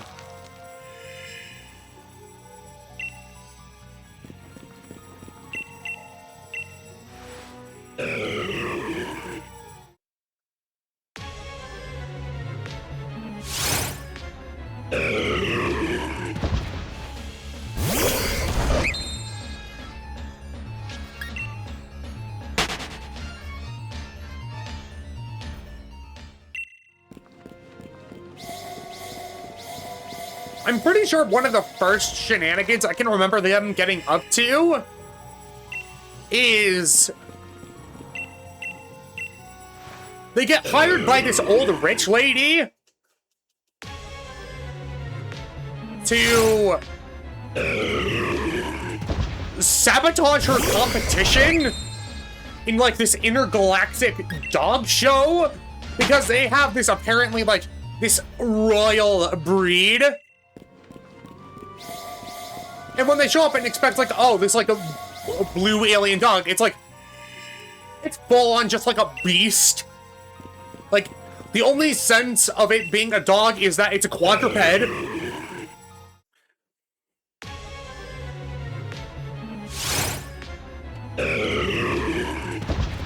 But it, like, it straight up just spits venom on a guy, and everyone's just like, oh, such a beautiful dog. And, of course, in order to sabotage it, they just straight up decide to kidnap it. And raise it better than its owner ever did. And it's beautiful. Two of the characters try gambling at a casino and fail horribly.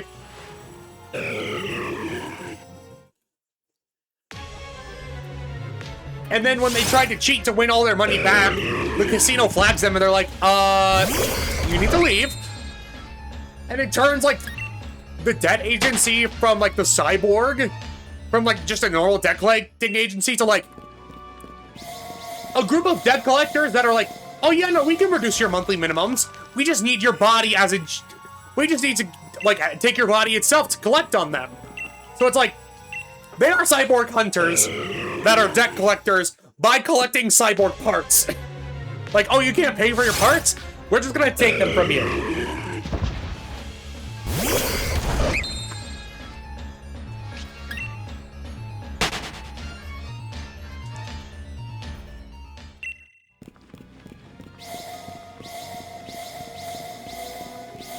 Oh, right, I forgot to mention what the pyramid scheme was. The pyramid scheme is a company called Pleasure Putty. I will not elaborate any further other than it is flammable and explosive.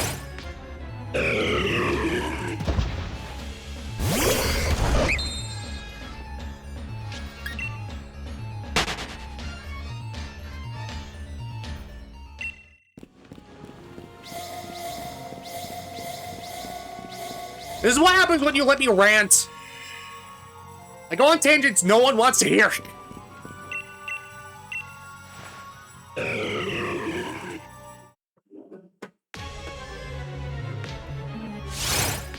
I'm gonna drink some water, because I've been talking for a while now.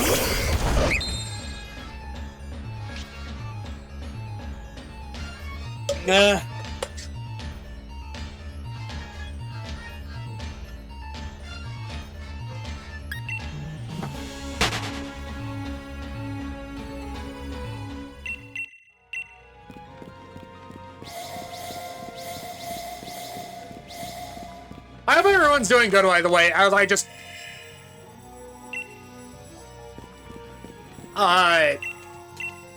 Shiny Hunt.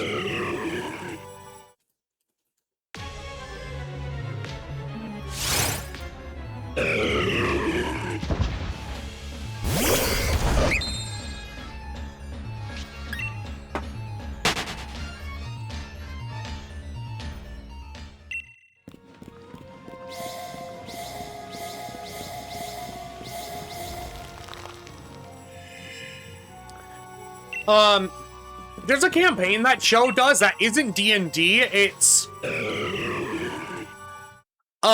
spin-off on the tabletop game Kids on Bikes, but it's been modified to be like for magic and stuff.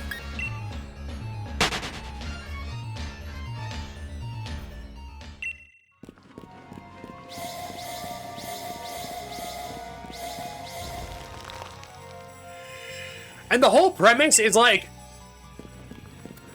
what if actual, like, regular teenagers who were like 16, 17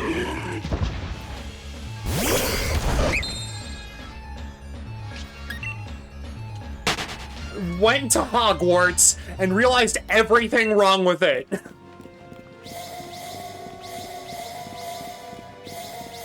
Alfred, you are welcome to interrupt at any time if you have questions.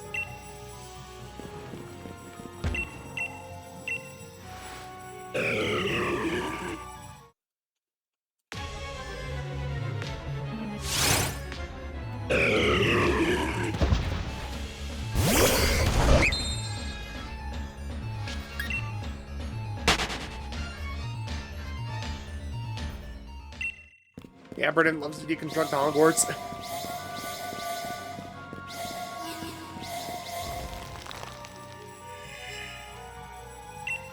Genuinely, that is one of the seasons I've rewatched multiple times. Because one, Brennan actually gets to be a character and not the DM. And two, I like the fact that it's not like...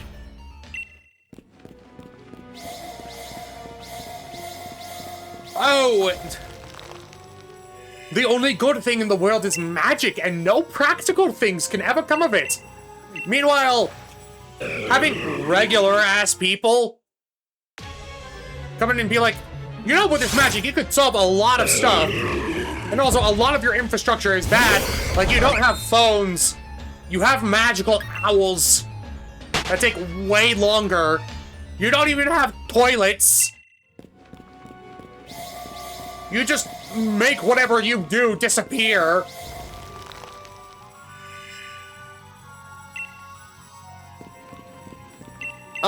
The housing system is bullshit.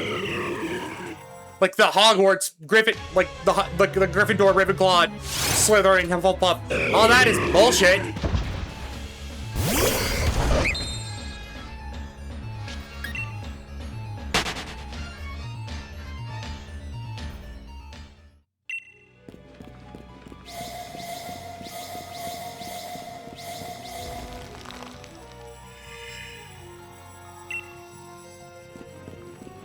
And also,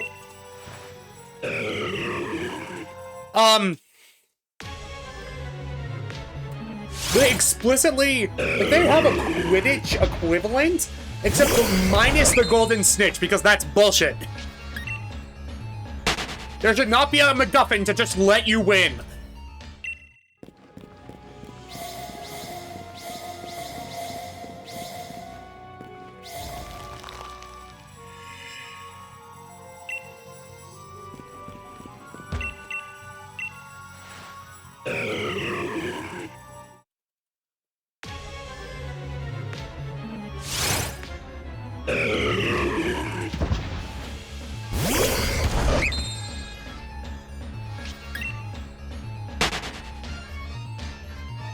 And also, if it was, like, a secret magic society, a lot of those kids would be sheltered as heck and not know anything about, like, being rebellious. That's how that would work.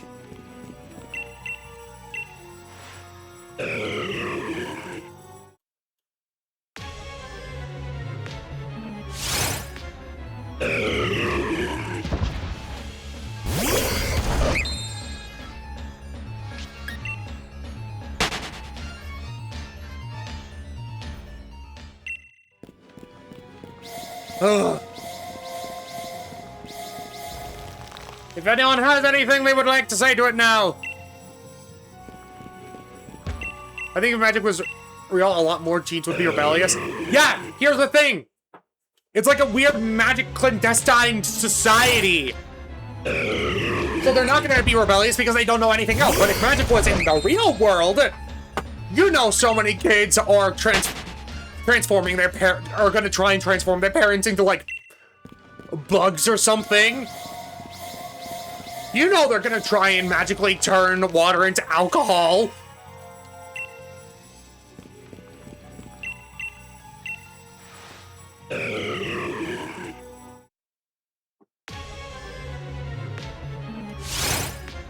You know there are gonna be, like, teens trying to turn themselves invisible to do, like, graffiti and stuff, but they don't realize that by marking the wall in the moment, you can still be caught.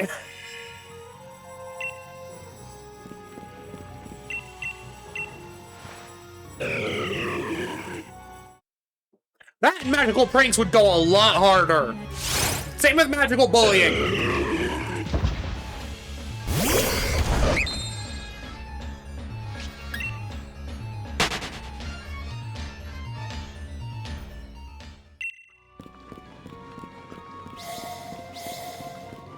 I think it was kind of implied in the HP books, but not explicitly stated.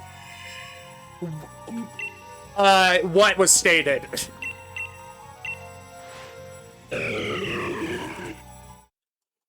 What did I say that was, like, implied?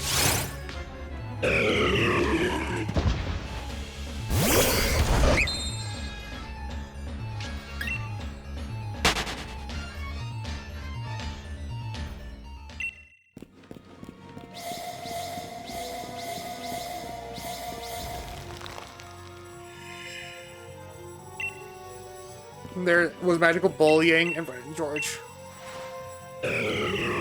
Oh, when I say magical bullying, I mean, like, imagine regular bullying, but 10 times worse.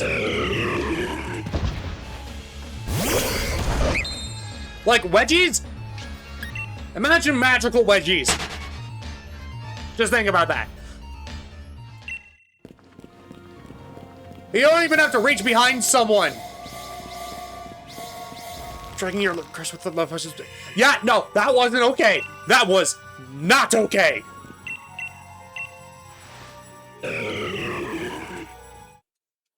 Do not drug people. Don't do that. That's a bad plan.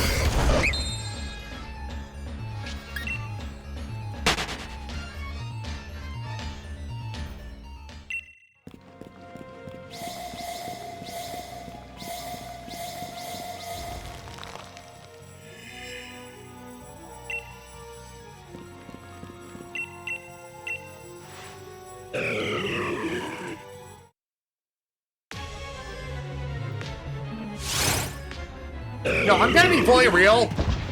If I ever did find out magic was real, my presence on the internet might as well disappear because I'm spending every waking moment learning,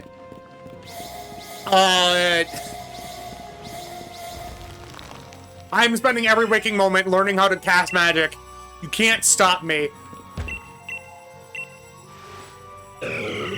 Also, by the way, even though I'm talking about Harry Potter, J.K. Rowling still sucks. Those books can be good. J.K. Rowling can still suck.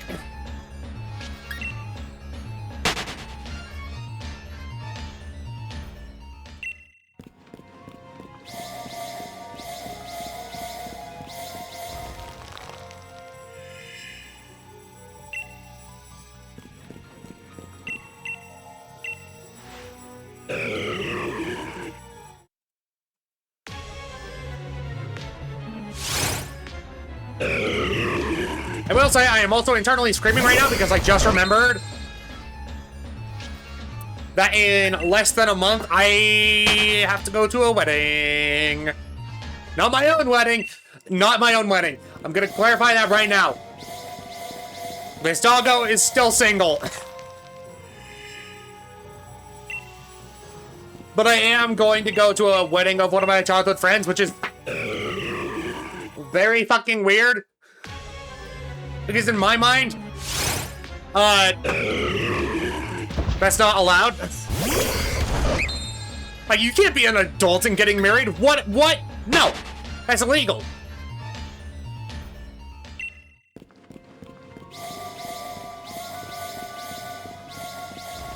You're my friend.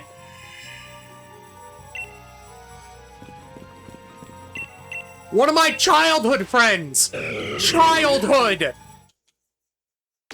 What the? How did you hear that? Alfred! Oh my god! No! I said childhood! If I said that, that would be so... Oh my god, that would have been so racist! No! Alfred, how did you hear that? I said childhood! No!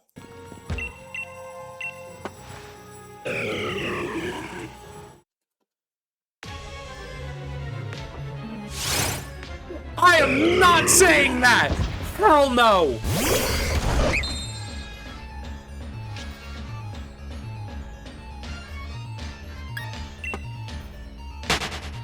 Alfred, if I did say that, that is absolutely racist! I would not say that in a million years! Oh my god!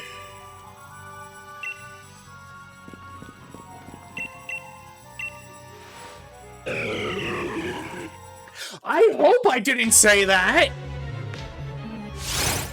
Because if I did, I'm extremely sorry! I said childhood!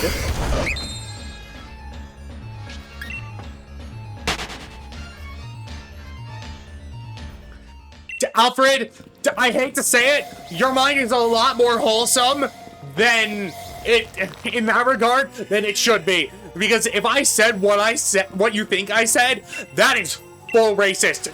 Like there is no denying it at that point. Oh my god.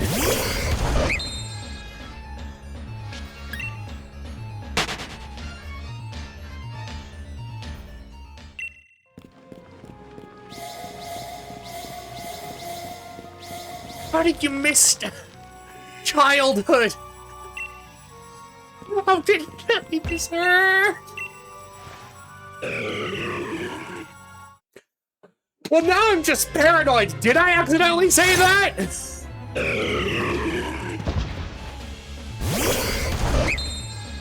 Did I accidentally say that? Now I'm scared.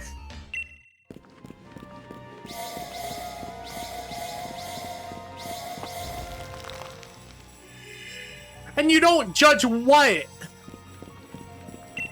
You don't judge what? I'm just a goober. No, I did. Alfred, you're fine. I was just genuinely scared. I was like, did that slip out of my mouth?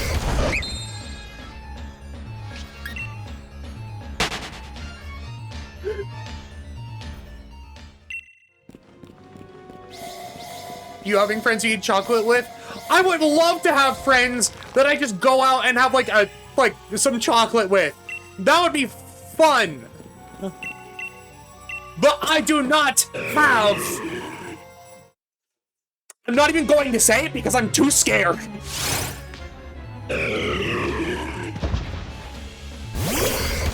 Like, I'm not saying that in that way.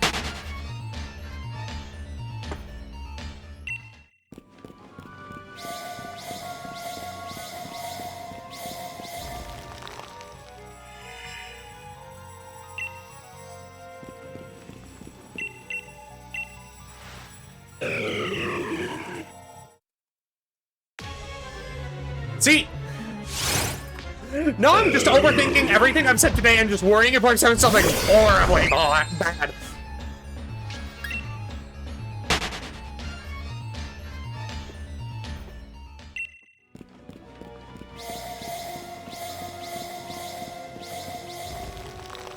Fuck. Also, hi, Fluffy. How was your nap?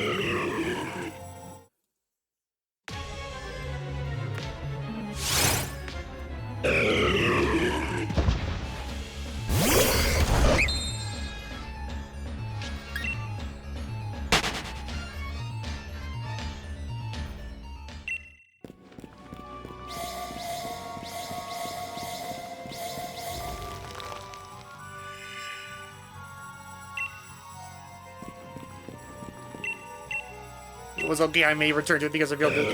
Is it because you just have like a post wake up crappy feeling?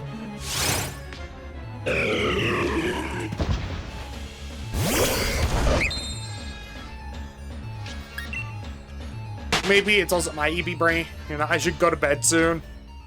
Probably, Alfred. I know it's like midnight for you. Or close to it.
I'm probably going to stop at 3,600 just because, well, I definitely could get more than that before the hour is over.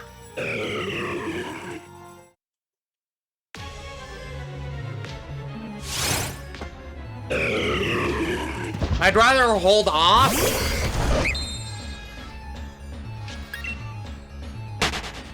That way I have more time to, like, shower, do stuff.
Yeah, no, I haven't had lunch, and I'm feeling it.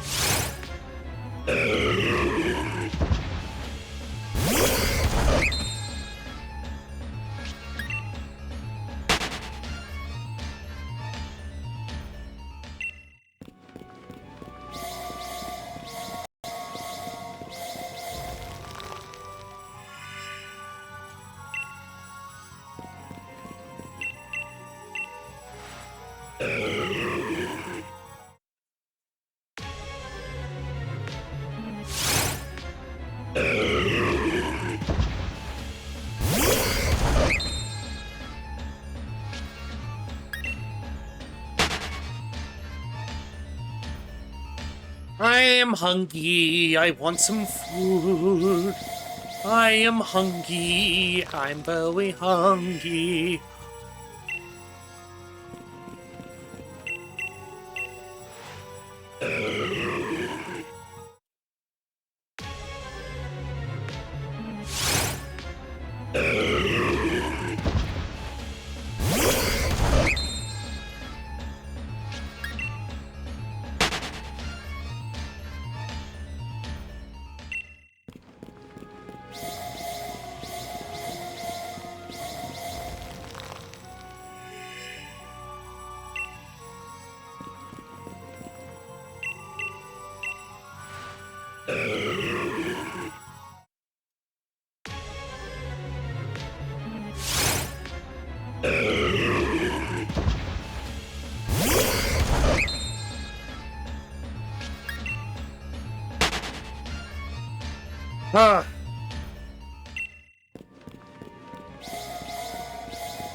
But Fluffy, you get pats. Alfred, you also get pats. I do not have pat emote, but you get it.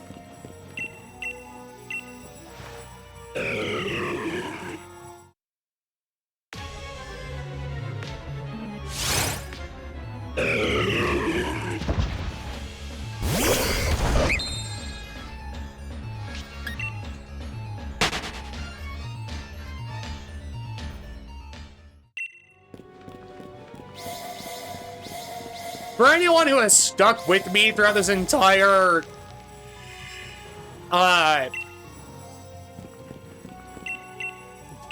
thing today, thank you very much.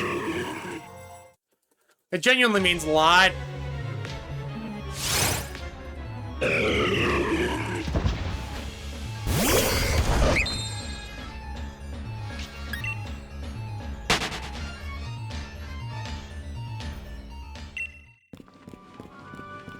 Even if it's just something you're having playing in the background, I do genuinely appreciate it. My brain tried combining those words at the same time, and I ended up... I'm so mad at myself. I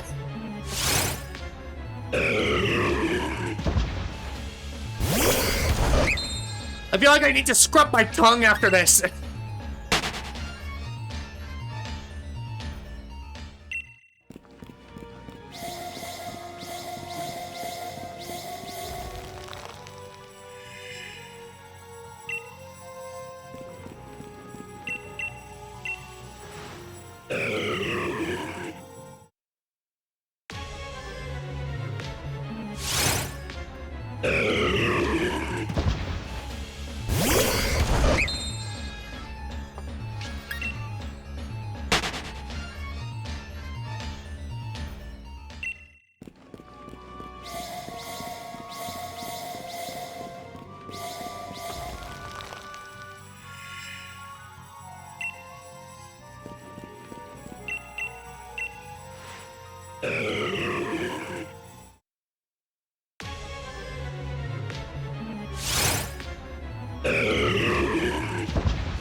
Yeah. Yeah. Also, I'm sorry if my accent is bad.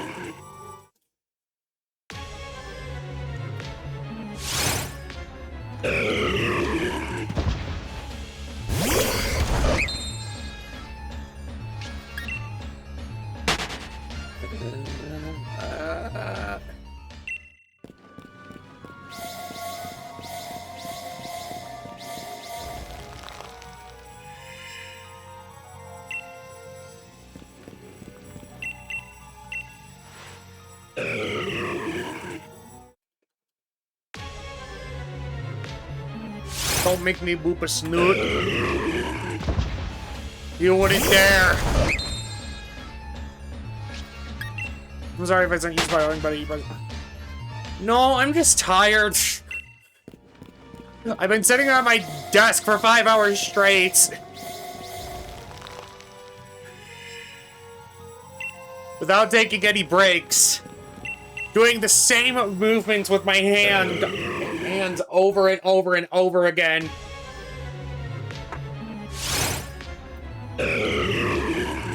With no noticeable difference in this giant hunk of ice.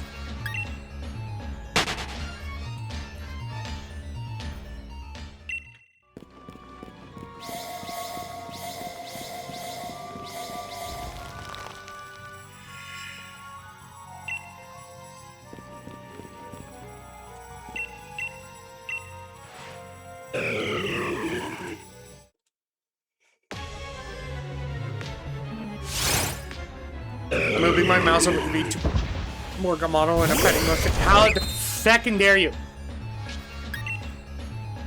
Do not boop, do not pet. Nope, I'm out. I'm out! Can't see me if I'm over here! Well, you can't pet me if I'm over here is what I meant to say. Nope! Can't do it! Can't do it! Nope! You can't do it!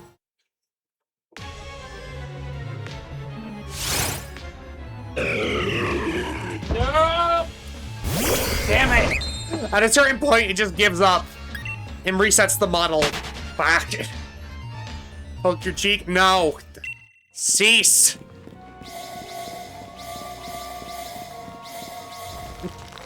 I know deserve.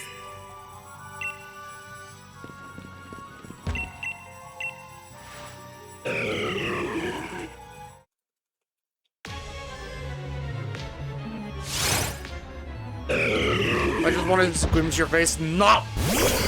You deserve no.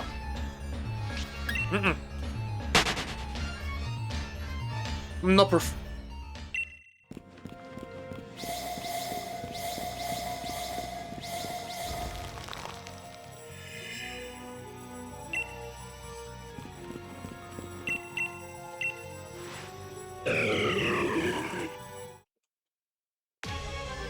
Do not boop snoot!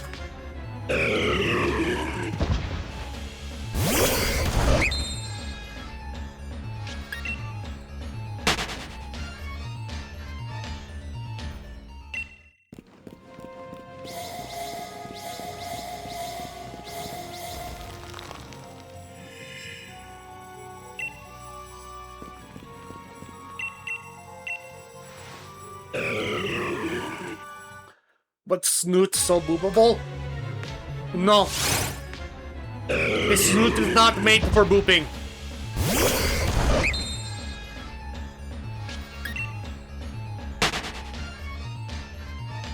Not for booping snoot.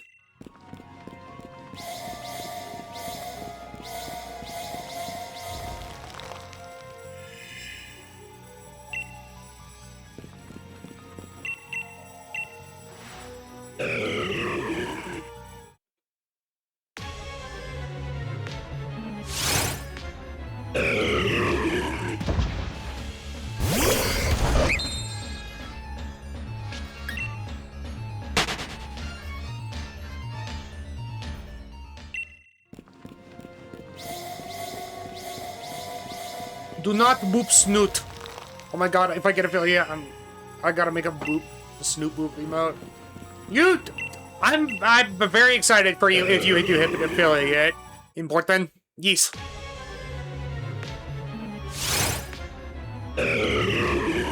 I just can't make any other emotes. I just can't get any other emotes right now.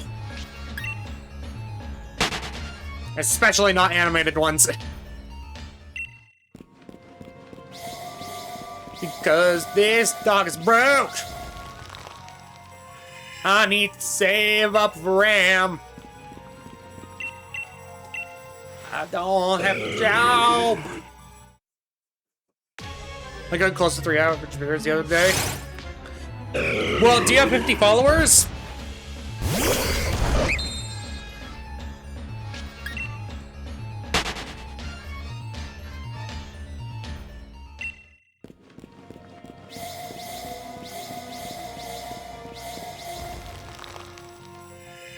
I have the amount I need. Okay. So you just need 3 average viewers. I'm very excited for you.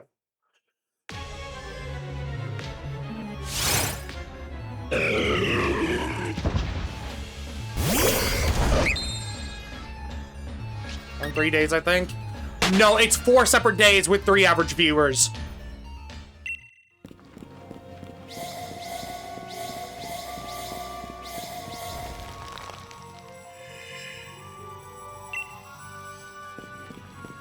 Which you think, for me streaming as long as I have, I would have a higher average view count, or a higher average of viewers. But I haven't been consistent enough, just due to real-life issues.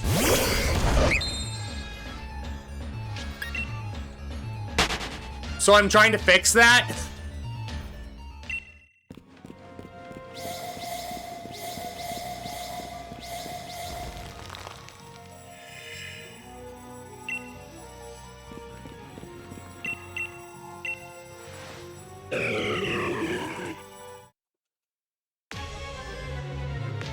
Yeah, you pick a good stream schedule.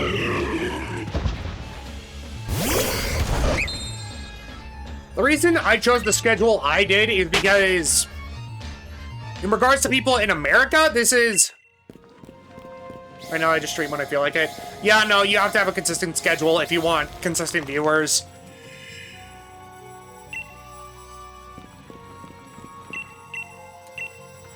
No, I chose the stream schedule I did because it tends to be around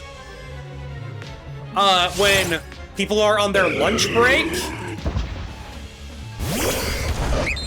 and about when people are like off work and just relaxing. That, and it gives me some flexibility throughout the morning, even though I need to wake up earlier so that I actually have that flexibility, and flexibility in the evening. Essentially, I kind of just made it like a regular work shift. But other people stream way less hours than I do. And they are more successful than me. So I don't know what I'm doing wrong!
Okay, for the final attempt of today, I'm leaving, re-entering,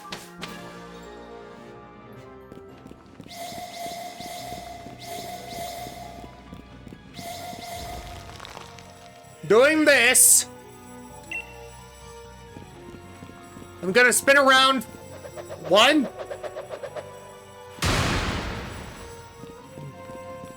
2,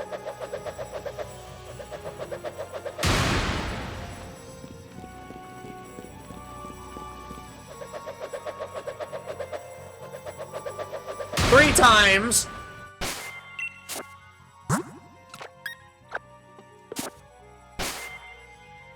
Change which Pokemon is in the lead. Save.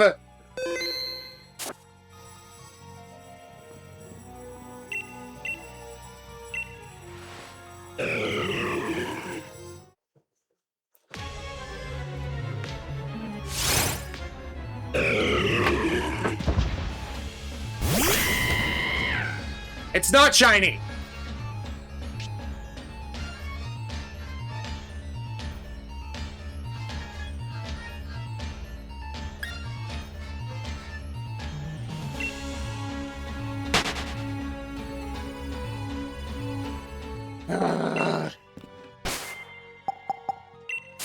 Well, that's very, very frustrating.